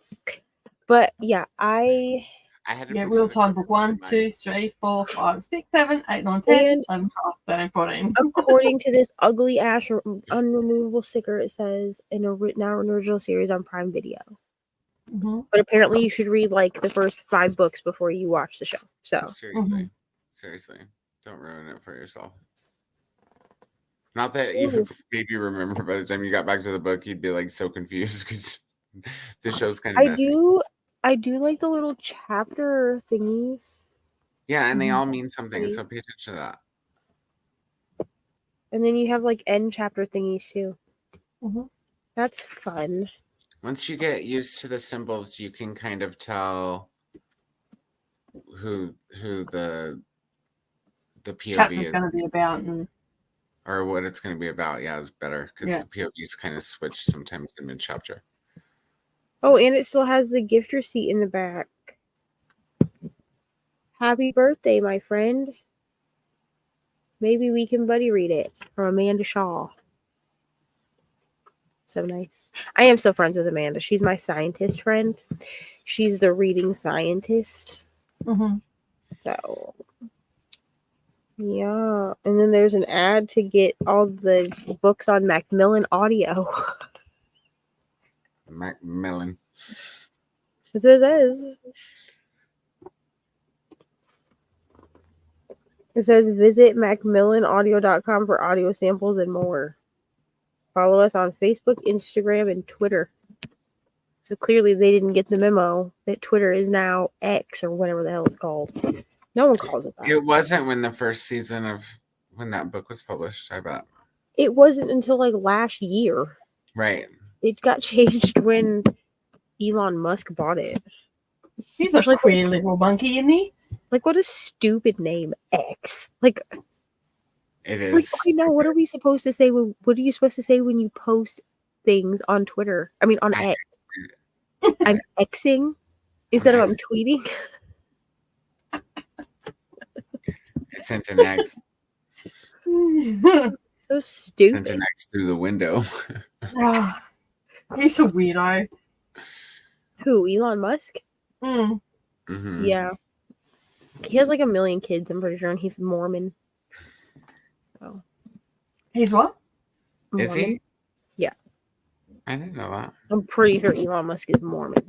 I'm about to look, but I'm pretty sure he's Mormon. Hold on. Oh, Mormon. I didn't hear what you said. I'm like, what did she say? What do you think I said? I didn't know what you said. That he was That's a why I moron? said, what did you say? He's also that. He's a Yeah, moron. He's a he's varmint. He's part of the LDS church. Oh, is he? Mhm. Nice. That's why he's such a weirdo. I'm just kidding. Careful. No offense to anyone who is Mormon. I love everyone equally. You said what I was thinking. I was you know, thinking to myself, well, that explains a lot. There's radicals in every religion, and Yeah. Elon Musk is a radical. Okay, Yeah. thank you. So I don't mean anything against people that are Mormon who are not radicals. There's also radical Christians. Okay, I love Jesus too, but I'm not a crazy person. I mean, I am, but not about Jesus. You know? I was wondering how long you were going to I'm go. a regular crazy. I wonder how big Big this difference. hole is that Neva's digging. Breaking news: Neva hates Mormons. Believe what you want. I'm a mental health crazy person, not like a Christian crazy Oh, person. so you're just straight up crazy. Yeah, I'm just a straight The like normal kind of crazy. yeah, I'm Yeah, just a straight up normal. crazy. I'm You know what I'm you the get with Biblical straight- straight? crazy is. You just No, got I'm like- cancelled by Sash. That's a whole different pot. Listen, all I'm gonna say is I respect everyone and I think everyone deserves to have their own beliefs. But if you're out here like excommunicating people, I need you to just calm down. You know? Mormons like to excommunicate people. And it's weird. They do, don't they? They like to. don't get They it. like to do a dump and run. Yeah, Jehovah's Witnesses like to do that too. Yeah, It's very culty of them. it is very culty, cultish. Which is my problem. You know what I'm saying? Mhm. I'm sure there are wonderful Mormons, just like there are wonderful Christians who are not It's the trash. same as like the brethren over here. Like they're a bit cultish too. My dad's Yeah. actually a Mormon. Well, we love your dad, you know. It's just I feel like the Mormons that we hear from are like the loudest ones that we hear from are the crazy ones. You know? They're not all sane. Like I said, the They're not all loudest crazy, though, ones. either. But The loudest they are ones are the proud. radicals. We can say that. They're a very proud religion. Which that's great. I also occasionally not on sprints because no one needs to see that. But I mean, I have I have a hoodie that I wear. It's like bright green. I actually think I wore it a few years ago, like in the singing video. So if I can find it, I'll show it to you. But it's like a mint, like think like mint chocolate chip ice cream green. Like that's the color it is. And it says raising my babies on coffee and Jesus, or no, raising my babies with coffee on Jesus. That's what it says. My friend made it for me and it was cool. And I was like, thanks so much. With coffee on Jesus. Yeah. Like Jesus bought the coffee? So the original shirt just said like raising my babies on love in Jesus. You see what I'm saying? All right. Mhm. But she changed it because I'm a coffee crazy person. So she changed it to raising babies with coffee on Jesus. Well, I don't know. It was a nice gift. sounds like Jesus bought the coffee. So thank Jesus might have made the Coffee. coffee. So, I would drink So- coffee with Jesus. He'd probably make it for you out of water. Just turn the water into coffee instead of the water into wine. I mean, I can do that too. You just seep the coffee. Right. Easy enough. All right. Do we have anything that we want to plug, friends? I mean, I don't think I'll be plugging anything tonight.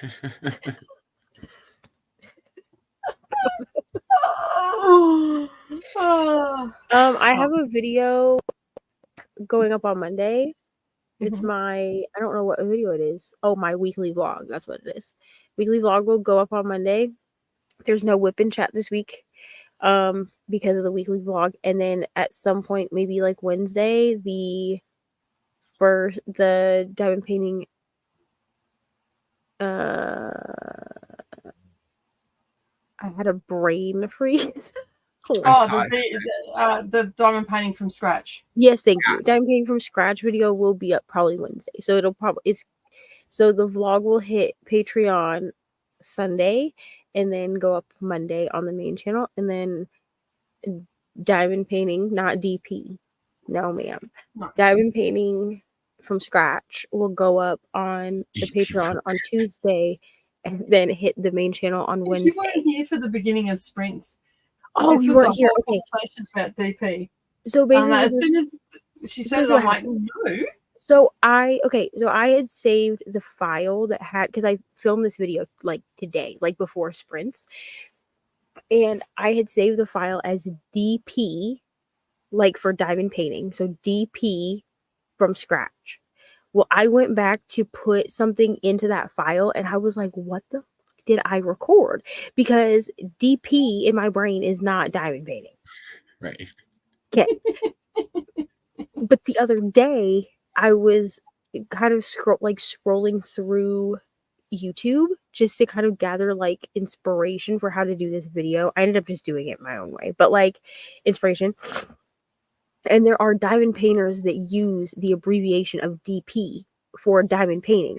Now, I see it the most like in Facebook groups, like D-stash groups, when they're trying to find a specific diamond painting. They'll put like in search of Hannah Lynn DP, and then they'll put what the diamond painting, like the title of it is.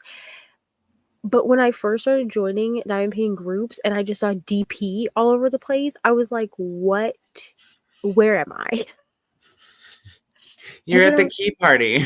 And then I was like, oh, so y'all mean diamond painting, and I'm the one, like I'm the nasty one here.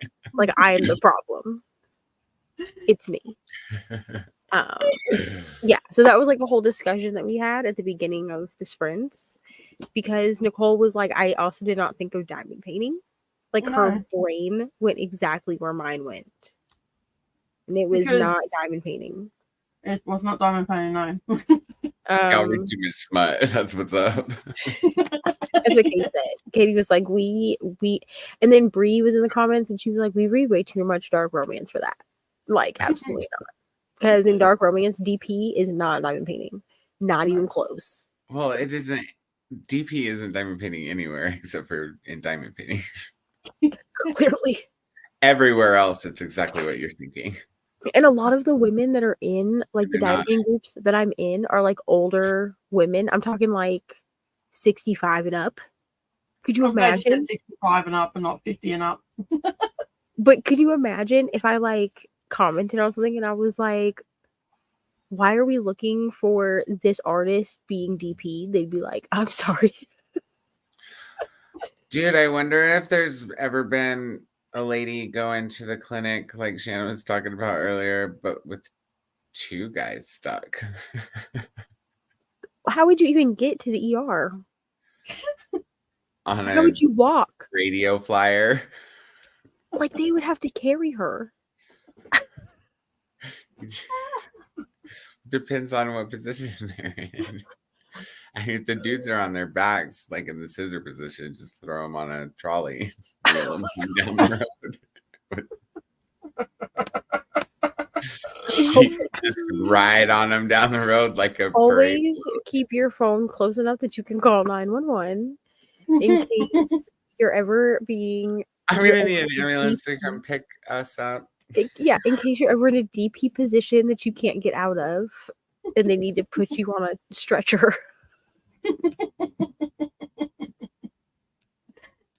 Like, shit, I left my fucking phone on the nightstand across the room. Could you imagine? Oh my god. Shuffle. Shuffle. We'll get over there.